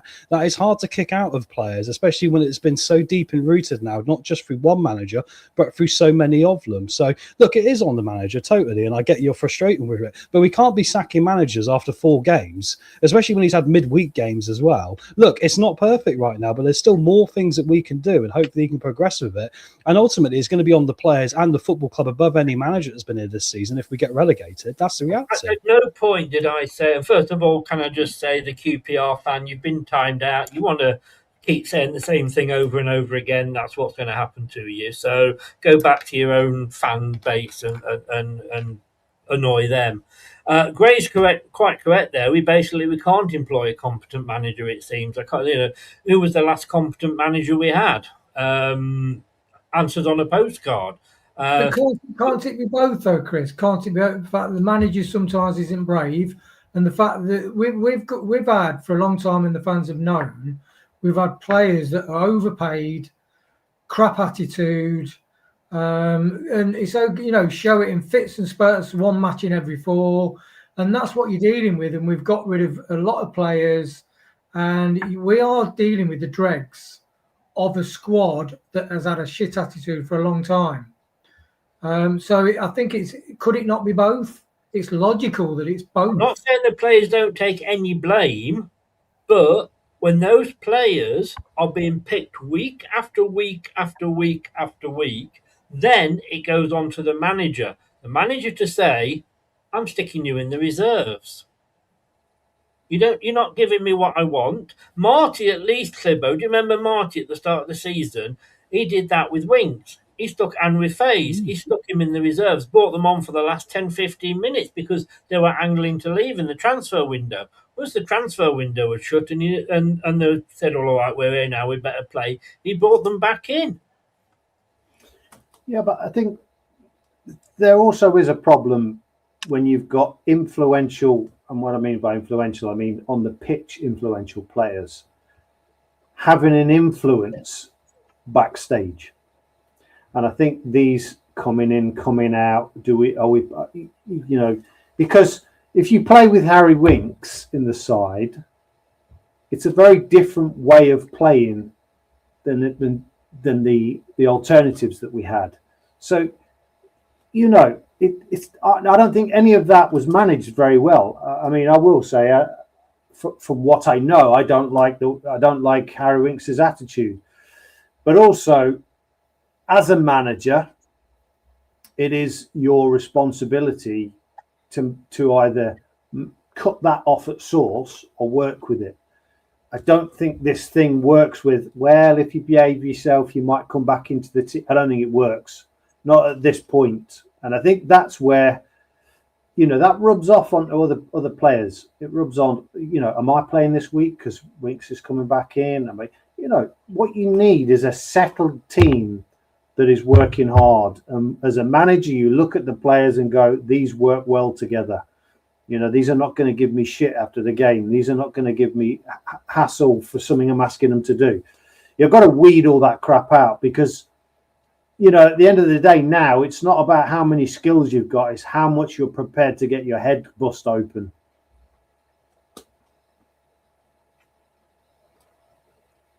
I still go back to, if a player is not performing, just don't pick him. If he's a bad influence on the pitch, don't pick him. Doesn't matter how much they're on. Shouldn't matter how much they're on. Just because one of my sales staff was on more money than the other 4 or 5, I don't remember how many we had now, it doesn't mean that I was always going to be praising him or giving him good or give him every opportunity. He had to earn that. The thing is, your staff didn't have contracts, ridiculous clauses in their contracts that probably means that they need to play at least 30 seconds of a game to get a bonus. And I do think that is happening at our club. Well, we'll never know on that. I don't think I've ever... Although having said that, this is John Rudkin in Leicester City, so who knows? I was about to say I would never think I've seen any. Well, what's that goalkeeper? That ex-goalkeeper, was it Forster, who's got a podcast? Ben Foster. Yeah, Foster. He said it on his podcast. Did he? And he said he did. He said there was players in our team that had to play if they were fit. It was in their contracts. And he said, I couldn't believe it when I found out. But he'd said on his podcast that very thing. You can go back and search it. I'm not arguing. My questioning thing was that I can't believe that it was that. Well, what team was he on about? Watford. Sure, was it Man U? It might have been Watford or Man U. Probably Watford, actually, during their relegation thing. I think he was talking about Watford. That is you say as well, Tom? That's like a Chinese owner that has his son. You seen that Chinese owner has his son playing? Yeah. Just fascinating about all this. I don't know why Chris isn't very pro Nigel Pearson, because all you seem to want is a Nigel Pearson who's going to come in and chuck Harry Winks in the bin straight away, like he did with Matt Mills. But then there was quite a lot of protestation against bringing Pearson back. And then talking to Ben Foster, who does he say is the best manager he ever had at Watford? Nigel Pearson. Yeah. And I will come back and we'll just very quickly digress onto Nigel Pearson. But I love Nigel Pearson, but his time has come and gone. I love Martin O'Neill. I wouldn't want him back at the club. Simply because what they did then is not what they're doing now. Where has Nigel Pearson had the success that he had at Leicester? He hasn't since he left. But it has worked for Moyes at Everton, Chris, hasn't it? It has worked for Moyes at Everton. Yeah. It's worked for him. It's worked for O'Neill at Celtic. He's done a magic job. Ibo. Come on, you could go up to Celtic and do that. Jesus. No, I disagree. That's an old argument. There's 3 teams in that league this season for a start, and I'll tell you, I always watch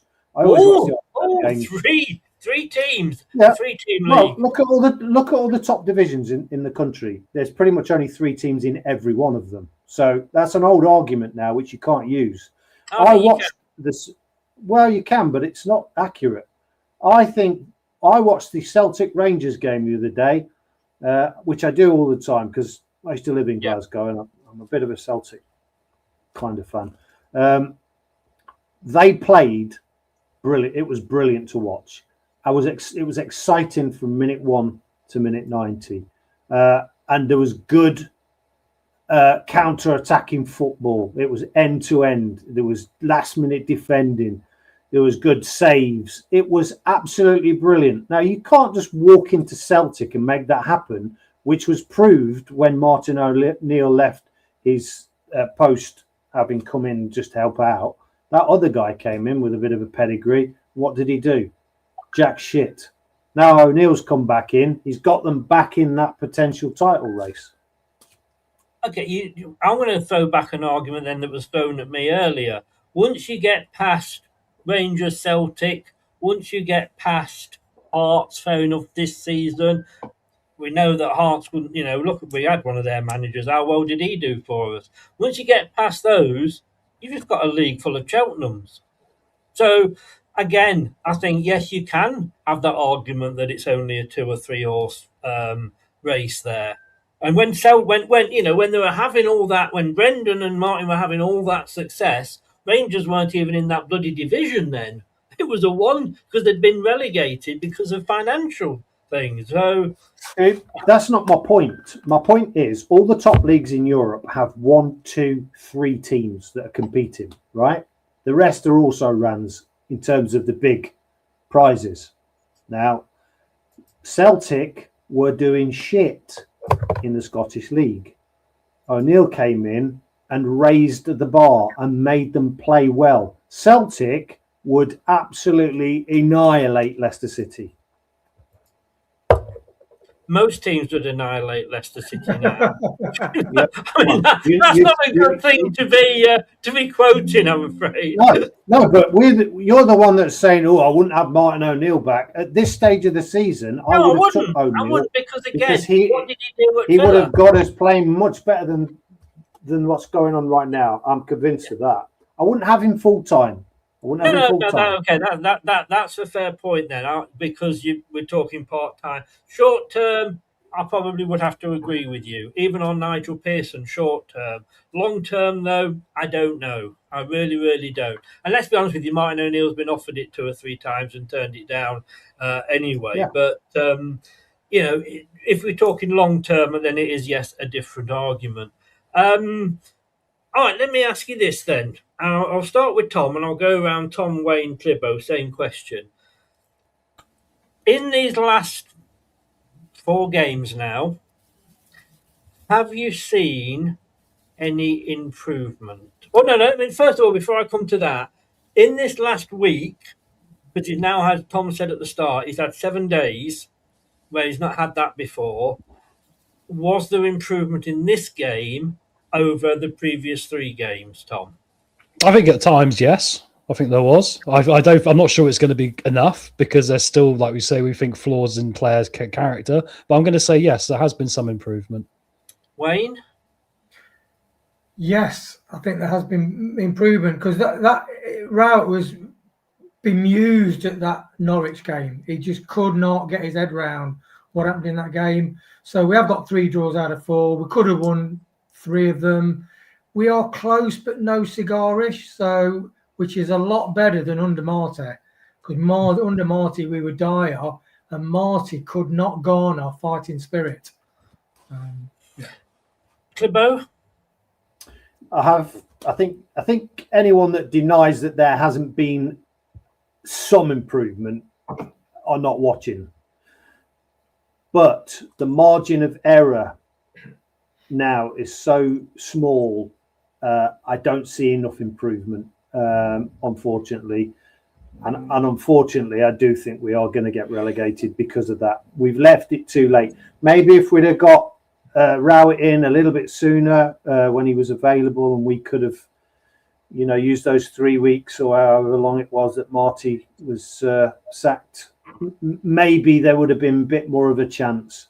But I just don't see enough. But what I will say is when the manager comes in, a manager of Rowett's experience knows what he's coming into. He knows exactly what he's coming into. He knows exactly what those players have been like. He'll have done all his due diligence. So he can't come in and say, "Oh, I didn't realise there was that much trouble going on, or they were that disconnected from each other." Can't use that. So yes, there is, in short, some improvement, but there, for me, is nowhere near the amount of improvement needed. And does anybody think that we wouldn't have lost that? Sorry, yeah. Does anybody think that we had Cifuentes still been in charge for this game, that we would have lost it? Massacred. No, yeah, we'd have got murdered. Yeah, because the players weren't playing for him, and they've got enough problems with attitude. They definitely weren't playing for him at the end, were they? It was time for a change, irrelevant if it's a massive improvement of what the players are or not. And we got 0 points from the last 4 games. Oh, yeah. I like that. Win our remaining home games, we'll stay up. You've got more chance of Hattie Jakes fitting into a size 8 thong. The great thing is, though, it doesn't mean you guys have got to come along for the Watchalong next time, because that is a huge fucking game now against Bristol City. I've got that thought in my head now, Climo. No. For those of you that are too young to know who Hattie Jakes is, all I'll say is go and Google it, but please do go on incognito. Right. I had another question then, and I've got Hattie Jakes in my mind now. Oh, yes, that was the question. Again, same question to all of you. Tom, I've asked this before, but I'm going to ask it again. If we go down... Did you ask Wayne? Did you ask Wayne? Did I say Wayne? Did you ask Wayne his opinion? Yeah, I think did. Yeah. After me? Yeah. Did you? Oh. Yeah, we went down. We went Tom, Wayne, Clibbo. Oh, right, yeah. Okay, all right, my bad. Yeah, don't start causing trouble, mate. No, he's being a nice co-host, making sure we've all got the same airtime. Always loved you, Climo. Good man. Cheers, man. He doesn't say that off there. But no, Jay, he doesn't, don't worry. What was the question? There was a question in here somewhere. Yeah, if we go down, Tom, and then Wayne, and then Clibbo. So just get this right, Tom, and then Wayne, and then Clibbo. Just all right, Clibbo. If we go down, how much will we rue those 4 games that Andy King was in charge? Oh, massively. We're going to rue going down on the poor decision making and the lack of swiftness from the club from the get go this season. I mean, they didn't point blooming Marty till the mid July. I mean, you start where you end off, really. So, I mean, that's the only positive for Rowett out of this. I look at the club and go, if we go down, it's completely on the club and the players, but not the managers, ironically, perhaps.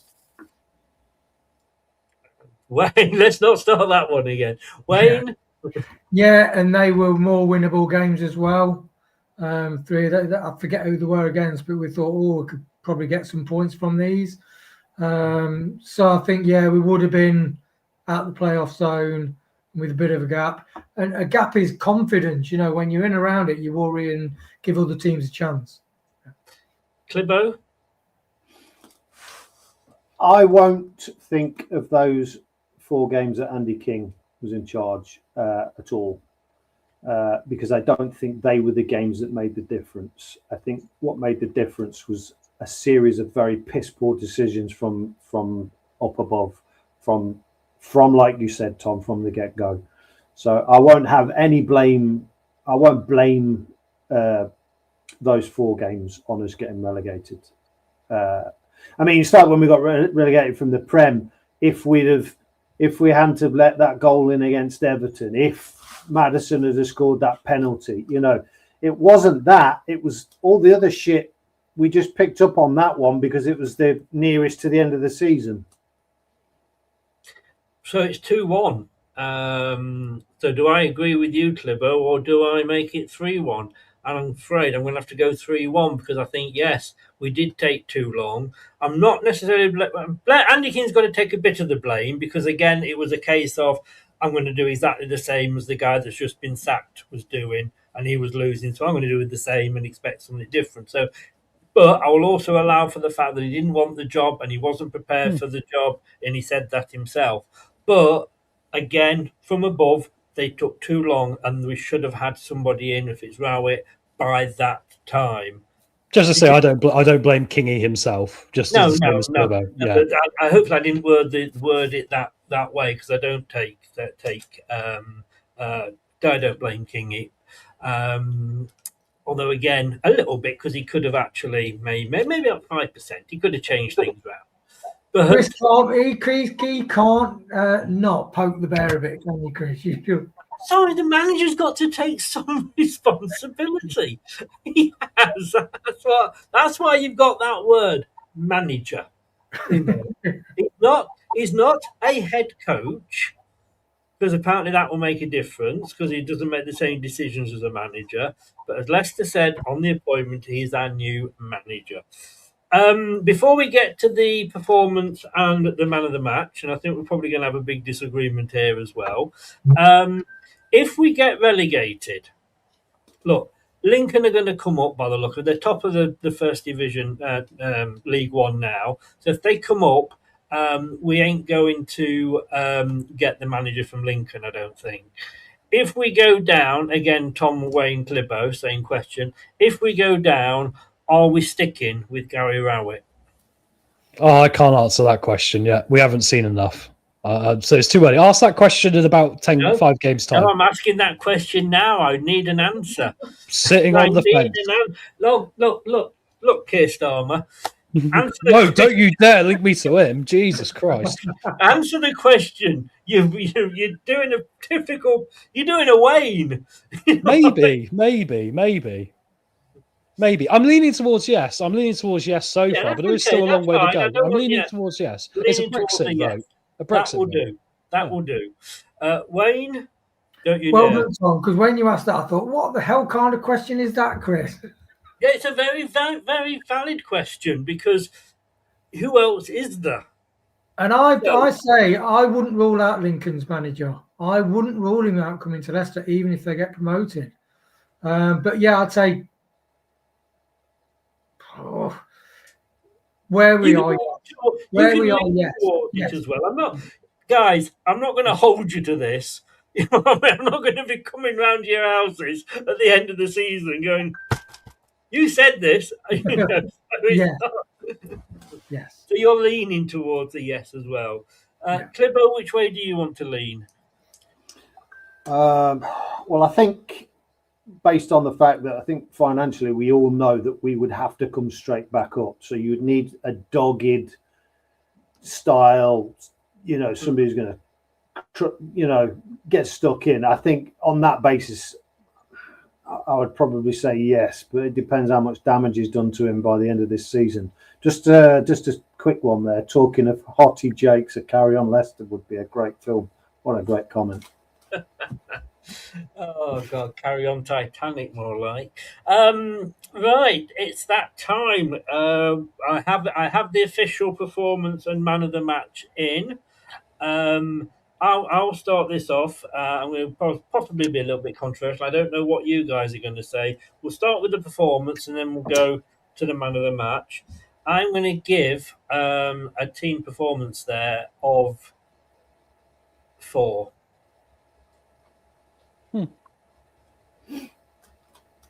Who's next? Tom, we're going to do the same order. Oh, okay. Sorry, I just want to make sure. I'll be slightly more optimistic because I would have taken a draw before the game. I'm still very frustrated by the lack of counter-attacking ability, especially when we get ourselves in trouble. But I'll give them a 5, and that's a very generous 5.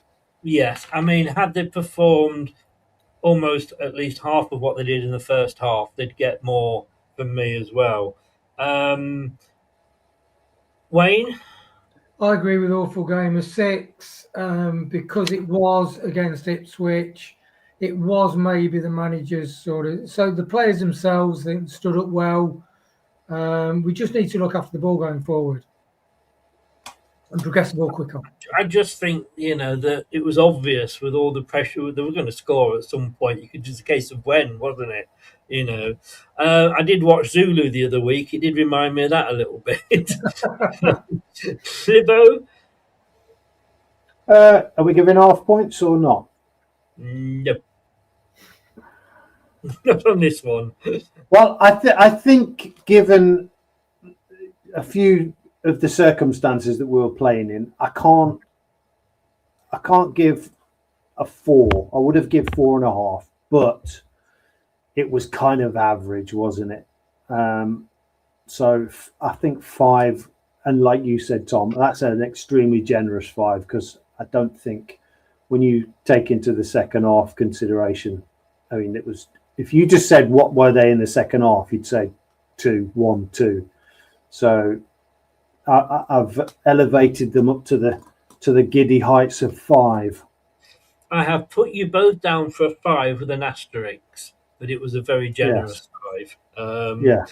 If anybody, by the way, watches the review show on a Monday night, we are actually now doing halves on that because Jordan has started doing halves in the Leicester Mercury. But for some reason, if you come on as a substitute after the 75th minute, Jordan just doesn't give you any points at all. So I don't understand that. Right, man of the match. I mean, the first half and the second, you could have two. Well, you couldn't have a man of the match for the second half. Well, you could. I think you could actually. Yes, maybe possibly two different people. I'm going to go, and I'm going to say a little bit of humble pie here for me because I have been critical of him recently. I'm going to give it to Jakob. I think he kept us in the game. He definitely got us a point. Yeah, I think I'm not saying that Bekovic wouldn't have done, but I think, I think Jakob had one of his better games. I think he only played it out from the back 2 or 3 times. He was booting it upfield, and yes, the problem is when you boot it upfield, you've not necessarily guaranteed to get possession, but if you lose it, at least you're losing it in their half. To me, if we don't get Bekovic back before the end of the season, if he's performing like that every game, I will be happy for Stolarczyk to be there. Tom? Yeah, I'm on board with you. I thought Winks played well. That'd be the other one I was going to consider, but I'll go for Jakob as well because I think without that we wouldn't have got a point. There was 1 or 2 things he did well, and yeah, some of it was lucky, but you make your own luck. And I think he has taken one step forward of being a more accomplished goalkeeper in the last couple of games. So I think it's a good time to give him a little pat on the back and go well done. I've got to say, good point you made there. At half time, it probably would have been Winks for me, but doing it as an overall. Wayne? Yeah, same. I thought Winks. I mean, he was sprinting around doing everything, but when it gets physical, I think that's when Winks struggles. But definitely Stolarczyk. I think his selection of what to do in certain situations was really good, intelligent, and it might be a stroke of genius having Begovic when he had the wobble. Maybe Begovic is just there to help us out, but also to help Stolarczyk just settle down and breathe and just be confident. One of the best games. Maybe it was a case of Jakob had been taken out of the limelight, and maybe that's done him some good. I mean, he was, when it came to corners, he was coming and getting everything, wasn't he? Brilliant. I think that's one of the best games he's played. I thought I was being really controversial with foir and Stolarczyk. I'm not a miles off what you lot are saying. Clibbo. Well, I thought after the first half there were a few players that you could sort of say were doing okay. I thought Daka, he scored a really good goal. It was a nice set-up play. But overall, I think most Leicester City fans would agree with what we're all going to say, and I think you're right. Jakob gained as that point today. Obviously, we scored, but he maintained that point for us. And yes, some of the shots that were coming in, and you might say he was a bit luckier in there, but like you said, Tom, as a goalkeeper, you position yourself in certain positions for certain, things that are going on, and that's where you make your look. And I think he did that exceptionally well today. So let's give him his roses. Yeah, no, you are right, and you do make your own look, and as well as that is, how often does it go in off somebody's arse and send you the wrong way? So you've got to be there. I mean, you can probably see which way this is going. Not the way that you guys agreed with, though. He's gone 6 for the performance, and Harry Winks for man of the match. I mean, where has this been all season, though? Where is that? Is a seasoned professional, paid a lot of money, so where is his performance been all season? Yeah, great point. I get totally what you're saying, but and I think I said before, I've been in the position where I've had somebody that I really looked up to and thought was a good manager come in as my manager, although I was a manager, so I was dealing with them. And the guy that had gone before was a complete and utter dickhead. He was sacked for various reasons. Let's just leave it at that. But when the new lady came back, just her walking through the door, the atmosphere was different, and it can have that effect on you. But yeah, six and Winks. I get. We said, didn't we? It was close to being Winks anyway. All right, here we're going to go then. Here we'll go. We'll end with this. Rowett's performance. Oh dear. Oh dear, dear, dear. I think he picked the wrong team to start with. I really do. I think Mukasa should have been on from the start. Possibly James. He is not reactive, so he's not proactive with his substitutions at all. He made a substitution against Norwich, and as soon as he brought a defender on, we conceded. As soon as he made his changes in this game, we conceded. Maybe if he was making them first, all right, you could argue, and it's a very good argument, that he is making points, seeing what they do and then reacting to that. But maybe he should be making his decision and letting Kieran McKenna react to him. So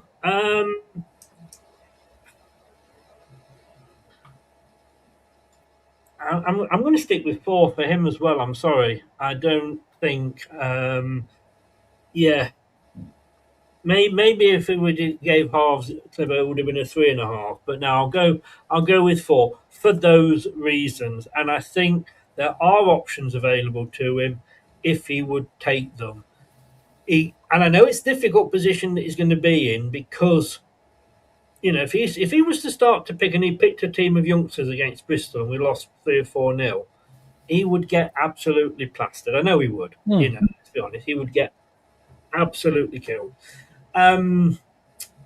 But then if he doesn't, he's getting absolutely killed. So what? Let me just bring this up because I don't know whether you guys were watching the pre-match at all, and if not, why not? But I brought this up, and I'm going to bring it up again. Because we're saying here, can it get any worse? Yes, it can. Sorry, I love that caricature. Could it be any worse with the youngsters playing? I don't think it could. That's the thing. Long-winded way of me saying I'm giving him 4. Tom. Yeah, I'd agree with you. I'd say a 4 is probably about right for the reasons you said. I think the one thing he should take from today, and also bearing in mind Norwich probably more than this, is just because some things are happening in training doesn't mean the players are going to turn up on the stage with the lights on them and do the same thing. I think you've got to start differentiating what you're seeing there versus a performance under the lights. I think that's a big way to make a big step forward. Can you remember, not that you want to, although Wayne loved him, Ruud van Nistelrooy, and he came out and said, well, they're not doing that on the training ground. They're doing this. And do you remember, Wayne? And I remember saying, I don't give a fucking shit what they're doing on the training ground. It's what they're doing on the pitch. And you'd seen it for 17 weeks that they're doing something different on the pitch. Oh, Wayne. I'd say a 5 for getting a decent result against the top side. Although, as clever, I just think that the 2 games we played, I think they've been pretty poor, to be honest. And they chuck balls into the box, which is a bit, yeah. But I'd say 5. I do think that he could have introduced. I mean, somebody says, well, why is he playing Ricardo? Surely Ricardo can only at his age play 1 game and not play a game, play 1 game and rest. But he's starting Ricardo every week. So why can't he start Mukasa and JJ, for instance? Do you think though? I mean, they are only just coming back from injury, I guess. Yeah. Playing devil's advocate there, but with Ricardo, maybe and I said this to Tom at the start, maybe he's just gone, because he's gone from not being able to play, 2 games in a week to playing 4 games, one, after the other. Maybe it's a case of he saying, I'm just going to play you until you break down. It's like an old car, you just keep it running and running and running. Yeah, I heard that. I was painting it, I was rolling emotion of war, and I was listening to you guys in the background, and I was laughing. I was thinking, I love this pre-match. I love this pre-match. The banter, the people in the chat. I love it. Good. I'll send you. I can't say I'll send you a check in the post. That doesn't work these days. I'll send you a PayPal over. Clibbo, checks do work, Chris. Checks do. You take a photo of the check. Remember that? What was that? Clibbo. It's my dog. He's looking at me, and he's a big unit, and he's looking at me going, if you don't take me out in a minute, I'm going to I've seen him. This is the last question, I was say, because you're not going to get mugged if you're out dog walking, are you? No. For all the reasons that Wayne has just said and so eloquently put, I'm going to say a 4,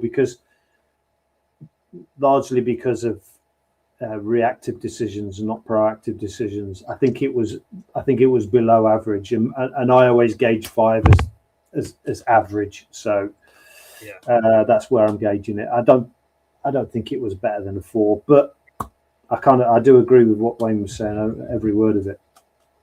I think I said that, but never mind. I'll let Wayne take it. You don't want to agree with me too much, Clibbo. People start talking. Guys, thank you very, very much. It's Tuesday. It's another game. God help us. Maybe we'll see something different. Maybe. I was actually thinking at about 60-odd minutes that I could actually be back to wearing a Leicester shirt for the next game. But wasn't to be. I'd go for a shirt like Clibbo, but I haven't got the body to carry it off. Well, I haven't got this end for any other reason that I got back from the gym and I didn't change it. Sun's out. Look at that. Always like that, Clibbo. I've said he's the salt of the earth. Guys, thank you very, very much. We'll be back Monday at 8 o'clock with the review. Please subscribe if you are new. Please also hit the like button and do everything else. And if you're on your mobiles, don't forget to hype it as well.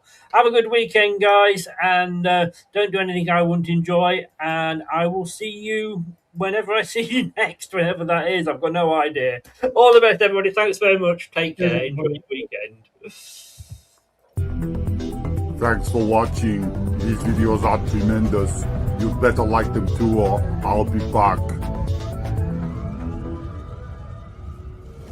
This podcast is proud to be part of the TalkSport Fan Network. TalkSport. Powered by fans. That will conclude this evening's entertainment.